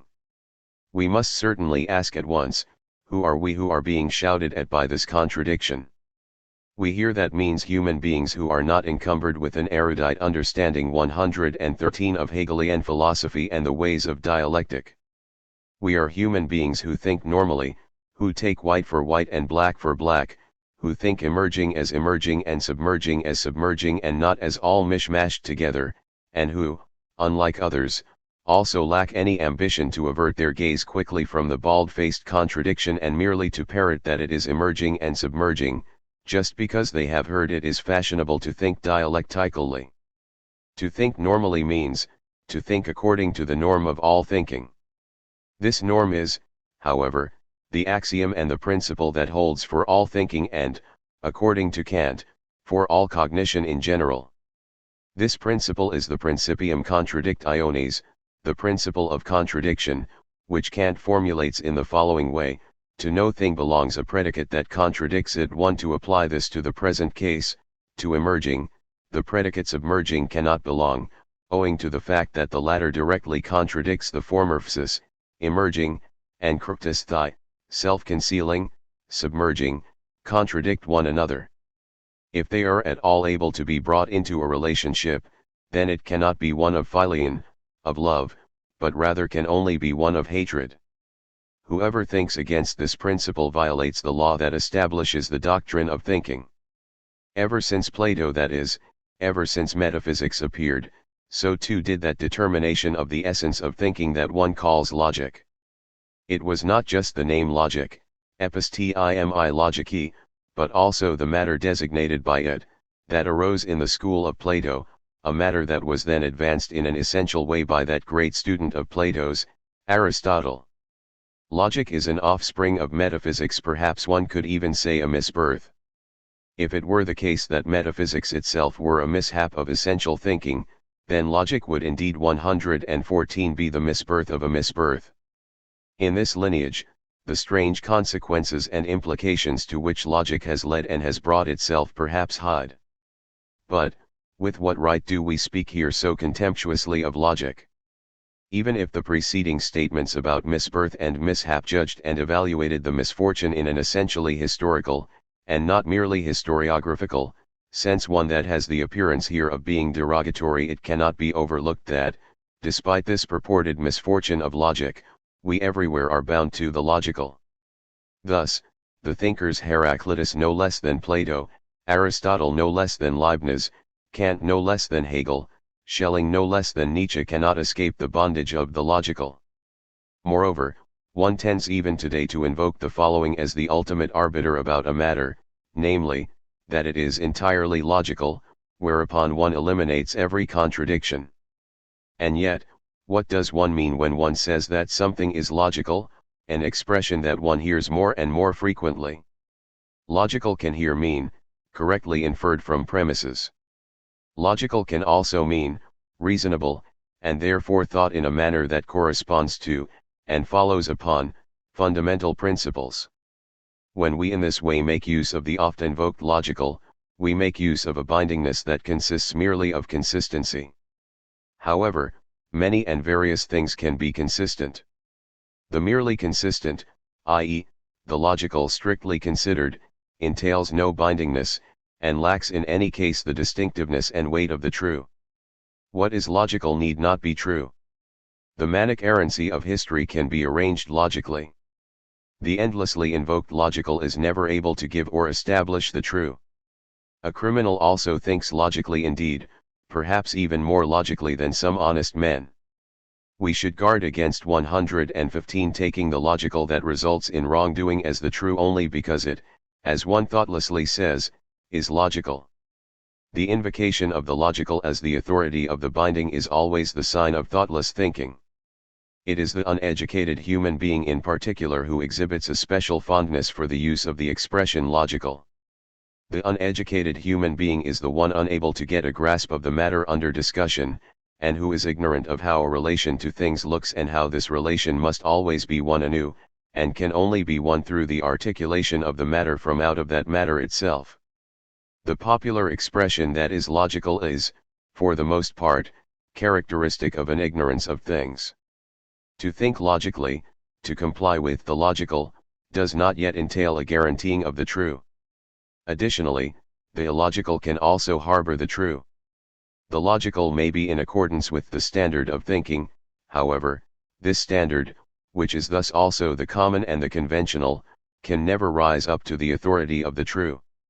The statement "the light is the dark," when viewed with respect to the tin God whose name is the logical, means the same as A is the opposite of A, which is clearly illogical. The statement "the emerging is the submerging" is similarly illogical. Were the logical also already the true, and the illogical already the false, then normal understanding would have to judge Heraclitus' saying regarding physis to be false.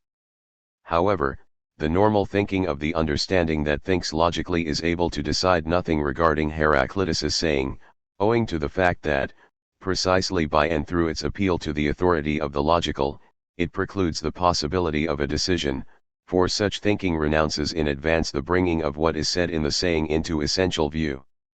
The decision of conventional thinking concerning the saying of the thinker is in essence more reckless than a judgment made about color by one who is colorblind.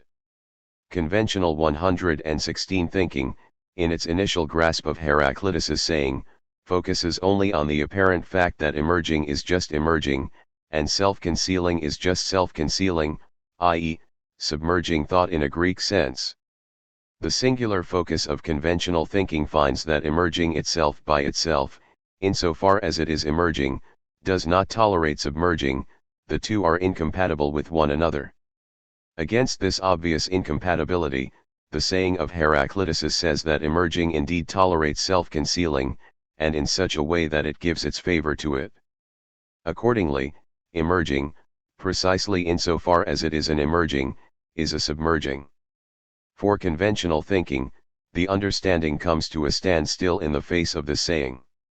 We all those of us here who come from conventional thinking must first actually reach that place where our understanding stands still, only then, when this everywhere bustling and at the same time normal understanding, which jostles about with the phrases logical and illogical, comes to a standstill, can the other, essential thinking perhaps come to pass in such a way that the understanding that is standing still, with all of its vindictive and vainglorious presumptuousness, no longer interferes with it?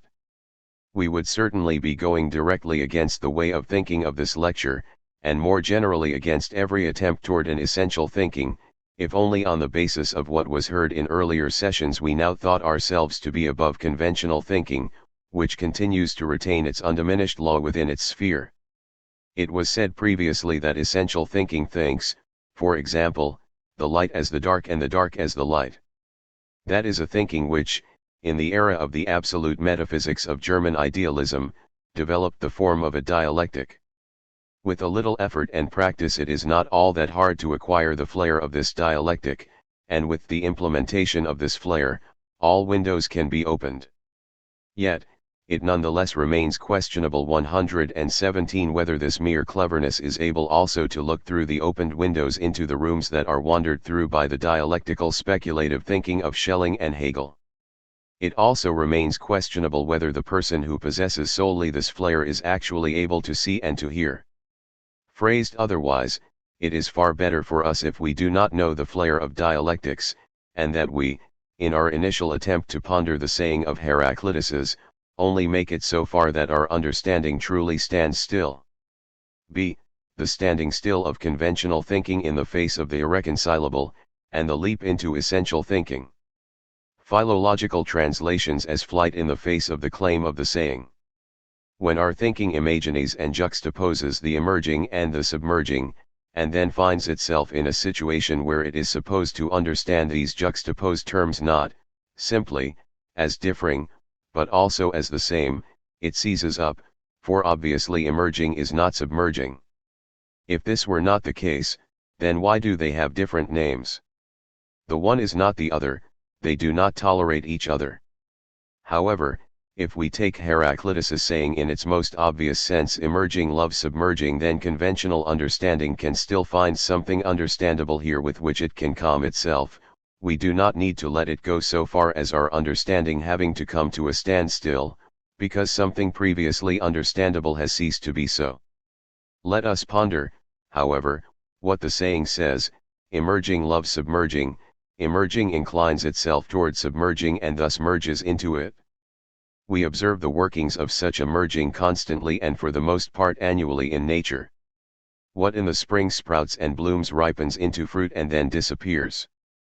Thus, the fact that some emerging thing emerges but nevertheless 118 drifts toward its contrary submergence, indeed seeking it out, is not after all as strange as it may initially appear. However, in the way that we are translating the saying, it says something different. Emerging gives favor to submerging. This does not mean that some emerging thing subsequently falls prey to submergence or drifts over to it, rather, it means that emerging is in itself already submerging. It is easy to imagine a situation wherein, subsequent to an emerging, a submerging follows, and in such a way that the emerging meanwhile disappears. In such a scenario, there remains nothing to which submerging is contradictory and nothing with which it would be incompatible, once emerging has drifted into submergence. However, according to Heraclitus' saying, submerging should not just come to replace emerging, rather, emerging should in itself be a submerging, and should indeed actually bestow favor to this. Thus, what is to be thought here commands our imagination to halt. Here our understanding must come to a standstill. It stands before something irreconcilable. However, when the understanding represents to itself in each case some represented thing as this and that, for example, a house as the possibility of lodging, it binds, through such representation, the one with the other, it binds, in this example, the house and the possibility of lodging, and finds the two to be entirely reconcilable with each other. By contrast, emerging and submerging are irreconcilable, supposing both are simultaneous and not merely successively supplanting one another. In the face of this irreconcilability, understanding can no longer reconcile or combine, it must relinquish its characteristic procedure of reconciling by means of representation and instead stand still. However, this standing still must only be the initial preparation for beginning to think the saying in the manner of the thinker.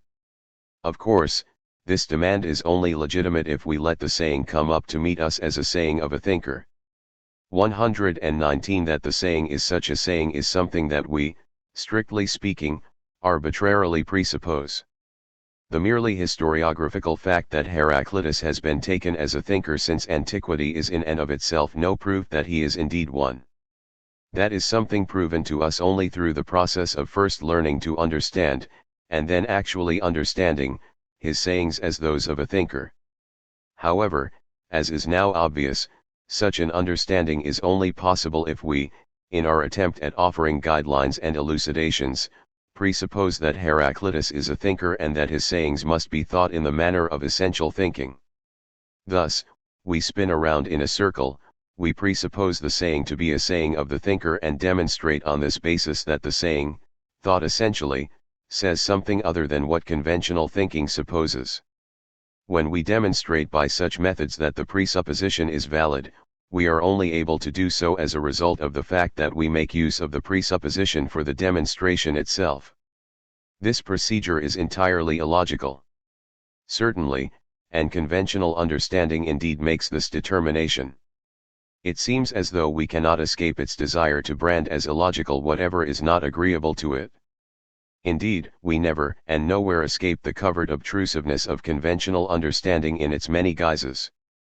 However, if we nonetheless succeed someday to think essentially rather than merely conventionally, and thereby to reside within the vicinity of a thinker, then we shall do so only through a leap, and not by climbing higher up a ladder rung by rung, as it were, from the supposed lowlands of conventional understanding, and then suddenly by means of certain, higher rungs, ascending this ladder into the higher region of philosophy.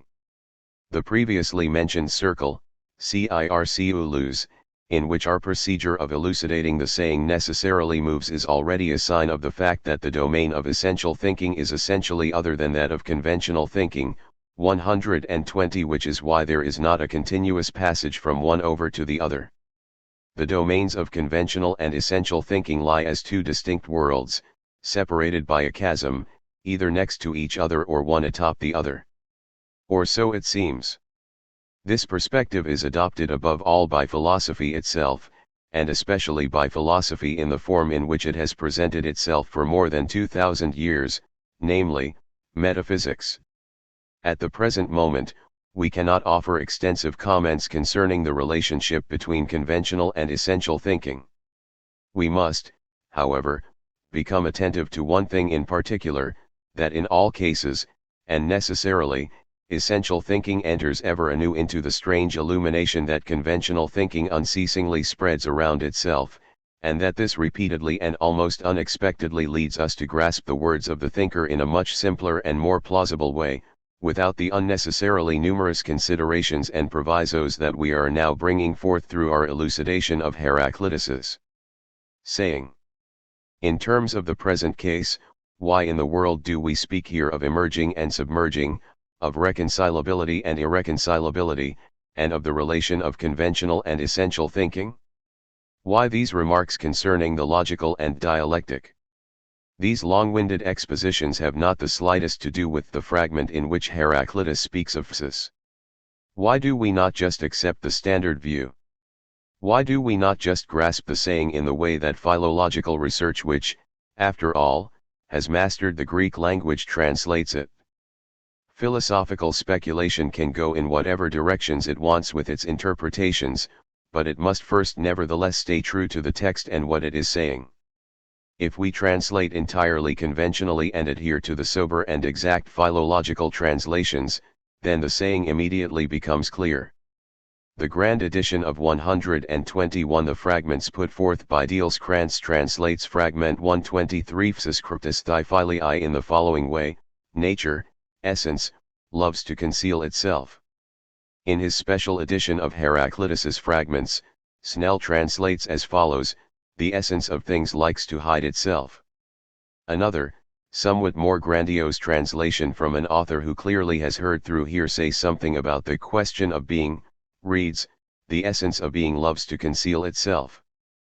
Throughout these translations, psis is taken generally as nature, and indeed in the sense that we speak of the nature of a matter, and thereby mean its essence.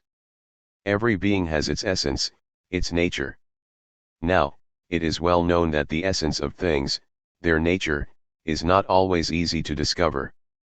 This difficulty may in part be owed to the inability and limitations of human cognition. However, it is owed in greater part to the fact that the essence of things, psis, likes to hide, so that the human being must struggle to retrieve the essences of things from their hiding place. The essence of things likes to hide itself.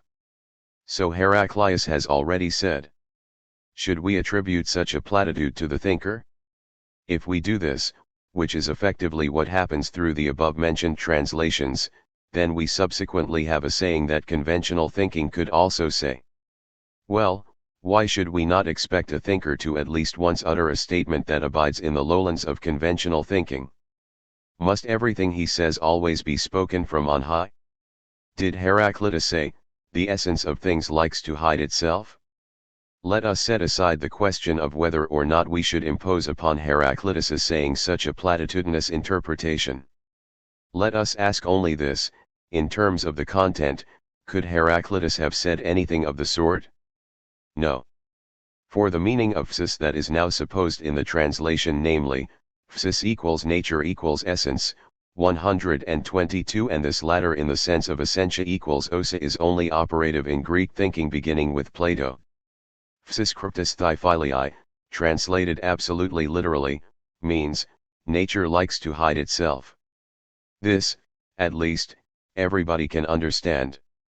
Why, then, always engage in these insulting methods, matters, and expressions that nobody understands? Indeed, why engage in such insulting things, ladies and gentlemen, when everything is just fine and dandy and has been for decades and even longer? How is everything fine? In that we simply demand that what is said must at all costs be such that we understand it straight away. In the face of all of this, I ask, where, really, is the insult? Does it consist in the fact that it is expected of us to take the essential seriously, or rather in the fact that we demand that everything should be familiar to us as we find ourselves off the beaten path before the saying of the thinker? Who are we, anyway? How does it come about that we have taken control of history, and even the inception of the essential fate of our history? How does it come about that we make use of this history only as though it is ours? Is it because we are the latecomers who, precisely because of coming late, can look back historiographically at everything and claim that the history is ours, that we have it at our command, and place in it our claims regarding what is allowed to be intelligible and what we hold as unintelligible? I ask again, where is the insult? Does one not see here the insult that lies at the core of the arrogance of the historiographical outlook? Does one not see here the destruction and nihilism that lie in the ever so reasonable demand to speak about things as simply as possible so that everyone understands them, as though what is essential for the human must simply be present for him, and not the other way around? We do not measure up, in a historical way, to the demand that history places upon us simply by filling our calendar with numerous commemorations, 123, only to forget all commemorating the following week because we then have to race out to see the latest film. The flight in the face of this demand is not an invention of the present, it begins rather with Christianity, and only changes its form with the emergence of the present. The planet is in flames. The essence of the human being is out of joint. A mindful consideration that is sufficiently world historical can only come from the Germans, provided that they find and safeguard the Germanic.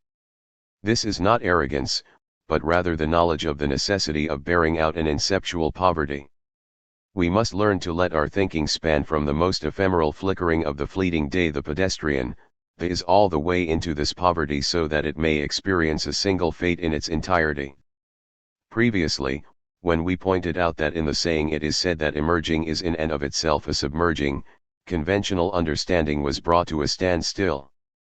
Now that we are presented with the saying draped in the clothes of conventional understandability, perhaps it is the understanding of those who have already attempted to think essentially and to persevere in the vicinity of the inceptual thinkers that must stand still. Thus, for all of us, the understanding stands still. Let us allow it to stand still as we leave hasty thinking aside, instead opening our eyes and ears as we prepare ourselves simply to hear the word. We will no longer assail the saying with our haphazard thinking, and will instead allow the saying to speak the following word to us. Psis cryptis thai. Emerging to self-concealing gives favor. 124 Review. On the essential relationship of emerging and submerging. Rejection of logical, dialectical, interpretations. If we repeat it according to its faithful translation, the word configuration to me dinon pate says, the not ever submerging. This combination of words contains a twofold negation: 1, the explicitly articulated me, not ever; 2, the negation that lies within dinon itself, insofar as submerging, thought in a Greek way, means entering into concealing, departing into concealment, absence, non-presence. When we take this combination of words, which is thoroughly permeated by negation, and not only translate it faithfully, but also try to think faithfully what is said in it, then something confronts us whose fundamental structure consists in a twofold not, and in such a way that its condition is of a thoroughly negating sort. At the same time, however, it becomes clear that the combination of words to me dinon pate names the same in terms of content as the foundational words of inceptual thinking, psis, zoe the perpetually emerging. When we meditate upon this and thus upon psis, we do not come upon a negating essence determined by the not. Therefore, we stand in front of a double necessity. On the one hand, we must faithfully think after the negating foundational word, and on the other, we must think precisely this foundational word without negation as the perpetually emerging, i.e., as psis. And yet is it the case that what Heraclitus names psis is without negation? We have indeed maintained this so far, on the basis of a rough elucidation of what the word names. When we do this, however, we maintain something about psis without hearing what Heraclitus himself expressly says about it. So long as we do not consider this, we are not authorized to decide whether psis and zoe stand as words without negation while to me dinon pate stands 125 full of negation, nor whether each term vitiates the other, nor whether they all name the same and, if so, how this is possible, since within the concept of psis no negation is thought. Before we consider fragment 16, which we here place as the first fragment, in its entirety, that is, before we simply ask the question posed therein, we will listen to that fragment that is conventionally ordered as fragment 123, but which we here rank as second. It reads: Psis cryptis thy filii. Emerging to self-concealing gives favor. Even on a cursory hearing it is immediately clear that psis, i.e., emerging, stands in an essential relation to self-concealing, i.e., to submerging, thought in a Greek sense as entering into concealing. Thus, Heraclitus thinks in psis something negative after all, and he presumably thinks this because he must think it, and he must think psis thusly because it shows itself to him in such a way. To the superficial view, however, what immediately jumps out is the way in which the saying seems to assert something about psis, about emerging, that contradicts it, namely, submerging. If we want now to think what the saying of the thinker says, we must first deny two different positions that stand before us that are seemingly equally compelling. We should avoid hastily arming ourselves with logic, the logical, and the law of metaphysically construed thinking, namely, the principle of contradiction, in order to declare that the saying of Heraclitus's contains a contradiction, that it is illogical and thus untrue. The logical is neither an authority nor a source of the true and the truth. If, in light of the saying of the thinker and on the basis of the preceding observation, we dismiss logic and conventional thinking, but still nevertheless must consider what is said in the saying, a solution is immediately provided for us, namely, that we throw ourselves headfirst into dialectic, which we know, at least from hearsay, 126 not only does not eliminate the contradiction and the illogical, but indeed recognizes in the contradiction the true. In the absolute metaphysics of German idealism, after Kant had already made the significance of contradiction visible in his doctrine of the antinomies, contradiction is not taken as something to be avoided in thinking, but rather as what thinking preserves so that the contradiction may be overcome and dissolved within a higher unity. As Hegel writes, the dissolved contradiction is thus the ground, the essence as unity of positive and negative. Speculative thinking exists solely in the fact that thinking retains the contradiction and thereby itself therein, but does not let itself, as is commonly thought, be governed by it nor allow its determinations to be steered toward yet other contradictions or dissolved into nothing. 3. Hegel also writes, in his lectures on aesthetics: whosoever claims that nothing exists that bears within itself a contradiction as an identity of opposites must also maintain that nothing living exists. For the power of life and, even more so, the might of the spirit consists in just this, in positing contradiction in itself, enduring it, and overcoming it. This positing and dissolving of contradiction between the ideal unity and the real separation of the elements constitutes the unceasing process of life, and life exists only as process. Point 4. It was from out of this metaphysics of contradiction that Kierkegaard formulated his doctrine of paradox, thereby demonstrating himself to be the most extreme of all Hegelians. Whether we overzealously and rashly drag the saying of Heraclitus's before the tribunal of the so-called logical, or whether we indiscriminately attack the saying of the inceptual thinkers with the method of a later metaphysics, in each case we miss what is the primary and simple necessity for us, namely, that we attempt to think the saying in what it says. 127 and truly carry out this attempt of thinking in such a way as to thereby exert our understanding. We attempt here to think emerging as what stands in an essential relation to submerging and thus is, in its essence, as emerging, somehow also a submerging. We attempt to think this and our understanding stands still. We must first of all reach that place where our understanding, that is, conventional thinking, stands still and sets itself on a different course. 6. Emerging and submerging. Favor, phila, as the reciprocal bestowing of its essence. Notes on fragments 35 and 32. A.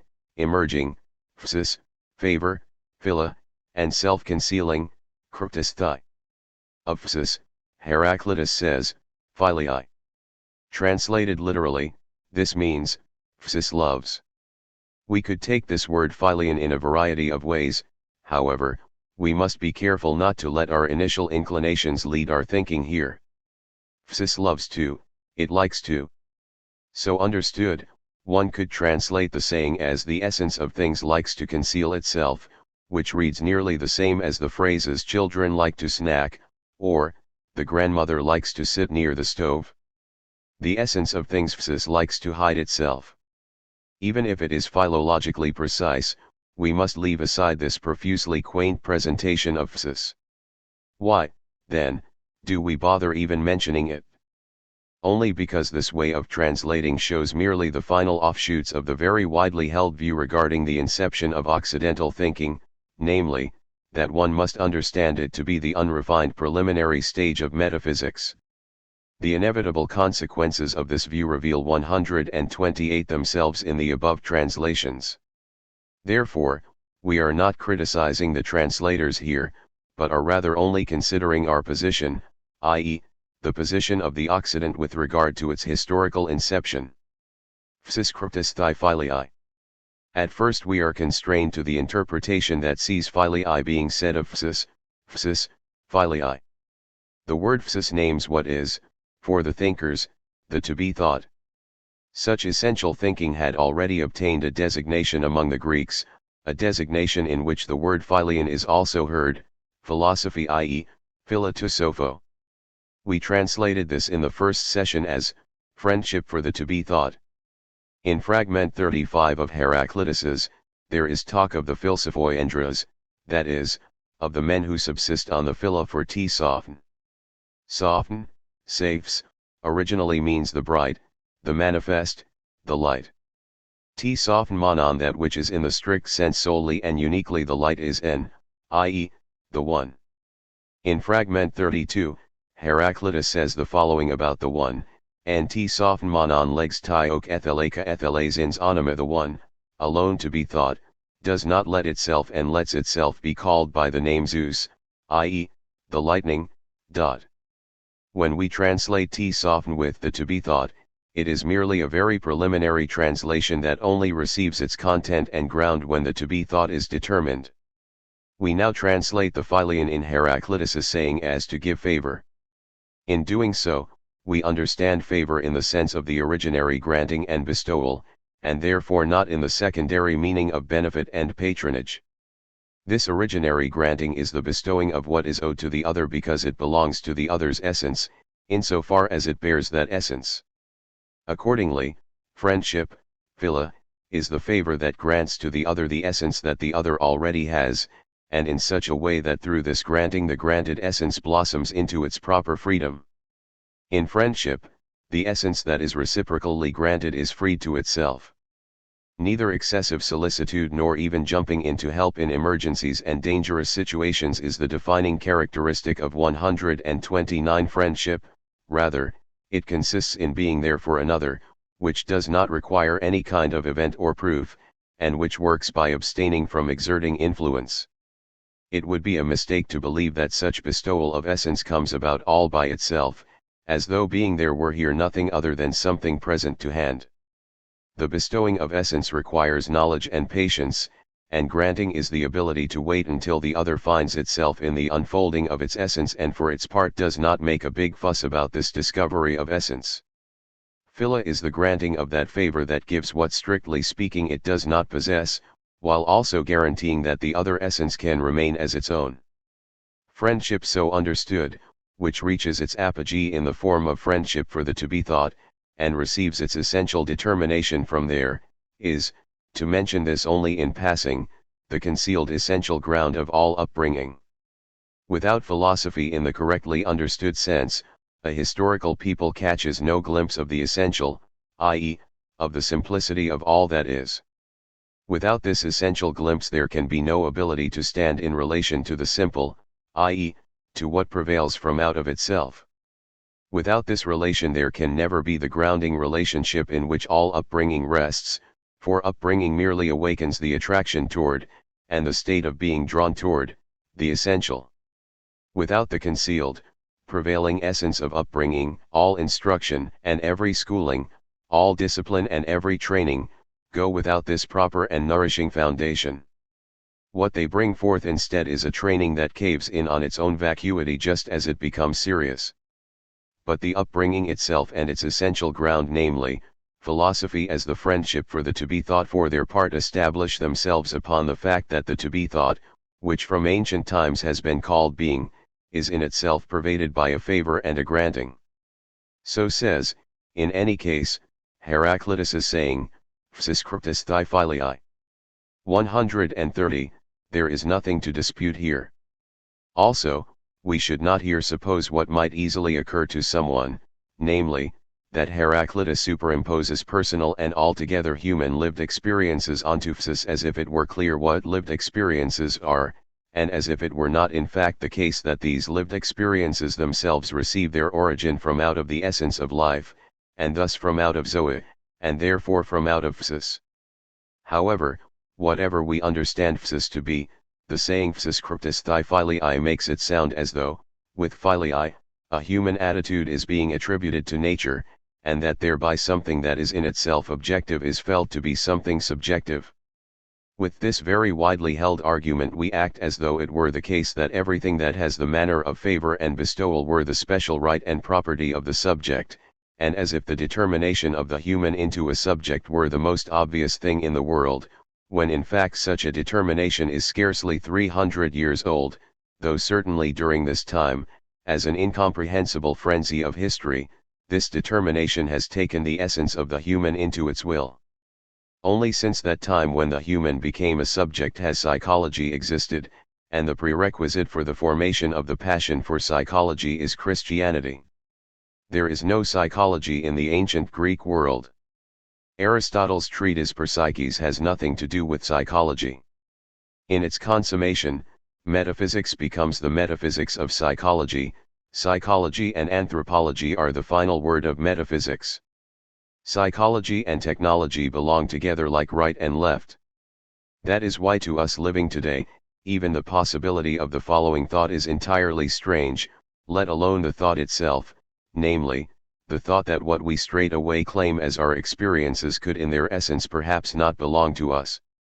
Within our sphere of thinking, we have no place for the possibility that the so-called subjective along with the corresponding objective, and the relationship between them, 131 might not be principal and originary, but rather might be an especially question-worthy issue and consequence of a more inceptual essential comportment. The view that Heraclitus anthropomorphized the world in a naive primitive way of thinking when he attributed philein to Psis, a view that is not even simple-minded, but just merely stupid, will certainly one day collapse under the weight of its own helplessness, for, within the assertion that the saying of Heraclitus carries out an anthropomorphizing of nature, there lies buried the arrogant pretense to possess an authoritative assessment regarding both the world itself and, above all, the human. Instead of insisting upon our subjectivity and the metaphysics of unconditional intellectual presumptuousness, it is necessary first to take the words spoken by Heraclitus seriously. It says, Psis cryptis thai philei. Emerging to self-concealing gives favor. The favor of emerging belongs to self-concealing. Cryptis thai, to conceal itself, is, in relation to emerging, the self-occluding. In this sense, we seek to think heraclitus first, though not in a complete way. Emerging grants to self-occluding that it be, because self-concealing itself, from out of its essence, allots to emerging what it is. B. Phila, favor, bestowal, as the reciprocal essential relation of emerging and submerging, self-concealing. Psis as the simple essence of the favor, phila, of the concealing emergence. One grants itself to the other and thus allots to the other the freedom of its own essence, which rests in nothing other than this granting that thoroughly prevails in concealing and revealing, in which the essence and prevailing of unconcealment freely commences. This free commencement is the inception itself, the inception of being as being. 132. And yet, with these last sentences too much has already, but unavoidably, been said, too much in the sense that the simpler the to be said is, the more the proper elucidation of it lags behind the to be thought. The above sentences had to anticipate what we could perhaps one day experience in our understanding of the saying of psis, so that we may, given such experience, direct our thinking toward the unforgettable. Before this, however, we must first attempt to gain insight into the reciprocal essential relation that is here called by the name phila/philian favor. Emerging grants to self-concealing that the latter might unfold in the proper essence of emerging, self-concealing unfolds, however, by allotting to emerging that emerging may be emerging. In psis, favor prevails, not any old favor and privileging, but rather favor in the sense of the granting that grants nothing other than the allotting, the bestowing, and keeping safe of that which unfolds as emerging. If for the modern human, who is just barely 300 years old, everything was not already bent toward the subjective and experiential and was not made conscious through the calculating consciousness, and at the same time shuffled off into the fatal region of the so-called unconscious, then we could now, without the danger of misinterpretation, refer to a word of the thinker Parmenides who, along with Heraclitus, thinks the inception. The word of Parmenides, fragment 13, reads: Protestan men erotathian mitsitopanton. As first, certainly, Eros, of all the gods, she, was devised. To devise means here to conceive in advance, to give, as the provision, the poverty of all necessity. Eros, thought essentially, is the poetic name for the contemplative word favor, insofar as this word names the now dawning essence of psis. According to the word of Parmenides, as quoted from Plato's Symposium, 133, who here brings about the devising cannot immediately be identified. The word of Parmenides is being adduced here to illustrate that, in the inception, it is relationality that unfolds, and not something or condition. However, the word of Parmenides could only be adequately considered if we were first to bring to mind a sufficient concept regarding what the Greeks meant by theo. Emerging as emerging in no way evades self-occluding, but rather claims self-occluding for itself as that which bestows emerging and that which alone and always grants the sole bestowal for the emerging. One grants itself to the other. In this granting, the intimacy of both is granted. The simple essence phila and philian do not first befall psis. The establishing of emerging back into a prior self-occluding, the overcoming of emerging by self-occluding, also, the pre-establishing of self-occluding in emerging, favor is the manner in which these unfold. Favor, again, is not something separate and apart from phein and heraclitus, rather, granting has the essential character of emerging and self-occluding. Favor is the intimacy of the simple differentiation, granting lets the pure clearness arise in which emerging and self-concealing are held both apart from, and toward, one another, and thus struggle with one another for the simple bestowing of the simply granted essence. Favor is the essential feature of eros, strife, provided that we think this inceptually and do not conceive of it only as discord and disputation based upon the contrariety of disfavor and resentment. Emerging grants to self-occluding that the latter allot the essence to the former, thus vouchsafing itself in the favor of its own essence, which is granted to it through emerging.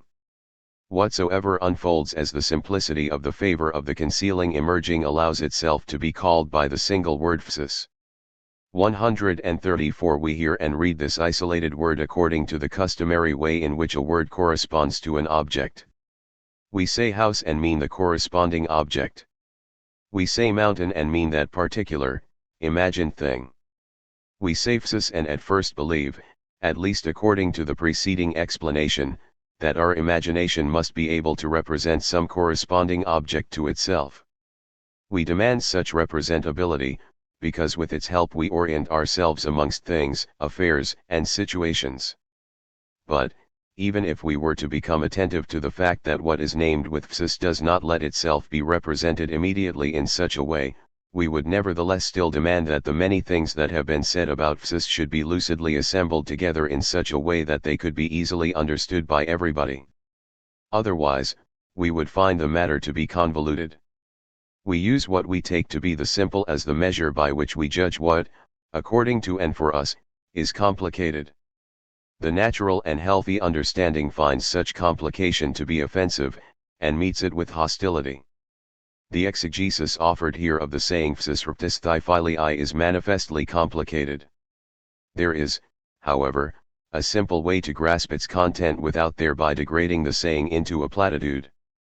Emerging and submerging can easily demonstrate their relationship in an image that perhaps even Heraclitus himself had in mind. Within the figure of the morning's twilight one finds an emerging, from out of the morning blessedly ensues the luminous day in which emerging consummates itself. Of course, the evening follows with a twilight of an opposite sort. With the morning one has, so to speak, a box that opens slowly. Then one has the day itself, which is the second box, for, the morning and the day are something different. 135 The second box stands open. Then comes, of course, the third box, which once more slowly closes. This is the evening. One privileges the second box, in comparison to which emerging and self-occluding are merely unavoidable additions. When one observes the third box, the one called evening, in its relation to the others, it reveals moreover that it properly stands in relation only to the open box, the day, for through the evening the day comes once more to a close. Thus, according to wisdom, submerging, the evening, stands not in opposition to emerging, but rather simply to the day, just as, indeed, death is not in opposition to being born, but rather stands in opposition to life. We say, to live and to die, not to be born and to die. Against these three boxes and the underlying box-like conception of beings on which they stand, one can say no more than this, that every mode of conceiving that thinks according to boxes is itself clearly limited and boxed in. One indeed talks about the opposites life and death, through which talk it is taken for granted that death is the opposite of life and not of birth. Here, too, the box plays its role. One thinks, insofar as one thinks anything at all regarding such things, that through birth the human being is placed into a box called life, and that through death he is taken out of this box, as if the human being did not already begin to die straight away at birth, as if, indeed, death were not the constant possibility of so-called life, as if, as regards life, being born were not on the same plane with death. The box is certainly a convenient thing, and whoever thinks in boxes can accommodate much therein. But, regrettably, being is not a box, rather, a box is at best some particular being and, indeed, something quite insignificant. Psis, i.e., emerging, stands in an essential relationship to self-occluding, i.e., to entering into concealment, and thus to submerging understood in a Greek way. The essential relation is named in fragment 123, psis heraclitus thy philei, with the 136 word philei. We understand phileion as favor and granting. Emerging, insofar as it is emerging, grants to self-occluding that it unfold in the proper essence of emerging. Self-occluding, insofar as it is self-occluding, grants to emerging that it unfold from out of the proper essence of self-occluding. Favor is here the reciprocal granting of bestowal that one essence gives to the other, in whose granted bestowal the unity of that particular essence that is called psis is safeguarded. This we think when, and only when, we think it from out of the originally unifying unity of favor. Thinking this way, we hold ourselves outside of the domain of the common way of thinking that conceives of things only objectively and places everything into individualized conceptions and categorizes and files them, as if into boxes. Now, this box-like thinking, though, to be sure, not the box itself, is something essential that dominates the relation of human beings to beings. It must therefore be taken seriously. This box-like conceiving is in no way merely the consequence of a superficial way of thinking, but is rather its ground. This box-like thinking is founded upon the fact that beings are compelled on their own accord to become and to remain the standard and horizon for the determination of being. The essence of metaphysics is founded upon this compulsion belonging to beings. In the case of Heraclitus' saying regarding physis, the box-like way of thinking, which as boxed in remains closed off from the free prevailing of the essential, thinks emerging as one process and self-concealing as another. Self-concealing can follow from emerging, and in such a manner be connected with it. The box of emerging can exist next to the box of submerging. Normal thinking prevents itself from thinking that, contrary to this box-like view, emerging unfolds in itself as self-concealing. However, the saying of Heraclitus says precisely this, 137, insofar as it names phyllion as the relation between physis and heraclitus. How should we understand this? Let us assume the following, that zoon/physis, i.e., the never submerging/ the perpetually emerging, is pure emerging in the sense that every self-concealing and self-occluding remains excluded from it in every respect. What, then, is the situation with this bare emerging that in every respect stands naked before the self-occluding? Then emerging would have nothing out of which it emerges and nothing to which it opens itself in emerging.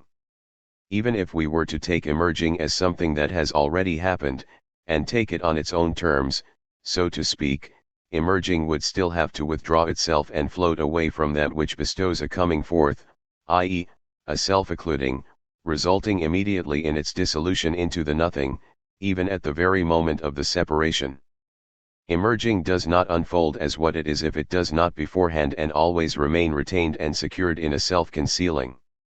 Therefore, it is owing precisely to its essence, and only to its essence, that emerging gives favor to self-concealing.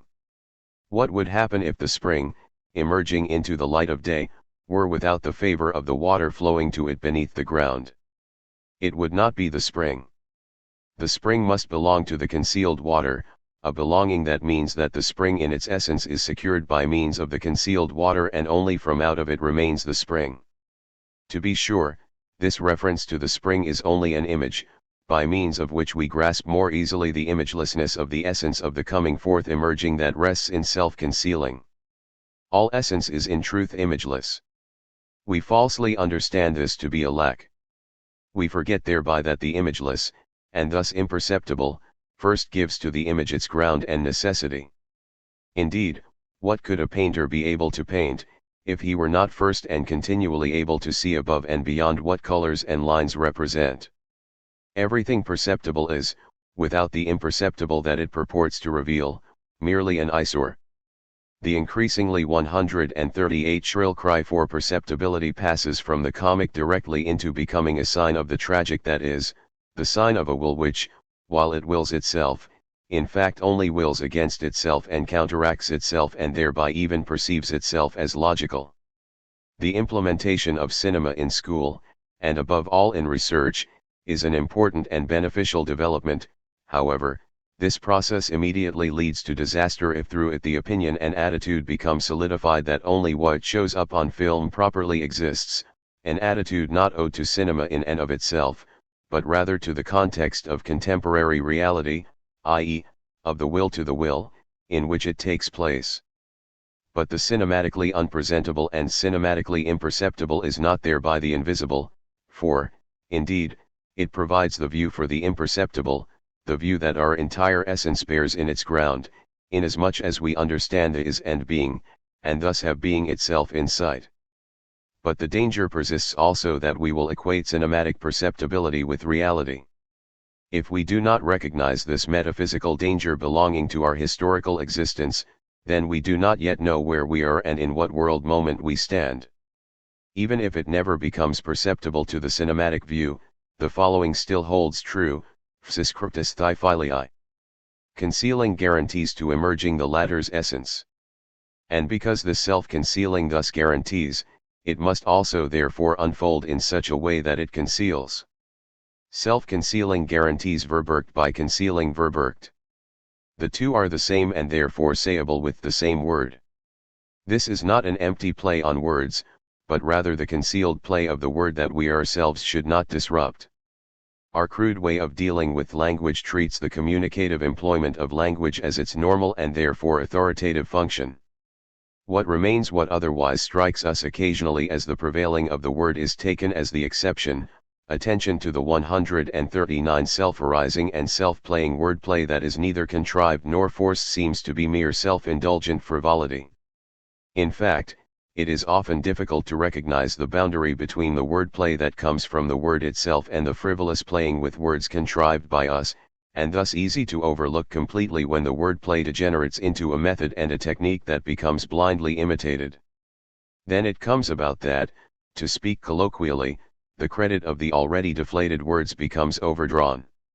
However, the play of the word is played from out of the play of essence itself that comes to its word. Psis is the play of emerging in self-concealing that harbors in the sense that it releases the open that emerges, i.e., the free. For if, in Heraclitus's saying, cryptus thigh is awarded to psis, then we must notice that cryptine means to conceal in the sense of a harboring. However, to harbor says not only to take away into inaccessibility, concealing in the sense of hiding something and making it disappear. To harbor is to take away in the sense of a bringing under the protection of something. To harbor is, at the same time, also a preserving. Thought otherwise, emerging now shows itself at the same time as the release of what has been safeguarded into the free of the enjoining. The saying psis cryptus thy filii emerging to self-concealing gives favor gradually reveals the sense that we would detect sooner if we were to let the meanings of harboring and preserving sound from out of the middle word of the saying, cryptus thy. Insofar as emerging gives favor to self-concealing, it does not cease to unfold as what it is, namely, as emerging. Rather, in the giving of such favor, psis possesses its perpetual inception. Accordingly, emerging, above everything else that appears, that is, above any and every being, has already appeared. With regard to beings, and especially with regard to the objects that human exploration seeks to assay, psis is what never conceals itself, but is rather what has always already emerged. But this emerging itself rests 140 in the play in which emerging bestows to self-concealing the favor to remain the protector of the former's essence. Only when we think the saying in terms of how its three words are combined, do we think it as the saying of a thinker who is an inceptual thinker. According to Plato, it is difficult to behold the essence of things, i.e., the dia, not because the essence of things hides itself, but rather because the eyes of the human are clouded. The essence of things by no means hides itself, but is rather what is properly luminous and shining. It speaks against everything that has been thought about the essence of psis, and even more so against the essence of the dia, which is only a last echo of inceptual psis, if one says that psis likes to hide. What is meant is, from the eyes of the human. However, this appears to be the case, since humans only seldom and with great difficulty grasp the essence of things. In the above-mentioned translation, one attributes a mood and an inclination to psis in its supposed incomprehensibility, of which there is no mention, instead of focusing on the human being and his distractibility. Moreover, one asserts that that is the sort of thing that a thinker such as Heraclitus said. It is not necessary for psis to hide itself at all, since indeed, as the example shows, the ignorance of human beings ensures that they thrust their opinions in front of the vision of the always already unfolding emerging. Heraclitus's saying says what it says about psis not in regard to its relation to the human's comprehension or non-comprehension of it, but rather in regard to the proper essence of psis. Psis does not conceal itself from the human, rather, emerging preserves itself as emerging within self, occluding as its essential bestowal. That emerging is a self-concealing in such a manner in no way means that phsis hides itself, but rather that it reveals its essence precisely in emerging as a self-concealing. It is precisely because it is the essence of phsis not to hide itself that the conventional understanding 141 collides with this essence, and as a consequence of this collision solidifies its own conviction, which is understandable since, after all, one has created it for oneself. Because phsis does not hide itself, but is to the contrary the simple emerging and the open, it is the nearest of the near. 7. Phsis as the essential jointure, armana, of emerging and submerging, self-concealing, in the reciprocal bestowal of its essence. Indication of the same in emerging and submerging. Fragments 54, 8, and 51. While emerging, as emerging, gives favor to self-concealing, self-concealing joins itself to emerging in such a manner that the latter can emerge from the former and, for its part, remain secured in self-concealing, and this means conjoined to it. Phsis itself, seen now in terms of the essence that the saying of fragment 123 names, is the jointure in which emerging joins itself to self-concealing, and self-concealing joins itself to emerging. The Greek word for jointure is armana. When we hear this word, we think immediately of the joining of sounds, and take harmony to mean that which is in unison. However, the substance of armana does not lie in the realm of sounds and tones. Rather, it lies in arms, i.e., in the joint, that whereby one thing fits into another, where both join themselves into the joint in such a way that the jointure is. However, because self-concealing is not something that lies outside of, and next to, emerging, and is not what is subsequently added and fitted onto it, and further, because self-concealing is what phsis bestows from itself as that wherein it itself remains grounded, phsis prevails here as the jointure, i.e., armana, the joint in which emerging and self-concealing hand one another the bestowing of their essences in a reciprocal way. 142. A. The inconspicuousness of the jointure of phsis as the unique feature of its revealability. The originarily precious essence of pure emerging. In fragment 54, which we treat as the third fragment, Heraclitus says the following about armana, which is the phene of phsis itself. Harmonie fons phaneris cretin. Inconspicuous jointure, more precious than the conjoined that insistently pushes toward appearance. Phsis is the inconspicuous. Emerging, as that which in the first place bestows the cleared open for an appearing, withdraws itself behind all appearing and every appearing thing and is not just one appearing thing among others. Consequently, within the narrower region of the visible, what typically, and often exclusively, attracts our attention is, for example, what stands in the light and remains accessible as illuminated. Over against this, the brightness itself is the unimposing and self-evident medium to which we only pay attention, and then only in passing, when the illuminated object becomes inaccessible to us as a result of the onset of darkness. The human being then fashions a light for himself. As a result of such fashioning, the modern metropolis, even before the war, had already turned night into day by means of a technology of illumination, so that neither the sky nor the lights that belong to it can be seen. As a result of this lighting technology, brightness itself has become an object that can be produced. Brightness, in the sense of the inconspicuous in all shining, has lost its essence. However, brightness, in the sense of the pellucidity of the light, is grounded in the fact that, above all else, clearing and emergence, i.e., phsis, unfold. The modern human is fascinated by this technological monstrosity of brightness. When it becomes too much, he uses the mountains or the sea as a palliative. He then experiences nature, an experience that certainly 143 can become boring already on the first morning of the trip, whereupon he just goes to the movies. The totality of what is called life. Phsis does not occur within what emerges and what has emerged in the manner of something that appears, rather, it is the inconspicuous in all appearing things. However, it is in no way the invisible, as the previously mentioned philological translations erroneously suggest. Psis is not the invisible, on the contrary, it is what is seen inceptually, which, however, is for the most part never properly beheld. In order to represent here the relationship in question, take, for example, a room, which of course contains space. However, we do not behold the space as such, but rather only the furnishings and whatnot, i.e., those things that appear as objects within that space. In the same way, we see the time on the clock, but we do not truly behold it, rather, we have the digits and the hands in view and glean from them what time it is. Space and time are in each case inconspicuous but also seen, though they are not beheld as concrete objects. Therefore, it is not the case that the armena of Psis, i.e., the jointure as which Psis unfolds, is aphanes, i.e., is something that does not come into manifest appearance, because heraclitus in the misinterpreted sense of the self-hiding belongs to it, but rather because Psis, as the pure emerging, is more manifest than every manifest object, therefore, it remains and unfolds as the inconspicuous. As the inconspicuous, the jointure is cretin worthier, it is worth more.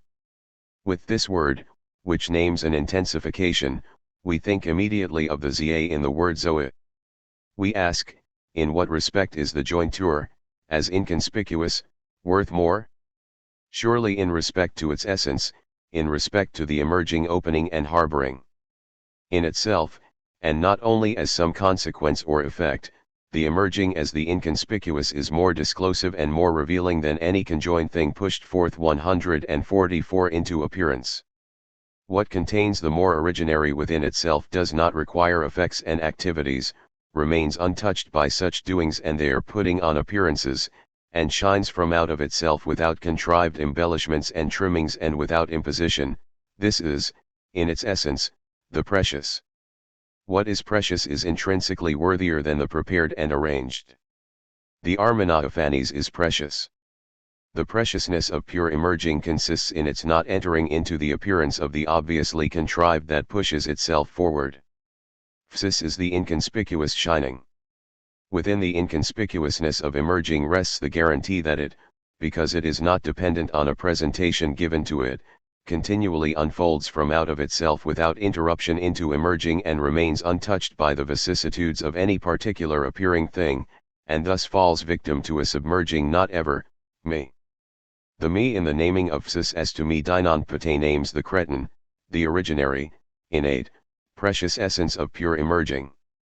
The me is said from out of an essential glimpse of the preciousness of Psis, which, as emerging, bestows appearing, but which at the same time is not included with what appears.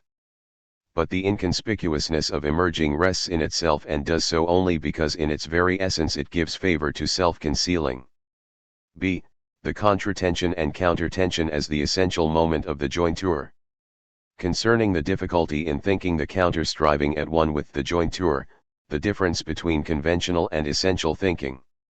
The jointure of Psis and the signs of Artemis, bow and lyre. Note on fragment 9.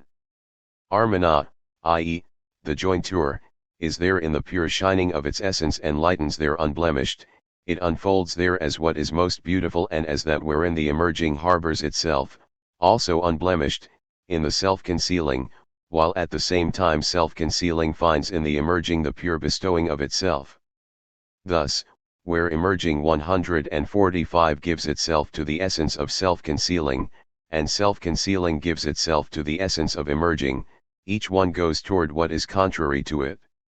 Here, the going over and against within the favor of essential bestowal is, in Greek, t and koin. Zio means to go back and forth over something, for example while in the process of working on something in order to smooth it out and bring out its form, such as in the grinding, abrading, scraping, and shaving of a stone. Zio, zeo, and shave are the same word, t and koin the participial form of antizo, to go toward and back means, going toward and against, as in the jointure of the essential joining of Psis itself. Insofar as emerging joins to self-concealing as the bestowal of its essence, it goes toward what is opposed to it, namely, submerging. However, insofar as self-concealing joins to emerging, it too goes against what is against itself. T and coin prevails as the bearing that is over against, and yet toward, one another. By prevailing, it brings emerging together with self-concealing. The Greeks called the bringing together and bearing toward of one to the essence of the other in the manner of a joining into the joint of the unity of essence symphorein. The participle symphoron subsequently comes to mean what is beneficial and helpful. Bearing together in the sense of antcoin holds the self joining in the unity of its essence. Heraclitus says this in Fragment 8, which we order as the fourth. T antcoin symphoron ka ek ton diapherton kalston armenon. Going toward and against, a bringing together, and from out of the bringing apart, the one resplendent jointure. The bringing together, which is not a pushing together of things whereby the different is simply pushed toward the different and attached to it, but which on the contrary consists of a going toward and against of what experiences and dispenses itself as essence. 146 brings together by joining into the joint. In fact, this bringing together first enjoins the joint itself, thereby making its shining possible, and thereby bringing apart, one from out of another, that which joins together, a bringing apart in the purity of the joint's self-dispensing opposition. However, where the reciprocal relation of psis and heraclitus is thought as antcoin, we must always keep in mind that what is being thought is psis, and that emerging and submerging join themselves in a manner that goes both toward and against. Thinking this matter in a more originary way, we would even have to say that the essence of antcoin, symphorein, and diapherein are determined from out of psis, i.e., from out of its emerging, lightning essence. However, because some sensory and observable aspect is not being hastily posited here in place of beings as a whole, and because, to the contrary, thoughtful projection beholds being itself non-pictorially in its inceptually simple essence of jointure, conventional thinking is not able to think here the to be thought, for thinking would have to follow the antcoin/symphoron and take the going toward and against as a bringing together, and in so doing comport itself adequately toward the to be. Thought point 1 emerging, i.e., psis, can only be thought as the above-mentioned jointure if thinking itself is compliantly joined to it and thinks the joining in the joint of the jointure, and thereby and exclusively knows already the inceptual disrupting disjointure. Conventional thinking, and particularly our modern thinking, is a thinking directed toward objects which seeks the defining characteristic of the truth of what is thought solely in what can be objectified. However, because it is the case that not just recent thinking, but rather all conventional thinking as such, is never able properly to accompany the thinking of psis, the difference between both ways of thinking must already have emerged for the inceptual thinkers. That conventional thinking is not able to carry out a thinking of psis is something that Heraclitus expresses clearly enough 147 in a saying that at the same time points to something that appears to be quite conventional, and in whose form the pure shining of psis most easily becomes delineated and visible. Fragment 51, which we place here as the fifth fragment, says: O zyniazine okos diaphermenon oitoi symphoritai. Palmtinos armoni okos pertikoikal ris.2. They do not put together how the self-differentiating should unfold in such a way that it, in the self-differentiating of itself, brings itself together with itself, the jointure, namely, the self-differentiating, unfolds drawing back, expanding back, as it, i.e., the unfolding, shows itself in the image of the bow and lyre. Instead of palmtinos, which is used above, palmtropo is sometimes also used. It should be pointed out that the jointure in itself is at the same time both the turning away from one another into relaxed untensing, and the turning back toward in the sense of the tensing of what turns itself toward untensing. Armana thus does not consist merely in yoking together such that the drive to move apart from one another into untensing would be distinguished from it and, at most, what is conjoined together remains, rather, letting move apart into untensing belongs to Armana. When, therefore, palmtinos armoni is translated by the philologist Snell as the joining of opposing tensions widerspanstigen fugen, it does succeed in bringing to mind Shakespeare's The Taming of the Shrew 3. Nevertheless, the translation is both grammatically incorrect and factually inaccurate. Palmtinos, which is a drawing back, is the predicate of Armana. However, Palmtenos is not meant or named as what is of opposing tension in the sense of it being the object of a joining. It is not the case that an intractable opposing tension needs to be conjoined and compliantly join itself, rather, it should appear that the tensing against toward belongs to the essence of the jointure itself. The fact that another philologist finds this translation, which is untenable in every respect, vivid casts a strange light on the alleged dependability of the translations of philologists. Equally strange is the fact that all 148 extant translations reproduce Zyniazine as understand which, although lexically correct, fails to hit upon what is said and thought by the Greeks. However, in order to find what is decisive in the translation, one only needs the literal rendering of the Greek synonymy, I bring together. The word means the same as legain, to read, to gather. However, we all too easily render the phrase symphorein, i.e., to bring together, as to gather in the sense of harvesting together, a bringing together as precisely a driving together the resulting unity of which is the outcome of this gathering. In truth, however, the converse is the case, the gathering is determined from out of a previously beheld unity. To gather means, to bring to appearance the unity that has already unfolded from out of itself. Gathering oneself means also to bring oneself together with a determinative unity that is not self-made and that therefore has previously addressed us. We should also not overlook the fact that in the words synonymy and symphoro, I bring/bear together, and lego, I gather, precisely because they are Greek words there already resonates a reference to physis, i.e., the emerging, the beautiful, so that gathering and bringing together have thought, in a Greek way, the essential feature that we could call the letting appear from out of the unity. Every etymology becomes a meaningless play with words if the spirit of the language from out of which the language speaks, i.e., the essence of being and of truth, is not experienced. The danger of etymology lies not in etymology itself, but rather in the spiritual poverty of those who practice it or, what amounts to the same, of those who seek to resist it. Thus, a philologist, with all due industriousness, can occupy himself for his entire life with the Greek language and command it, without ever being touched by the spirit of this language. On the contrary, he dutifully and conventionally allows his everyday world and the common way of thinking even if modified historiographically to preside in place of the spirit of language. The saying of Fragment 51 clearly indicates what can also be gleaned from 149 other statements of Heraclitus's, namely, that he knew of the difference between, and the manifest irreconcilability of, conventional thinking and essential thinking. One can see from this that the manifest irreconcilability with conventional thinking belongs to the very essence of essential thinking. The latter is, in its essence, entirely incomprehensible to the conventional understanding. However, we would once again draw an all too hasty conclusion were we to maintain, as a result of the above, that anyone who states incomprehensible things is already thereby a thinker. Essential thinking is not incomprehensible because it is too complicated, but rather because it is too simple. Essential thinking is alienating not because what is thought by it lies too distant, but rather because it lies too near. The difference between conventional thinking and essential thinking is irresolvable.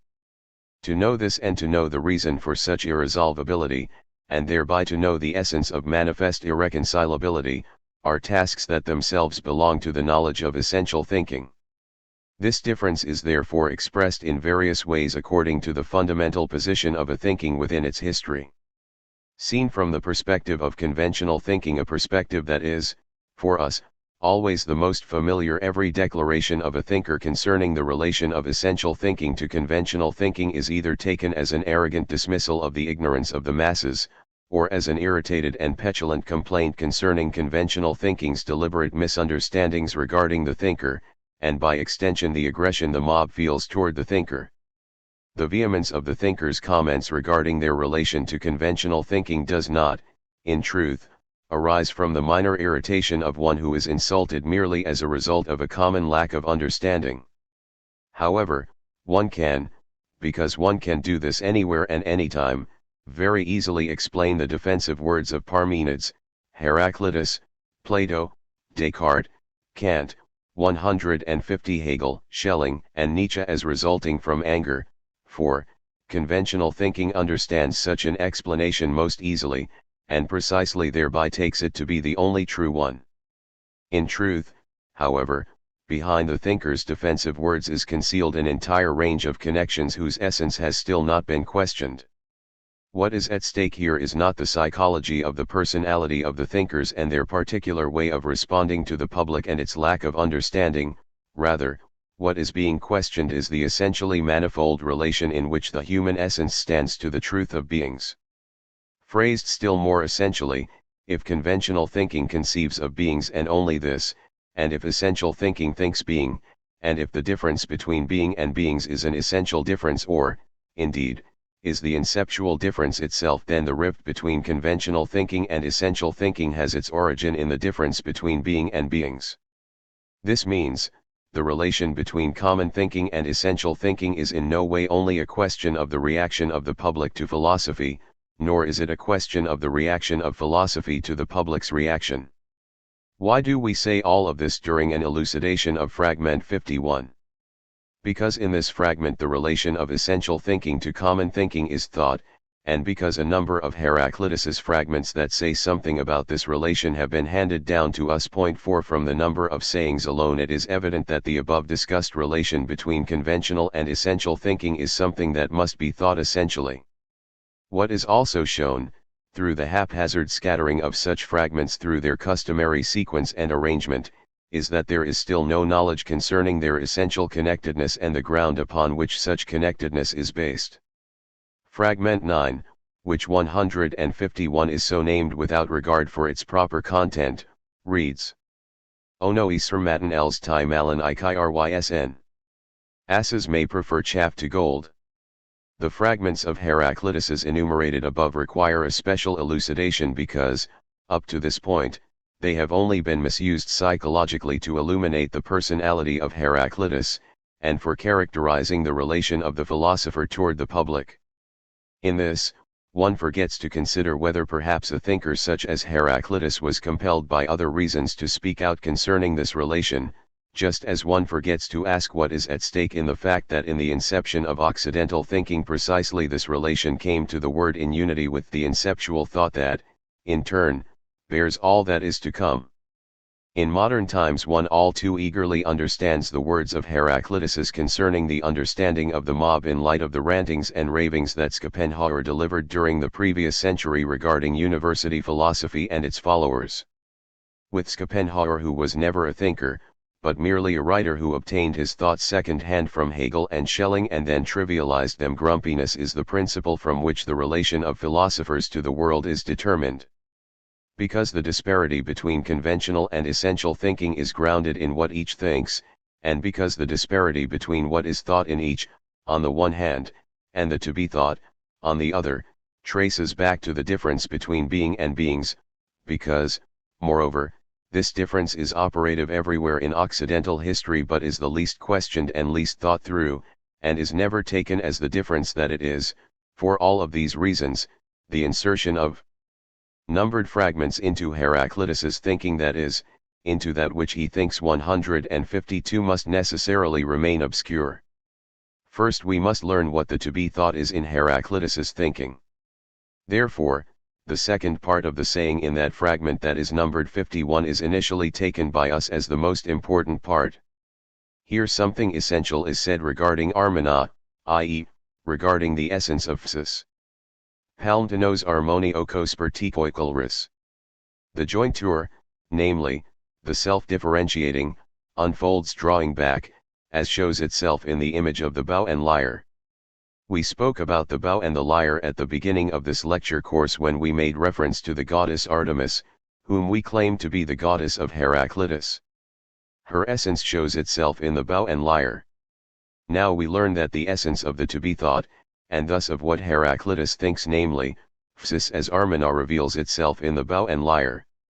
Can we doubt any longer that Artemis is the goddess of Heraclitus? Will we recognize that Heraclitus, not as an Ephesian but as a thinker and, indeed, as an inceptual thinker, is beckoned in his thinking by this goddess?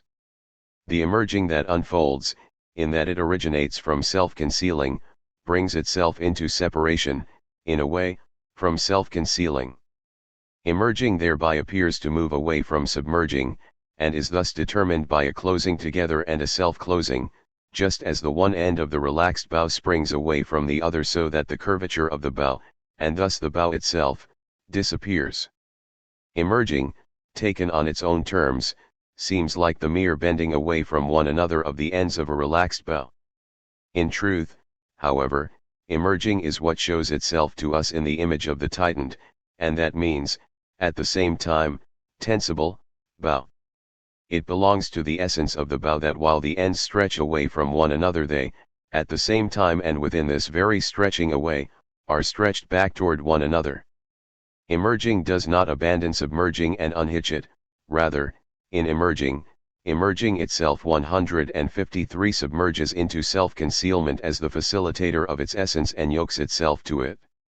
Psis is this moving away and moving apart of self-opening and self-closing, as well as the return of each into being toward one another. Psis is the to and fro, the back and forth, arm/the counter-moving joining/armena/jointure. But inasmuch as Lra, the liar, is named, the thinker, by means of a single image in which the bowedness and counter-striving are one with the jointure, grasps armena, in which the special form of harmony appears. The goddess whose signs are bow and lyre unfolds herself only from out of the essence of Psis, and compliantly joins herself to this. Therefore, she roams, as the huntress, the entirety of what we call nature. We certainly must not think about the essence of tension in modern dynamical and quantitative terms, but rather as the lightened apartness of an expanse that is, at the same time, held together. In emerging receives the self-concealing in itself, because it can emerge as emerging only from out of self-concealing, it draws itself back into this. Because emerging and self-concealing each bestow to each other the favor of essence, the jointure of self-concealing into emerging, which at the same time joins emerging into self-concealing, is. Emerging and self-concealing, i.e., submerging, are the same. However, according to our interpretation of the first saying, Psis is precisely to me deinonpute, the never submerging. How can these two things square with one another?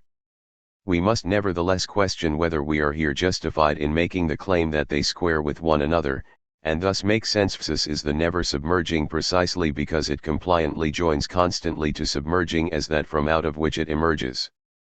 Without closure's bestowal and its continual essence, emerging would cease to be what it is. The never submerging in no way means that in Psis the relation to submerging is obliterated, rather, it means that this relation must constantly and inceptually unfold. The never submerging, and precisely and solely it, must grant favor to self-concealing. 154 Were the never submerging to deny favor to the self-concealing, it would be without that from out of which it, as emerging, emerges, and that in which it as the never submerging can unfold. The never submerging does not submerge, and indeed unfolds within self-closure.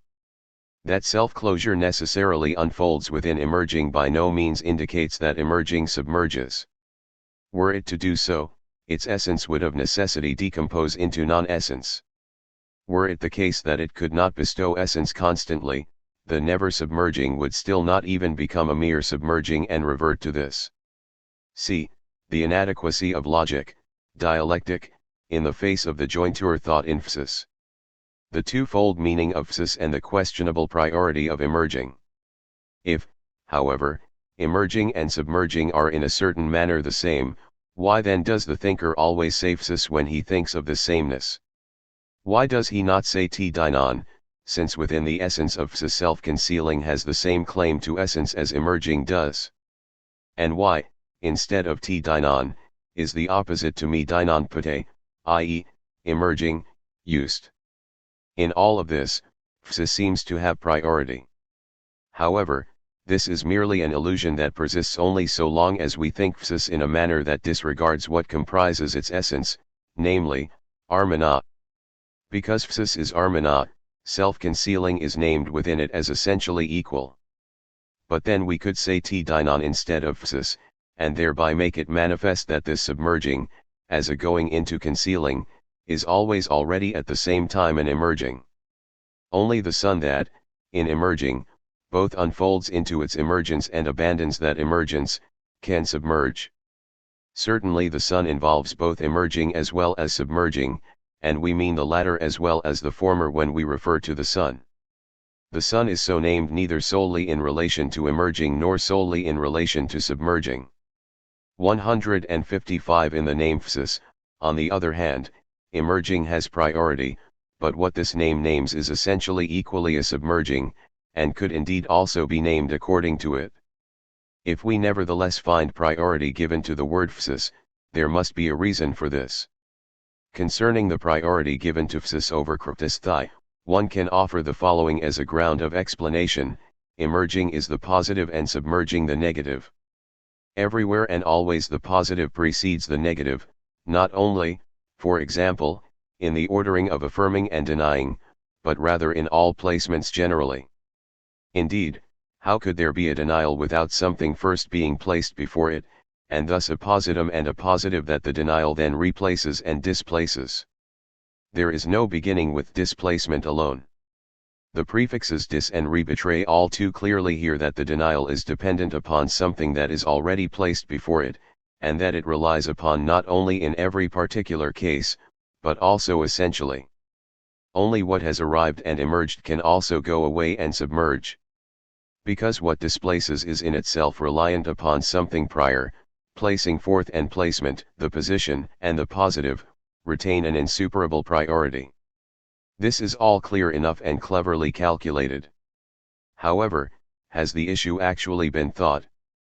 Is what we put forth concerning the relation and the essential consequences of placing forth and displacement also valid for emerging and submerging? Placing forth and displacing are, first of all, only ways that we bring beings before us and remove them. This placing forth and displacing are the modes in which the action of presenting something, whatever it may be, moves. Placing and placing forth are actions, i.e., acts of thinking in the manner that logic grasps and interprets thinking. Does what applies to the behavior of human beings toward beings also apply to those beings themselves? Presuming it were indeed to apply to beings, would it therefore also apply to being? Psis/heraclitus are names for being. The persuasive argumentation offered with regard to the priority of positing over negating means nothing for the decision concerning the 156 relation of psis and heraclitus. We speak while under the bewitchment of the blindly accepted omnipotence of logic if we demonstrate the reliance of negation upon positing, and therefore unthinkingly assume that what applies to the ranking of formalized actions of thinking must also hold for the arrangement of beings and, further, for the essential arrangement of being, and this latter, indeed, already in advance. The very minimum that must here be required of a mindfully considerate thinking is that it at least ask whether what holds true for actions of thinking also already pertains to being itself, and indeed is even capable of pertaining to it. It must ask whether all thinking can only be thinking if it beforehand, and in the first place, is addressed by being. The competency of logic to illuminate being itself is in every respect questionable. However, one can raise the following obvious counterargument, which says in short, contesting the competency of logic for the illumination of the essence of being, or even calling it into question, is hypocritical, for in truth, any illumination of being that is articulated in propositions must proceed according to the rules of logic, and must take place through actions of placement and displacement. One may respond to this objection in the following way: the actions of thinking in the sense of the placement of propositions may be necessary conditions for the execution of essential thinking and its saying, however, they are not thereby shown to be the sufficient conditions and the originary bolstering support for this thinking. The claim that logic is not competent to illuminate the truth of being says something other than the claim, supposed in the objection above, that the illumination of being can do without logic. The dismissal of the competency of logic has the following purpose: to make clear that the actions of placing, placing forth, and displacing, taken on their own as the actions that they are, can neither ground, establish, nor even constitute 157 or replace the domain within which being itself becomes clear. It is one thing to carry out thinking interpreted in terms of logic, in the sense of the placing of the presentation of things, directly and ubiquitously, and another thing entirely to set forth blindly this logical thinking as the guideline along which the question of the being of beings is placed and considered decided. The appeal to a ranking of priority between the positive and the negative is, in a manifold sense, logically correct. However, it does not guarantee the relation to being itself, because it, and the mere pointing out of the formal representational placements, not only presupposes the relation of being to us, but also at the same time obscures and disguises it.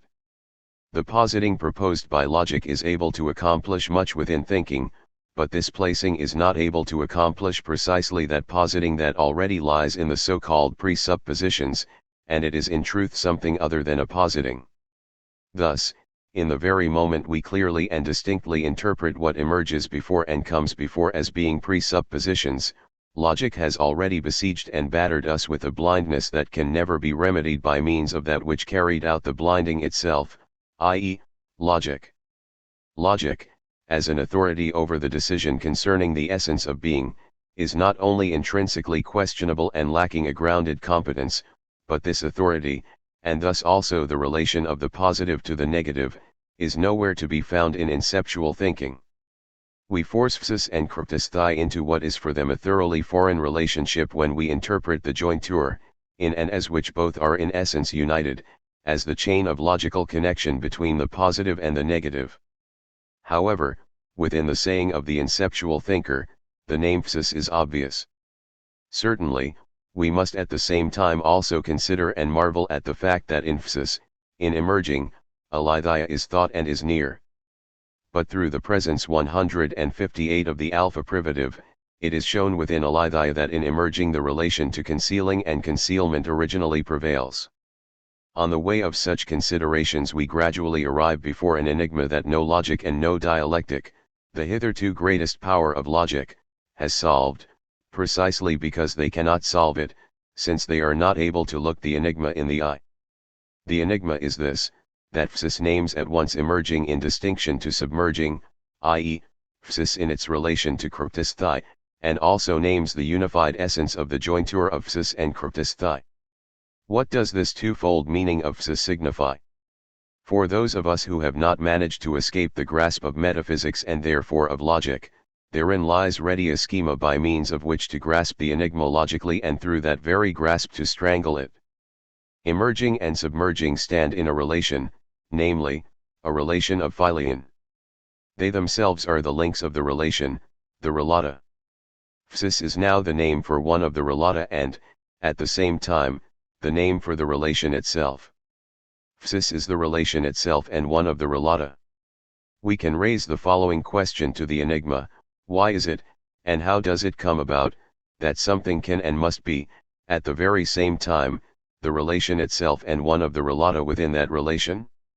To this question, which is posed within terms of the schema of logic, dialectic, the highest authority within metaphysical logic, might answer by pointing out that even thinking, precisely as the consummating act of the thinking I, that is, the I as the I think, has this essential character, that within the relation of the presentation of the object, it is at one and the same time this relation itself and one of the relata of the relation, specifically the I that, in its representing, relates to the object. However, we leave it entirely open here whether this dialectical speculative answer born from out of the metaphysics of subjectivity is indeed an answer to the question raised by the above-mentioned enigma. For now, we observe only this, that psis 159 is in no way able to be compared with the I and the representing I, and thereby with subjectivity and consciousness, even though this equating in fact takes place when, for example, the famous saying of Parmenides is concerning the relationship between noein and ina is interpreted in terms of the relationship between subject and object, or of consciousness and an object of consciousness. Were we able to say straight away what conceals itself behind the enigma of the essential twofoldness of psis, then we would already have stated the essence of the inception. but perhaps it already gives us enough to ponder if we can first arrive before this enigma and attempt to look straight at it. Even if we no longer attend to the attempted equating of the connection between psis and heraclitus, emerging and submerging, with the formal/thetical/logical relation of positive and negative, then there still remains a priority of emerging. However, it is also illuminating to us if we think emerging, in the sense of the self-opening of the clearing, from out of what is properly determined through this emerging, namely, from out of beings themselves, which appear into emerging. Because it appears, that is, because it attains to presence and is precisely thereby that which is emerging dominates. Seen from the perspective of beings, it is of course being in whose emerged light alone beings as such can come to presence. With this perspective, the priority of emerging is grounded upon the priority of beings. However, the question stands before us, why are beings decisive and not rather non-beings, and, what amounts to the same, the nothing? Why beings, and not rather nothing? Furthermore, apart from the question regarding the priority between that which is and that which is not, could it not be the case that being itself unfolds as the prerequisite of the possibility of making a decision over whether or not there are beings? 160. However, even this way of thinking, a way of retreat back to the priority of beings, does not allow us to find the grounding for the priority of being, and thereby the priority of emerging. Given this, we see that this justification on other grounds is not possible, since it already assumes the way of thinking characteristic of metaphysics, which questions being exclusively from the perspective of beings.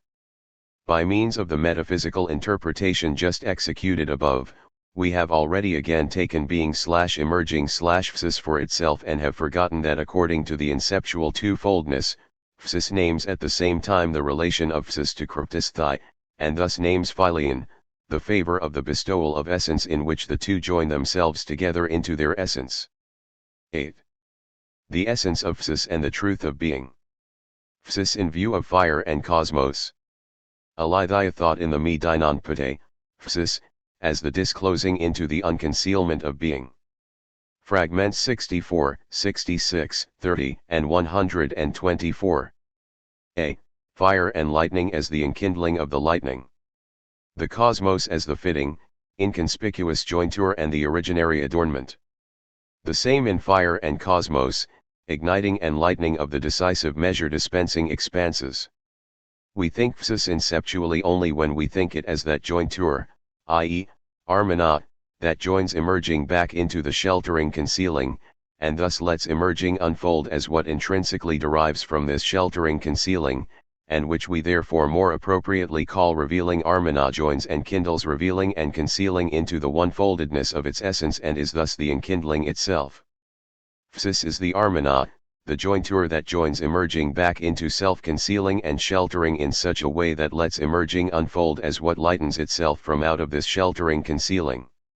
Emerging is, on account of this difference from self-concealing, 161 the revealing. Armana, thoroughly pervaded by the favor of the essential bestowal, joins and kindles revealing into concealing, and vice versa. Thus joined and kindled within the unity of the jointure, both are within the one-foldedness of their essence. Thus, psis is, as armana, the enkindling of the lightning that itself unfolds simply in the unlightened. Psis, thought now from out of its relational essence, and no longer as a relatum of a relation, is the enkindling of the lightning, the enflaming of the flame. We must think psis as the flame and, at the same time, think the flame from out of the essential sway of psis. In doing so, we must voice the Greek word that corresponds to this, tpr, fire. Heraclitus uses this word, and uses it as the word that names the same as what psis names. Thus, here, where fire is a foundational word of thinking, we must think the essence of so-called fire essentially and in the sense of essential thinking, and not according to any arbitrarily derived view. Now, certainly the word pr, in everyday speech, refers to fire in the sense of a sacrificial fire, to the fire of the funeral pyre, to the fire meant to give warning, or to a hearth fire, but also to the shine of torches, as well as to the glow of the stars. We think of the words apeiros, which means very fiery, and note that, with the za, emerging, coming forth, breaking through, and breaking out are named.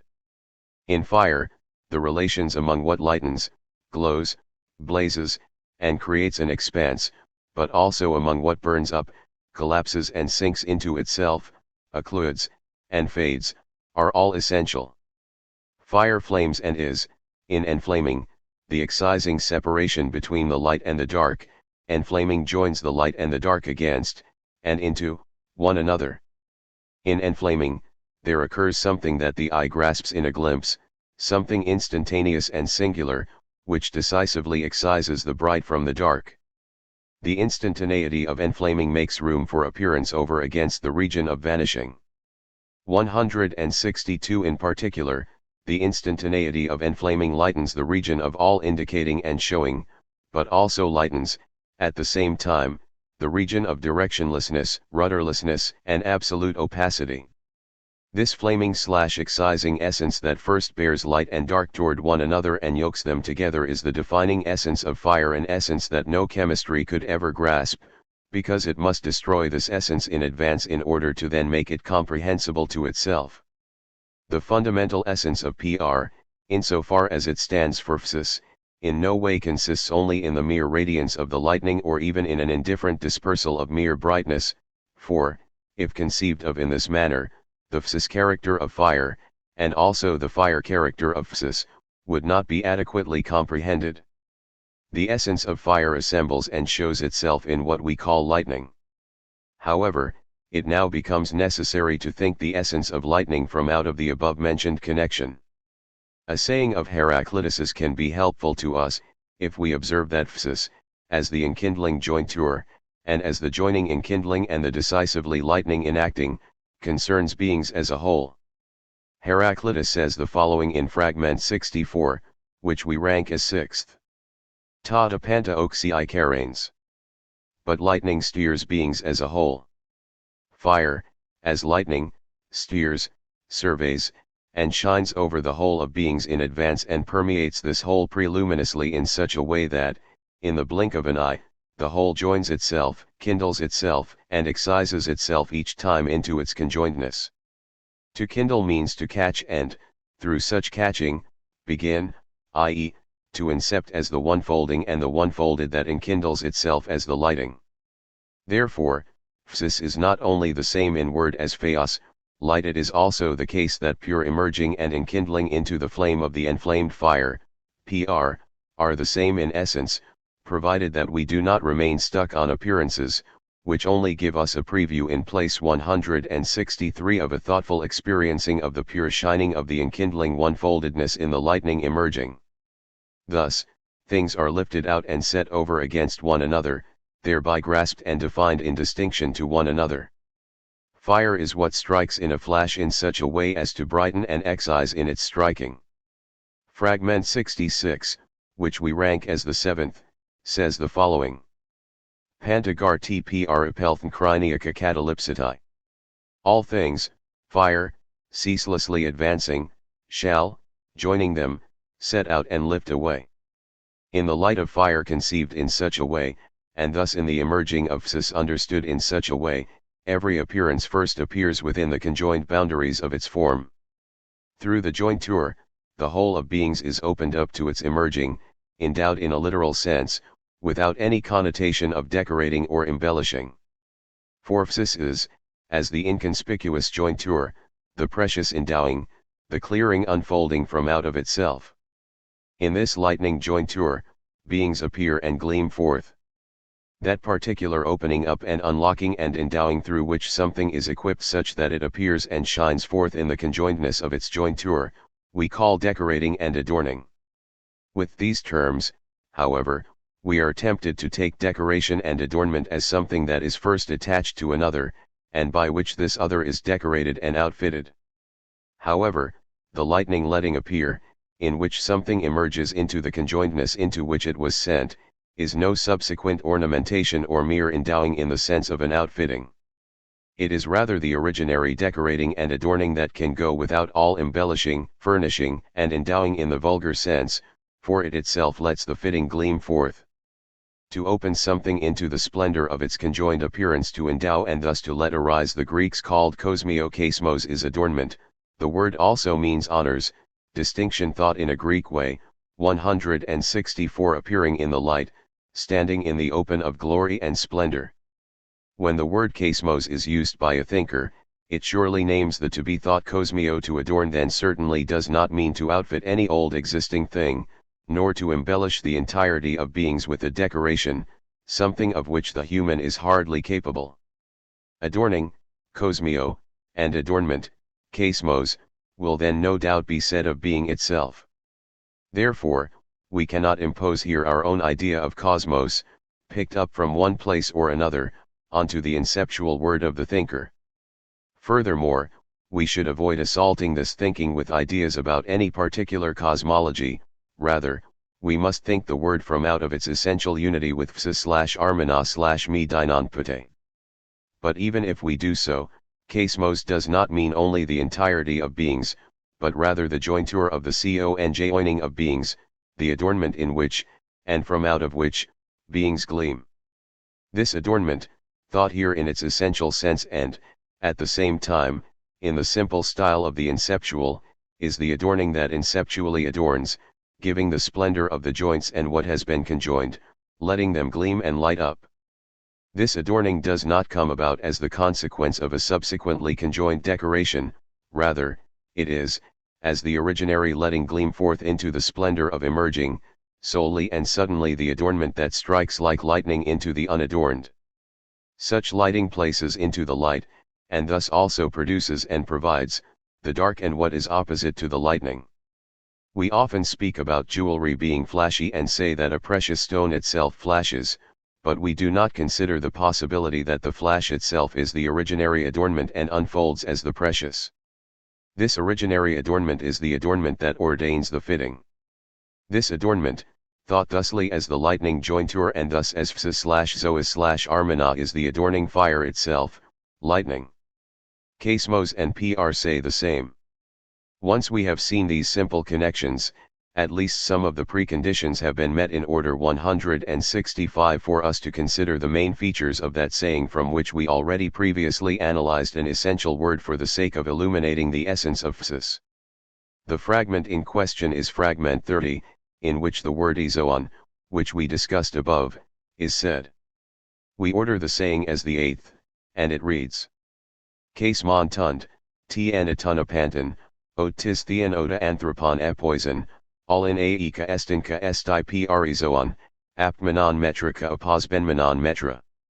This adornment mentioned here, the same in all that is adorned, is neither something produced by gods nor by human beings, anyone, rather it was always and is, always, and will be, always, namely, fire perpetually emerging, the expanses, clearings, igniting themselves, the expanses extinguishing, occluding, themselves, into the clearingless. Here kaismos is named in an exemplary sense as that adornment whose adorning, whose lightning jointure, unfolds in everything that is adorned. The one singular originary adornment is to be distinguished here from everything adorned. By everything adorned we mean the conjoined that is in each case brought into appearance by intrusively establishing itself into appearance and semblance, i.e., armana fainery, in distinction to the inconspicuous jointure, i.e., armana aphanes. In comparison to the latter, every appearing, apparent, and present conjoinedness of beings as a whole is merely something protruding into the foreground, by which the pure jointure is covered over and is thus, in a way, distorted through the rigidified conjoinedness. The intrusive semblance may still captivate and enchant our understanding. The adorned may therefore be what is most beautiful, which is mentioned in fragment 124, which we number as ninth, and which we connect to fragment 30. Okos per sarma iki kimenon kalistos kaismos. Just as a heap of randomly poured out things is, yet, the most beautiful adornment. 166 When we consider the merely appearing adornment directly, our consideration is constrained to it, and we never become aware of the singular adornment. The latter does not let itself be removed from the adornment that is given. It is beheld only when we look toward the inconspicuous jointure. Regarding the inceptual adornment, Heraclitus says that it is neither made nor produced by a god nor by a human being. Physis is above gods and human beings. Every metaphysical consideration, which likes to base itself upon God as the first cause or on the human being as the center of all objectivity, fails when it attempts to think what is dispatched to thinking in the saying, before all beings, and before every genesis of beings from beings, being itself unfolds. It is not made, and therefore has no determinate beginning in time and no corresponding end to its duration. The one singular cosmos that is thought in essential thinking, i.e., the inceptual adornment, is so different from the modernly conceived or popularly imagined cosmos that we are unable to articulate any adequate measure for this difference. What is here called cosmos is not some vague burbling of mists and forces out of which gods and human beings evolve. Resistance to this conception is necessary, for it represents the unspoken and unreflective understanding still held by most people today. If God was designated by biology as a gaseous vertebrate during the preceding century, then such a designation is at least an honest articulation of what one actually means when one thinks that it is possible to explain the world, beings, or even being by means of a so-called biological scientific worldview. Whether one explains God as a gaseous vertebrate, or whether one thinks, in accordance with present-day physicists, that the essence of freedom can be explained with the help of atomic physics and its statistical method, the two in principle amount to the same cosmos. Thought in the thinking of the inceptual thinker, 167 has nothing to do with the cosmology. When, conversely, cosmological doctrines subsequently latch themselves onto inceptual thinking, we must not present the inept behavior of those who are no longer thinkers in place of the thoughts of the thinker. For the time being, and presumably always, one is more likely to grasp what has been thought by the thinker according to the dictums of the thoughtless, and thus with the least struggle, than to decide to experience within the thoughts of the thinker the to-be thought, which even for the thinkers never presents itself as something simply graspable. We are inclined to say that the originary adornment, the lightning joining of the joint of emerging, is nothing temporal, but is rather eternal. Indeed, Heraclitus says in AE, the adornment always already was. The AE also obviously holds true for the estin and the esti, the is and the will be. Here the three temporal determinations past, present, future are named. More precisely, the way in which cosmos unfolds is determined with regard to these. It unfolds at all times. It endures always. The always enduring is the eternal in the twofold sense of the sempiternitas and the eternitas. In these, metaphysics recognizes the proper essence of eternity, which is not the result or consequence of an unbroken duration, but rather is itself the ground of such duration, insofar as it is the nunc stans, the enduring now. Strictly thought, both conceptions of eternity are undergirded by the same determinations and, as is obvious when considering the naming of nunc stans, they are purely temporal determinations. The now is a temporal aspect, and the permanence of enduring and presencing is no less so. One can indeed equate eternity with timelessness, but one must nevertheless know that in so doing one conceives of eternity always from out of time. The designation of eternity as timelessness leads to the misunderstanding that time is excluded from the essence of eternity. That, however, is not the case. Rather, the fundamental essence of metaphysically conceived 168 time, the now, is absolutely presupposed within the metaphysical concept of eternity, and that means that the essence of time is employed in an exemplary sense. If we absolutely must employ a temporal characteristic here, then we name the originary adornment the pretemporal, and indicate thereby that cosmos is more originary than every temporality, and that indeed the temporal grounds itself in it, which is only possible if cosmos is time itself, this word certainly being understood in an inceptual sense. The thus named temporality does not let itself be grasped or interpreted from within the horizon of the heretofore occidental presentation of time. The unfolding adornment, which comes before all that can be made and produced, and in whose radiance gleams the clearing of all that is lightened, is Zoon, the perpetually emerging fire. After and on account of all that was said regarding psis, armena, and kaismos, it is now no longer within our power to intend with the word fire anything arbitrary, incidental, or familiar. Then again, we should also avoid believing that we have already thought of everything and thus in fact think what this word says within the saying of Heraclitus. Fortunately, this saying, which names psis as kaismos and this latter as the perpetually emerging fire, contains a determination of this fire, to which not only we may adhere, but to which we perhaps must adhere prior to any attempt to think it. Pre zoon, apmenon metrica aposbenmenon metra. Fire perpetually emerging, the expanses igniting themselves, the expanses extinguishing themselves. Pr is named here together with metron. One translates metron correctly as measure. But what does measure mean here? What is the meaning of metron thought in a Greek way? In what manner does an essential relationship exist between metron and Pr, and thus also between metron and psis/armena/kaismos? 169 This is no longer a serious question for the modern imagination, for whom psis is simply nature. Heraclitus gratuitously calls it cosmos. Nature/the universe/cosmos moves within the harmony of the spheres. Thus, it is perfectly natural for this world that is, of fire and global conflagration to flare up and burn away in accordance with measure and law. Indeed, to nature belongs natural laws, the measures according to which natural processes proceed. Naturally, one cannot demand that people in the 6th century BCE construct nature with mathematical precision by way of infinitesimal calculus. However, they do already articulate, albeit very roughly and imprecisely, the thought that the cosmos moves and behaves according to measure. Certainly, that is a first step in the grand advancement in the understanding of nature. How baffled would an inceptual thinker be if he were to discover that modern natural science in this way still concedes to him, albeit arrogantly, a small spot in the light of its peculiar sun.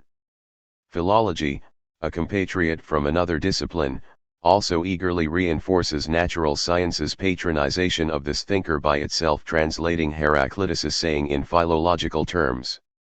The authoritative philological editions, and thus those editions by which all others are measured, translate as follows: eternally living fire, glimmering according to measure and fading according to measure, Dielskrantz, and perpetually living fire, flaring up according to measure and extinguishing according to measure, Snell. In the face of these translations, I ask, where in the Greek text does according to measure appear? For all eternity, apmenon will never mean glimmering or flaring up, rather, to means to rivet, to attach, to pin on. However, it is also used by Heraclitus, as comes to light from fragment 26, to mean the striking of fire, that is, of light. To strike the light means, to make light, to let become bright, to lighten, to endow light. Now, when there is talk of the adornment here, which as fire itself is nothing made nor makeable, furthermore, when this adornment is not drawn from something other 170 that determines and rules it in some manner, if precisely the adornment is the inceptual unlocking, how then could this adornment inflame according to measure? Within the train of thought characteristic of a theological/metaphysical cosmology, one may see evidence here for proof of God. However, in the saying of Heraclitus, there is no such thing. Moreover, it is utterly linguistically impossible to translate apmenon metra as glimmering according to measure. Anyone who does so retreats into the Old Testament in lieu of attempting to think the phrase in a Greek way. Moreover, such translations and interpretations do not make the least attempt to bring the word metron into an essential relationship with Pr, i.e., kaismos, i.e., armenophanes, i.e., psis. Metron means the measure, and the word signifies also that measurement whereby and whereupon, for example, weights and lengths are measured. However, in the saying of Heraclitus, metron certainly does not mean any old ruler by which things are measured. What is measure? Why is a ruler a metron? Because with it length can be measured. What is measurable by measures and other measurement tools is itself the genuine measure, it is what is capable of being measured across and measured through, i.e., the dimension. The fundamental meaning of metron, and thus its very essence, is the expanse, the open, the sprawling and widening clearing. For the Greeks, metron thalassus does not mean the measure or the scale of the sea, but rather the expanse of the sea, the open sea itself. The inceptual adornment psis as lightning jointure ignites and lights the expanse in whose open that which appears first disperses into the conjoined expanse of its appearance and its distinctive look. However, because chaismos, i.e., the inceptual adorning, is the emerging itself, this igniting and lightening of the expanses is in such a way that it constitutes the proper essence of chaismos and bestows to it its essence.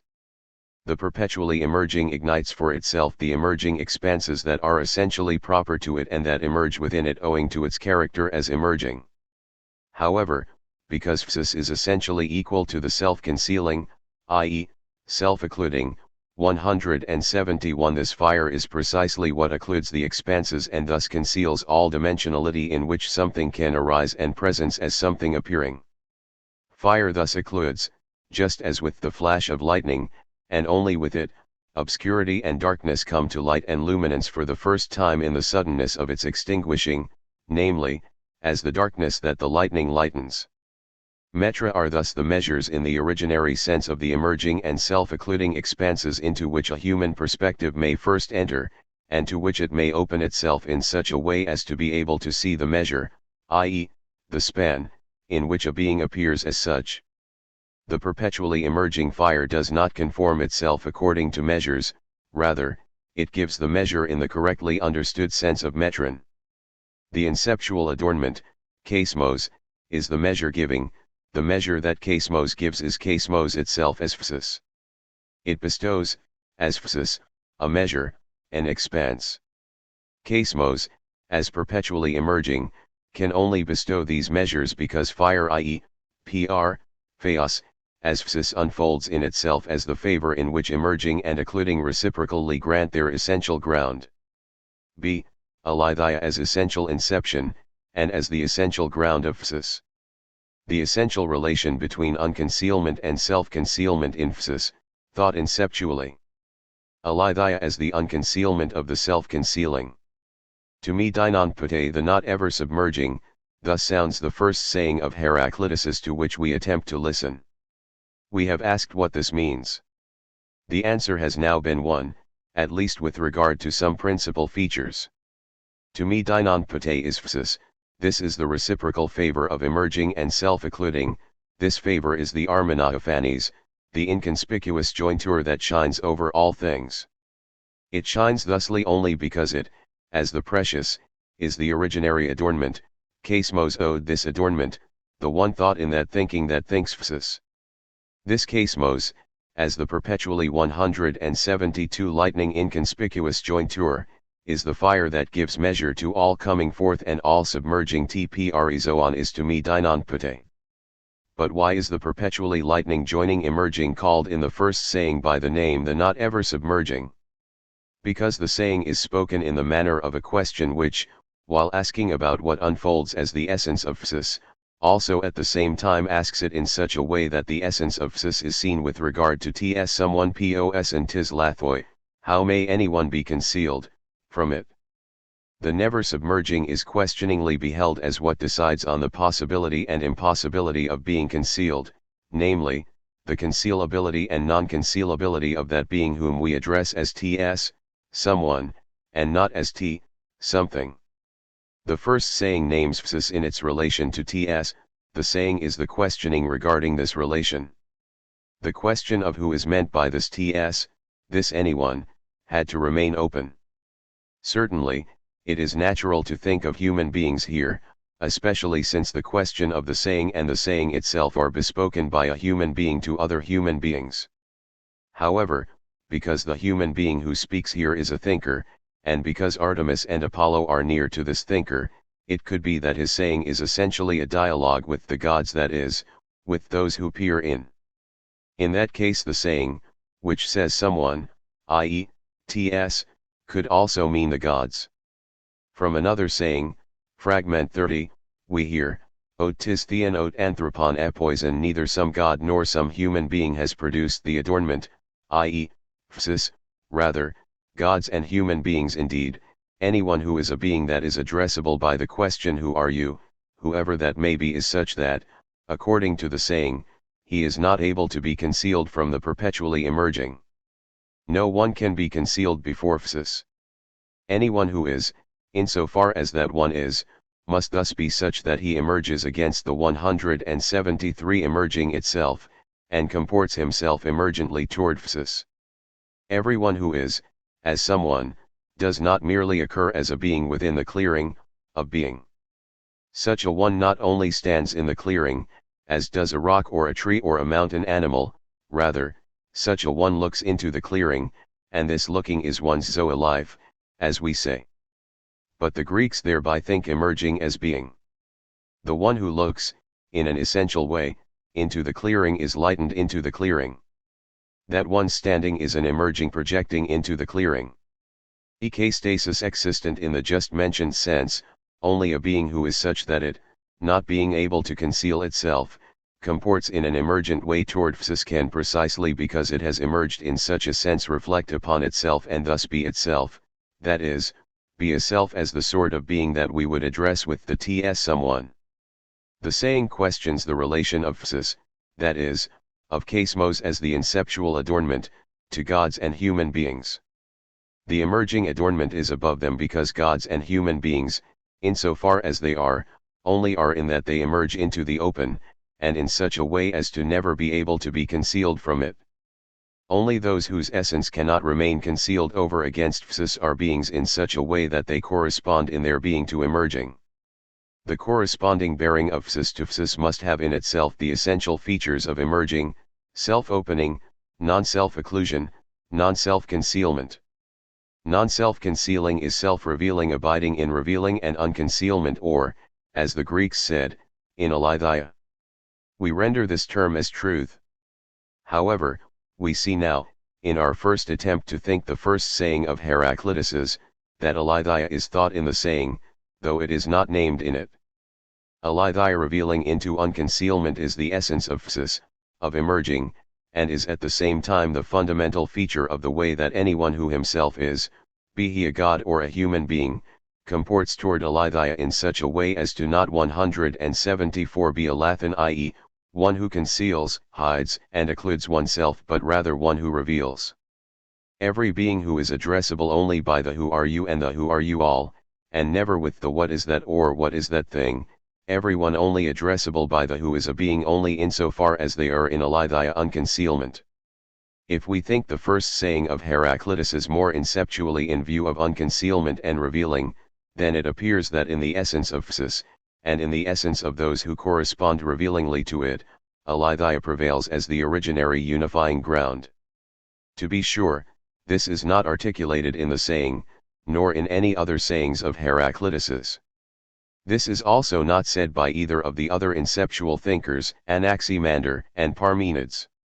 All the same, based upon the proper essence of aletheia, it is necessary to note that precisely because aletheia has still not been named inceptually, and indeed remains the unsaid, it is that from out of which inceptual thinking speaks when it speaks inceptually.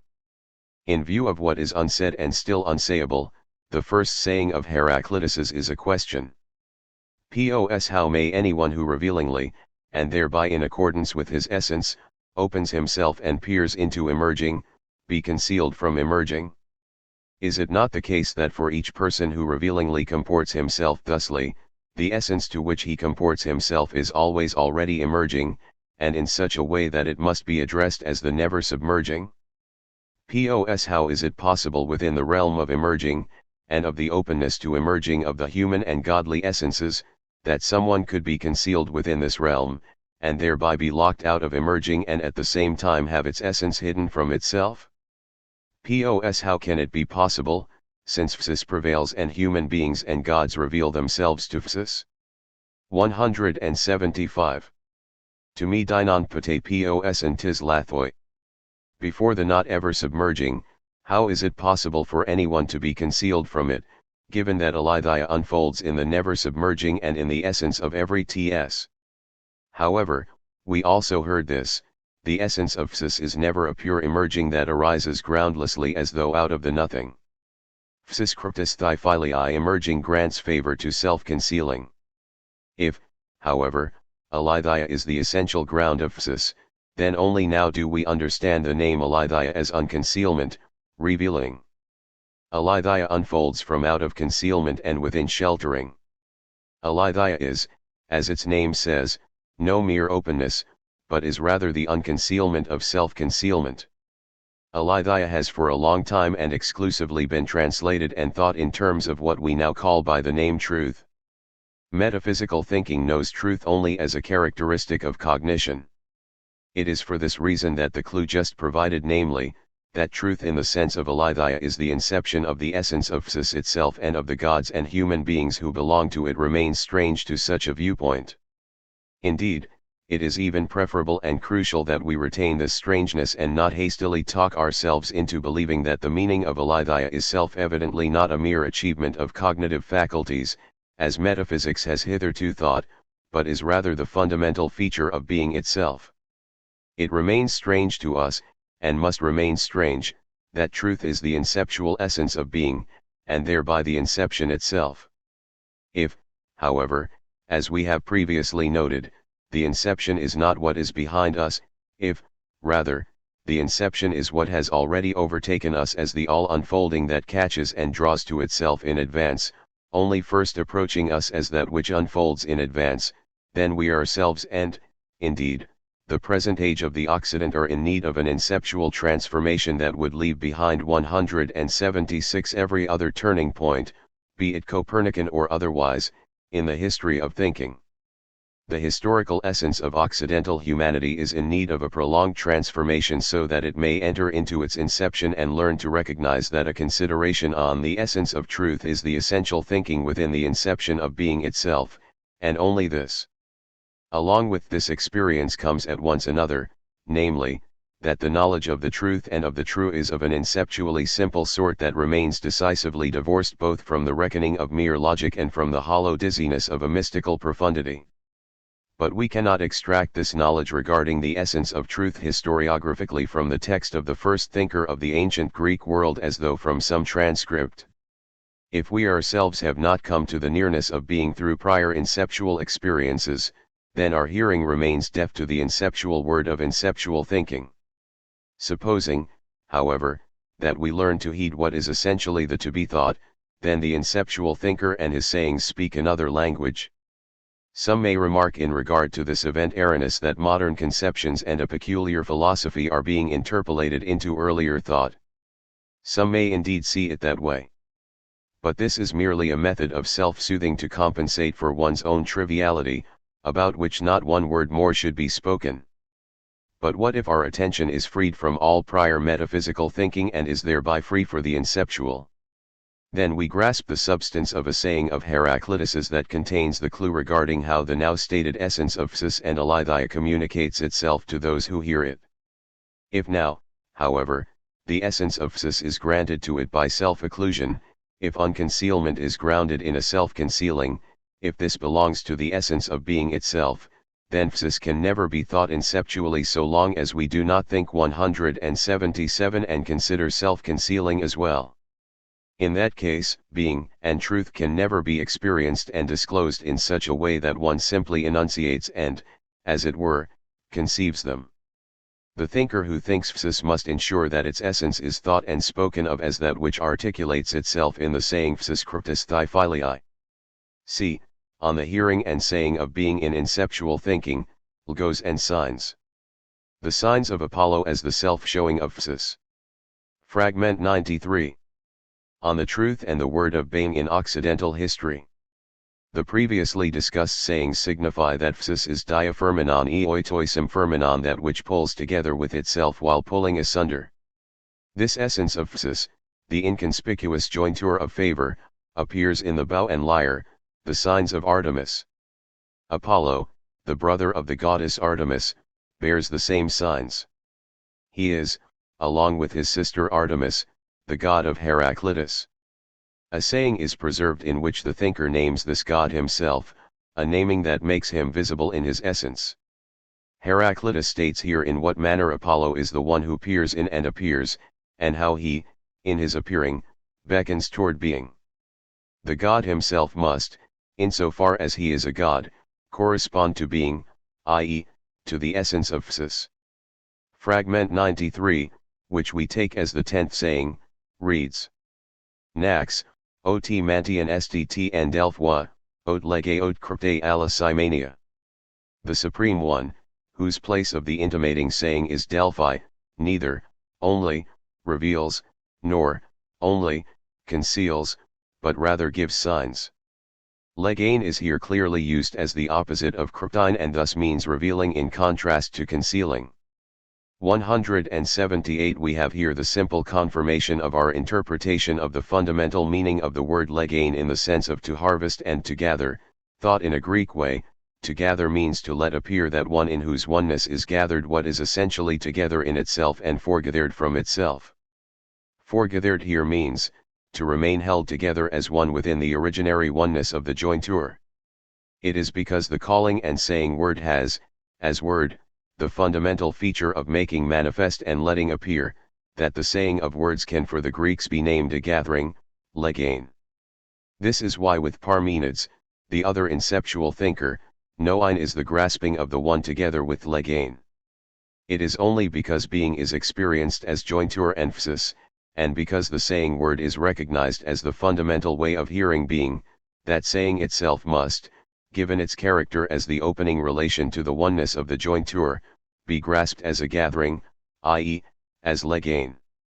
If we fail to bear all of this in mind, then it can never be grasped how harvesting and gathering could constitute the fundamental feature of saying logos. Another foundational word of Heraclitus's thus means for him neither doctrine nor talk nor meaning, but rather the self-revealing gathering in the sense of the originary self-joining oneness of the inconspicuous jointure logos armena psis kasmos. All say the same, though in each case from out of a different originary determination of being. We learn here first to anticipate in which way the inceptual thinker is able to behold and articulate the richness of the simple. In the previously mentioned saying, legein is the opposite of cryptein. Both belong within the essential region of making manifest and letting appear. However, an even more originary letting appear, behind which every legein and cryptein as such already lags behind, is simamain, to give a sign. The extant translations, and that also means interpretations, of Heraclitus's saying regarding Apollo are so thoughtlessly 179 senseless that they can presently be skipped over. The saying says that the god gives the intimation of what is always indispensable, i.e., the essential.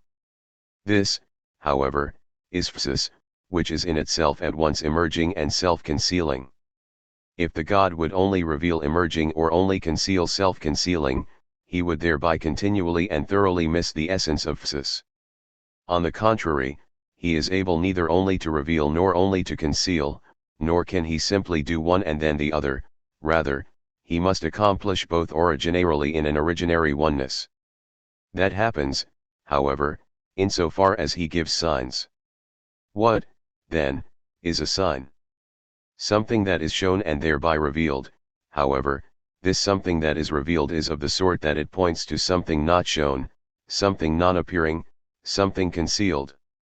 To give signs means, to reveal something which, by appearing, points to something concealed, an operation that thereby both conceals and harbors and thus lets what is harbored emerge as such. The essence of the sign is this revealing concealing. The essence of the sign is not, however, pieced and patched together from out of both of these functions, rather, the showing of the sign is the originary way in which what is only later and elsewhere separated, namely, revealing itself and concealing itself, preside inseparably. To show in the manner of the sign, however, means to make visible the essence of psis in a way that accords with that essence and corresponds to the favor prevailing in psis. Psis itself is the self-showing that essentially shows itself in signs. Certainly Sima/Simeon/Simamain must be thought here in a Greek way and with reference to psis and aletheia. Parmenides speaks, in his Fragment 8, of the semata of being, about which extant interpretations spread a certain unsurpassable nonsense. Signs, thought in a Greek way, are the self-showing of emerging itself, to which this self-showing belongs and which is removed as far as possible from all ciphering. Signs, thought in a Greek way, are nothing made or thought up, as are 180 for example, numerals and ciphers in arithmetic, which designate something with which they actually have nothing to do. It is the province only of contemporary thinking and its metaphysics, and of the latter's intrinsic and now manifest decline, to misunderstand what is thought and said in essential thinking as a mere cipher for something entirely different, and to misjudge in every respect all originary unfolding of truth in the sense of clearing and revealing. It is the unstoppable consequence of Nietzsche's metaphysics, which holds the truth only to be a value and one cipher among others, that one misunderstands all philosophical thinking as a script of ciphers. Such thinking achieves the utmost distance from the essence of truth, and the only thing that remains for such straying is for it to write its own logic. The true in the inceptual sense of the unconcealed does not have the nature of mere clarity of explication and explicability. To the same degree, the true is not the unclear in the sense of an inexplicable and ciphered profundity. The true is neither the one-dimensionality of mere arithmetic nor the profound dimensions hidden behind a theater's curtain. The true is the unsaid that remains the unsaid only in what is strictly and properly said. To think essentially, this means to listen to what is unsaid in the consideration of what is said, and thereby to come into unanimity with what in the unsaid keeps its silence before us. So long as the word remains conferred upon the human as the fundamental property of his essence, the human cannot escape the unsaid. To me dinon pate pos and tis lathoi. The word wherein the essence of the historical human conveys uberignate itself is the word of being. This inceptual word is safeguarded in poetry and thinking. In whatever way the fate of the Occident may be conjoined, 181 the greatest and truest trial of the Germans is yet to come, namely, that trial in which they are tested by the ignorant against their will regarding whether the Germans are in harmony with the truth of being, and whether they are strong enough in their readiness for death to save the inceptual in its inconspicuous adornment from the spiritual poverty of the modern world. The danger in which the holy heart of the people of the Occident stands is not that of decline, rather, it is that we, bewildered, shall yield to the will of modernity and race into it.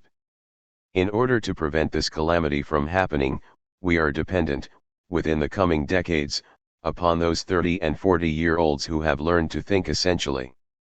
Heraclitus's Doctrine of the Logos. Summer Semester, 1944. 185 Preliminary Remark. The simple aim of this lecture is to arrive at originary logic. Logic is originary when it consists of the thinking of the Logos, when the originary Logos is thought and is present in and for this thinking. Such has transpired in the thinking of Heraclitus. Our simple aim is thus to think after what Heraclitus says about the Logos. These statements will become clearer in what follows. 186 First section. Logic, its name and its matter. 1. The term logic. A. The logic of thinking and the logic of things. Logic. This term is commonly understood to be the doctrine of correct thinking, and has been so understood since time immemorial. Still today, occupying oneself with logic means learning to think correctly by informing ourselves about the structure, form, and rules of thinking, memorizing these and applying them in given cases. In an admittedly somewhat colloquial expression, one says, "This person does not have a logical bone in his body." Usually, two things are meant by this. On the one hand, it means that the ability to think correctly is an innate part of human nature, that it is part of embodied human life, and that correct thinking should result from out of itself naturally. On the other hand, the saying also means that the human must be taught logic, and that through a specialized form of education it must become incorporated so that his thinking lives and exists from out of logic, and is thereby correct at any given moment. According to this view, as soon as the human has become familiar with logic and is at home in it, he can easily recognize in each particular case what is logical and what is not. One says, "That is logical," and one thereby means, this clearly results from the given situation and from commonly known prior facts. The logical is thereby the consistent, i.e., that which corresponds to logic. But with this use of logic we are not so much referring to the lawfulness and orderliness of thinking, but rather to 187 the inner consistency of a matter, a situation, a process. Here, things in themselves have an innate logic, their own logic. We are thus only thinking logically in the properly understood sense when we follow and think the logic innate to something. That is why we will never learn to think correctly so long as we only take note of the structure and rules of thinking and, as one says, learn them by heart, without proceeding from out of the innate logic of a thing and allowing ourselves and our knowing to be guided by it. Many a person seemingly possesses logic, but still never thinks a single truthful thought. Now, granted, truthful thoughts are rare.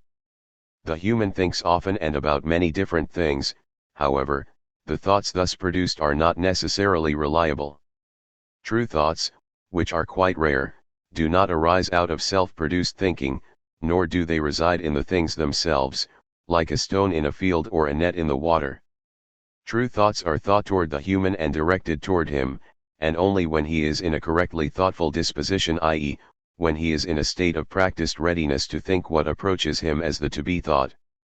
The term logic therefore reveals itself to us through a strange ambiguity. On the one hand, it means the logic of thinking, on the other hand, it means the logic of things. On the one hand, it refers to the regulatory dimension of the conduct of thinking, on the other hand, it refers to the structure of things themselves. Initially, we do not know from where this ambiguity of logic and the logical arises, nor in what sense it became necessary and why it has established itself as something common and familiar in which we scamper about thoughtlessly, tossed this way and that. In most cases, certainly, we understand the term logic exclusively in the sense of a doctrine of forms and rules for thinking. This is a strange explanation of logic and the study of logic. If one understands it as the doctrine of thinking, then one should also like to hold the opinion that 188 everything depends upon not only learning the rules of thinking set out by logic, but also how to apply them correctly. But apply them to what? Obviously to the experience, observation, and treatment of things, matters, and humans. However, how are we to apply our thinking to matters if we do not correctly know these matters and things with regard to their own innate logic? Supposing, however, that we are always familiar with the logic of matters themselves and with the logic of the realm of things, for what reason would we then still need to apply the rules of logic to things in the sense of a doctrine of thinking? We think logically when we think factually and properly. But when and how do we think factually? On what path and by what instruction do we learn to think this way? To what extent must we think from out of matters and things? What kind of must comes upon us here? Does it arise from a demand that was formulated by someone during some era to think objectively? But only subjects can think objectively, i.e., in a manner corresponding to objects. Objectivity as an ideal only exists in the realm of subjectivity, wherein the human understands himself as a subject. And yet, is the demand for objectivity readily the same as what we are here calling the factual? How could that be, if it were true that everything objective were only the particular way in which the subjectivity of humans objectifies matters, i.e., throws them up as opposite, counterposing objects? How could that be, if the objective does not yet penetrate into the realm of things themselves? Once again we ask, why and how must we think from out of matters and things themselves? What kind of a necessity is it that determines our thinking here, determining it in such a way that, without such determination from out of the matter, thinking has not yet become thinking? What is going on with the human that he feels compelled by this necessity to think factually, where this means to think at all? What is at stake in the fact that the human can 189 withdraw himself from this demand, can evade it, pass it by and misunderstand it, in order then to stray into defenselessness and find himself in a state of neglect? From where and how, finally, is the demand addressed to the human that he think things, and do so in a way proper to those things themselves? Does the human still have an ear that can hear this address? Do we? Do we understand the language of this address? Do we have any connection to the word that is brought forth into language in this address? The word what is that, anyway? What does it mean to answer to a demand that determines our essence? Are these questions that were posed just now perhaps the essential questions of logic? Logic, as one says, is the doctrine of correct thinking. Thinking correctly, thinking from out of the matter itself, and thinking at all are all necessary. However, learning to think is the highest necessity, and not simply for the sake of avoiding mere errors in thinking. Thinking is a necessity so that we may thereby correspond to a perhaps still hidden determination of the historical human.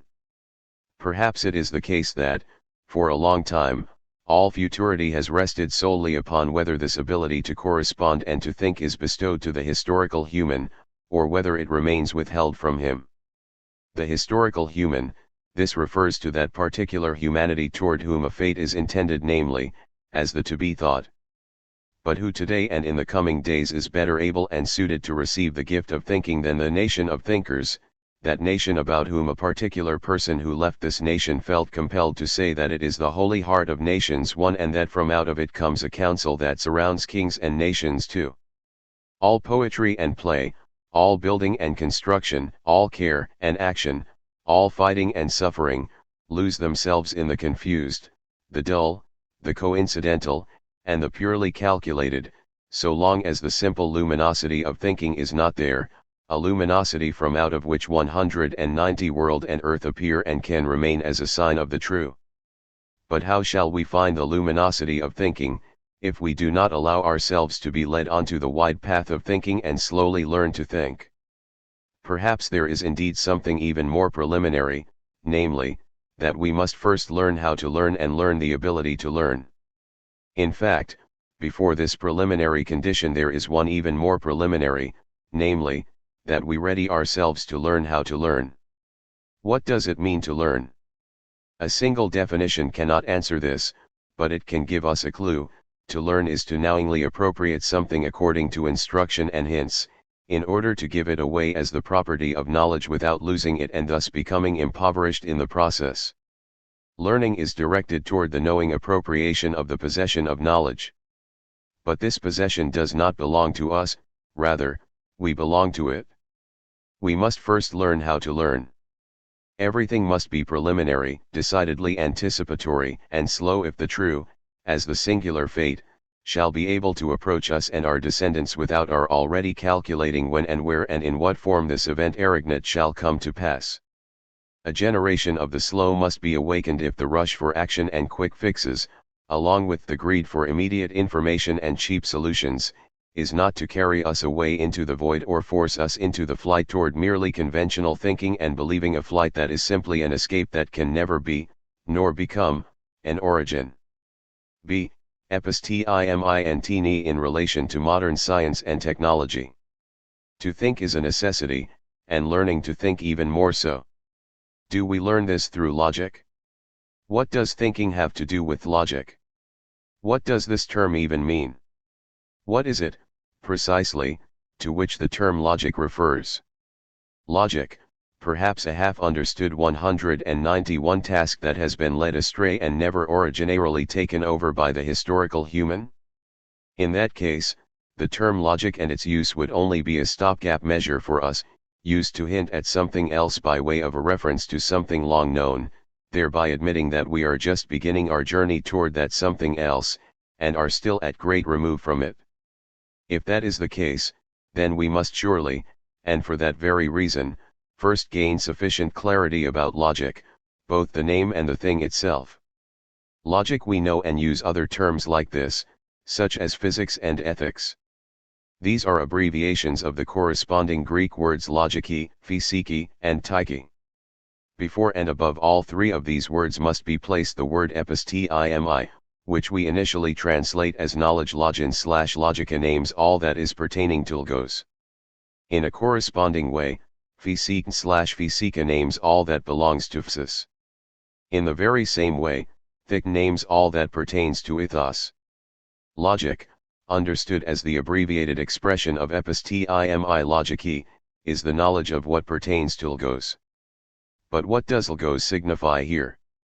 Before we answer this question, it would be good to elucidate the word epistemi first. This we shall do in a threefold respect and with a threefold purpose. To begin with, this elucidation will set out to experience what that particular Greek word means that we also find in the two corresponding Greek terms epistemi physiki and epistemi tyche. Second, the elucidation of precisely this Greek word will prepare us for the elucidation of logos and what it names. Finally, the elucidation will help us provisionally learn how to consider what it means that the word and the matter of logic originate in the Greek world. What does epistemi mean? The corresponding verb is epstastai, which means to place oneself before something, to linger with it and stand before it, so that it may show itself within its own aspect. Epstasis also means the action of lingering before something, attending to it.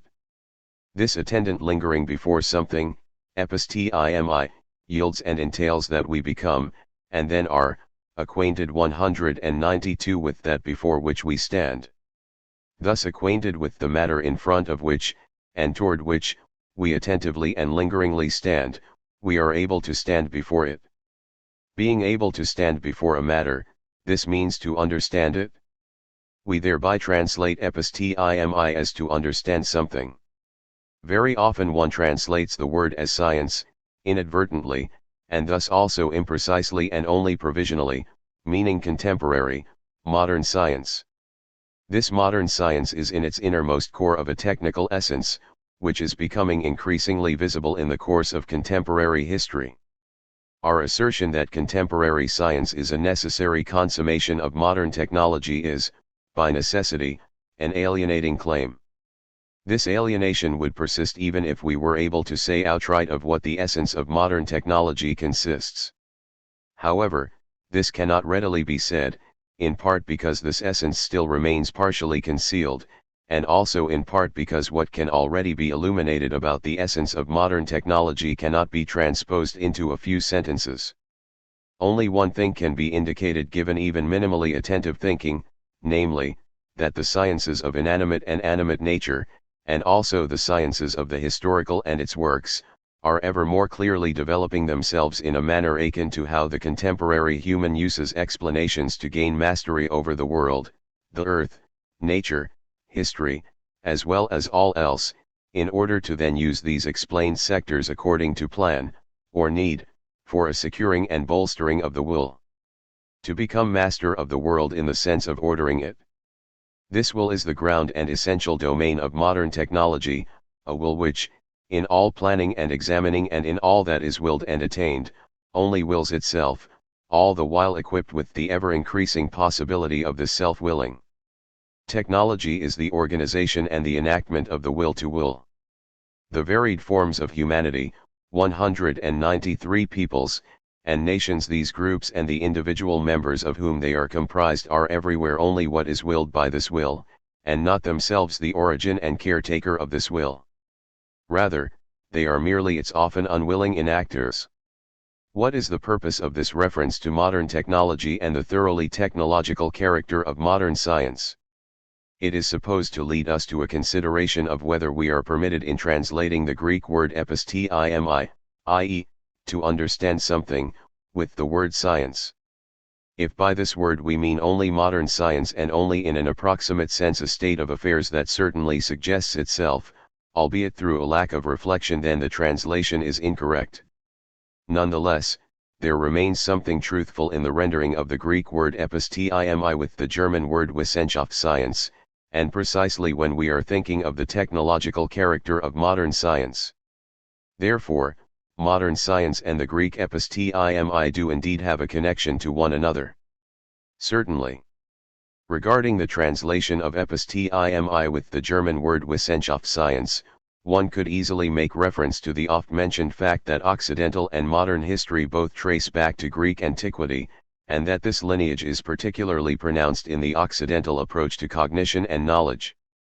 Where would the Roman, the medieval, and the contemporary scientific attitudes be without the ancient Greeks and without the possibility of an ever-renewable dialogue with them? How would matters stand, if the ancient Greeks had not occurred? What is at stake with the enigma of the past, of the having been. The having been is something entirely different from the merely bygone. We today, i.e., we of the contemporary era, eagerly seek to root out even the darkest recesses of bygone days. However, because we go about this task by way of the discipline of historiography, we are only fleetingly acquainted with the indestructible nearness of the having been. Perhaps historiography, as a kind of technical mastery of bygone history, is precisely the barrier that the contemporary human 194 has erected between the having been and his own simple wonderment. As those who have reached a later point in history, we presume ourselves to be further along than the having been, whereas in fact the having been simply and purely surpasses us and will continue to do so until one day we learn to intuit that the hidden secret of our essence is awaiting us in the having been, and only as such is present to us. But how can this happen, if we still do not yet quite know what the present is? How can this come about if we spend all of our time calculating back and forth between the bygone, what will soon be bygone, and what has been bygone for ages? This also occurs when we make the Greek word epistemi German by translating it with the German word Wissenschaft science. If we now assert that epistemi may indeed be translated as science, taken in its modern technical essence, then we are thinking of something more than just the oft-cited historical connection between modern culture and the ancient Greeks. We are thinking of something even more essential and significant, something the ground and consequences of which have not even been intuited, let alone clearly apprehended, namely, that already in the Greek experience of the essence of knowledge and of science, epistemi is itself intimately related to tini, if not simply the same thing. But what does tini mean? Given the few aforementioned indications regarding our understanding of epistemi, we will avoid attempting here to illuminate the essence of the Greek tini by means of notions about modern technology. The proper path actually leads in the opposite direction. However, this is more easily said than done. We ask again, what does tini mean? Let us stick to the original meaning of the word. This path that leads through the illumination of the root meaning of words and expressions is full of peril, and this is something that holds true also for all future cases of the same. The mere command of language usage and the consultation of dictionaries do not suffice to enable us to follow this path. What more is required cannot be extensively discussed here. But he who attentively 195 thinks along with us will one day notice and recognize that we are not just skimming off random meanings of mere words in order to then construct a philosophy and declare that the insight gained into the matter through the word is exhaustive and sufficient. What is a word without the connection to what it names and to what comes to presence in the word? We must avoid all empty and coincidental etymologies, for they degenerate into frivolous play if what is named by the word is not first thought and continually reconsidered, slowly and at length, and continually examined and re-examined in its word essence. Review. 1. The intimate connection between thinking and things. Logic, pure thinking, and reflection. Logic is the term for the doctrine of correct thinking. It represents the inner structure of thinking, its form, and its rules. To practice logic thus means, to learn to think correctly. When is thinking correct? Apparently when it unfolds in accordance with the forms and rules established by logic, thereby corresponding to logic. Thinking is correct when it is logical. One says that this or that thing is completely logical, but by that one does not make reference to a thought process and its validity, but rather to a situation, a process or state of affairs, that has arisen with consistency from out of a given set of circumstances. This consistency consists of the proper course of events belonging to the circumstances obtaining to the matter. Accordingly, what is logical, what is consistent, and generally what is correct lie not in our thinking, but rather in things. We speak of an inner logic of a thing. Therefore, we are only thinking logically, i.e., correctly, when we think factually from out of and with regard to the matters themselves. But how can our thinking be factual if it does not involve itself 196 with matters and attend to their minutiae? Thus, the correctness of thinking is once again dependent upon our thinking and the proper involvement of thinking with things. Therefore, there exists a twofold logic, a logic of thinking that states how thinking properly follows and pursues things, and a logic of things that shows how and in what sense things have their own, internal consistency. Things do not appeal to or address themselves toward us if we ourselves do not intend our thoughts toward them. Our thinking, however, remains adrift and becomes dissolute if it is not first addressed by things and beholden to this address. It is strange how here the logic of things and the logic of thinking, like thinking and things themselves, are drawn into each other, with one returning in the other and one making a claim on the other. It would be stranger still if the claim through which things and thinking reciprocally make a demand on one another did not arise from out of either things or thinking. It would be enigmatic indeed if it proved to be the case that this claim occurs in the things themselves and has always and in advance arrived for the human, even though he is not attentive to the arrival or the origin of this claim. Perhaps this is already a sufficient hint that neither the logic of thinking nor the logic of things, or their reciprocal coupling, constitute essential logic. In this case, the origin and foundation of correct thinking, and even of thinking as such, would remain hidden from us. It would then be the case that we would not even understand, nor be able to observe in even a remote way, the character of that demand under which we stand when we attempt to comply with the conventional demand to think correctly. Perhaps the human, ceaselessly and resourcefully thinking up new things, has been for a long time already living in a state of disregard toward thinking, and precisely because he has become fixated on the idea that thinking is only a kind of calculating. This idea is surely as old as essential thinking itself, an idea by 197 which we may someday see that thinking itself runs astray in its proper essence and thereby also constantly errs. This is why the incorrectness proper to thinking never consists in the fact that in a given sequence of thoughts, for example, in a deduction a mistake is being made. Rather, it is thinking itself that makes an error in regard to its own essence and essential origin. Could this mistake regarding its proper essence be the reason for the incorrectness proper to thinking? If so, then surely the task of thinking correctly and learning to think correctly leads to other higher and perhaps even the highest matters. Perhaps the state of being mistaken in its own essence is a special endowment that characterizes the origin and determination of thinking and only thinking, an endowment that must not be regarded as mere lack, but rather as a bestowal of that through which authentic decisions are decided. If, moreover, deciding belongs to dividing, which in turn belongs to differentiation. Differentiation is present only where there is difference. But, indeed, how could a difference ever reveal itself if it were not accompanied by differentiation and a readiness for it? Differentiation, is that not a fundamental feature of thinking? Whence does thinking get this fundamental feature? But does logic as the doctrine of correct thinking offer the guarantee that through it we will learn to think? How do things stand with learning, anyway? If to learn means to apprentice oneself, and if all teaching and learning remain essentially distinct from what belongs to the realm of mere training, drilling, and cramming, further, if to learn means to apprentice oneself, i.e., to be lingeringly underway within learning, then in every learning there already pervades a form of thinking. That being said, we who are here claiming this to be the case certainly cannot yet say what this thinking is. But if, in truth, there is no properly understood learning and teaching without thinking, then every sort of learning to think as a process of learning 198 is already a thinking in which thinking as such, and only thinking, is thought. But does this not all come down to the fact that in the process of learning to think, what is thought of and thought about is thinking? It appears so.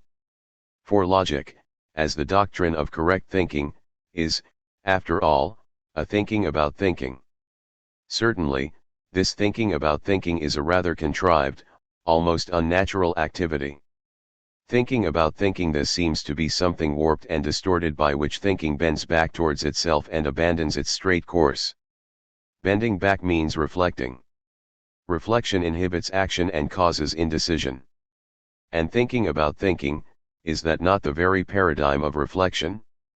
That is like a reflection on reflection, it circles emptily around itself and detaches itself from all matters and things. Furthermore, Thinking about thinking is unusual and foreign to natural thinking and is an esoteric pursuit through which it is difficult for us to find a point of reference or a lead line. As a thinking about thinking, logic is a total abstraction. Is there actually a type of learning in it through which we learn to think? For surely all learning necessitates simple, straight paths on which what is to be learned encounters us in an unmediated and clear way. Learning necessitates a slow start and a step-by-step progress without bends or entanglements. Thinking about thinking, what could be more entangled and enmeshed than this? That is why the often anxious normal understanding has given voice many times to its suspicion regarding logic and its use. It is said that if thinking itself is to be learned properly, and if thinking correctly always means thinking factually, then we are most assured of learning to think through the thinking interaction with the things and matters in question. We learn how to think historiographically through the historiographical sciences. Where is there really a need for logic? 199. We learn how to think physically through physics. We thereby learn each type of factual thinking through the matters and things themselves. However,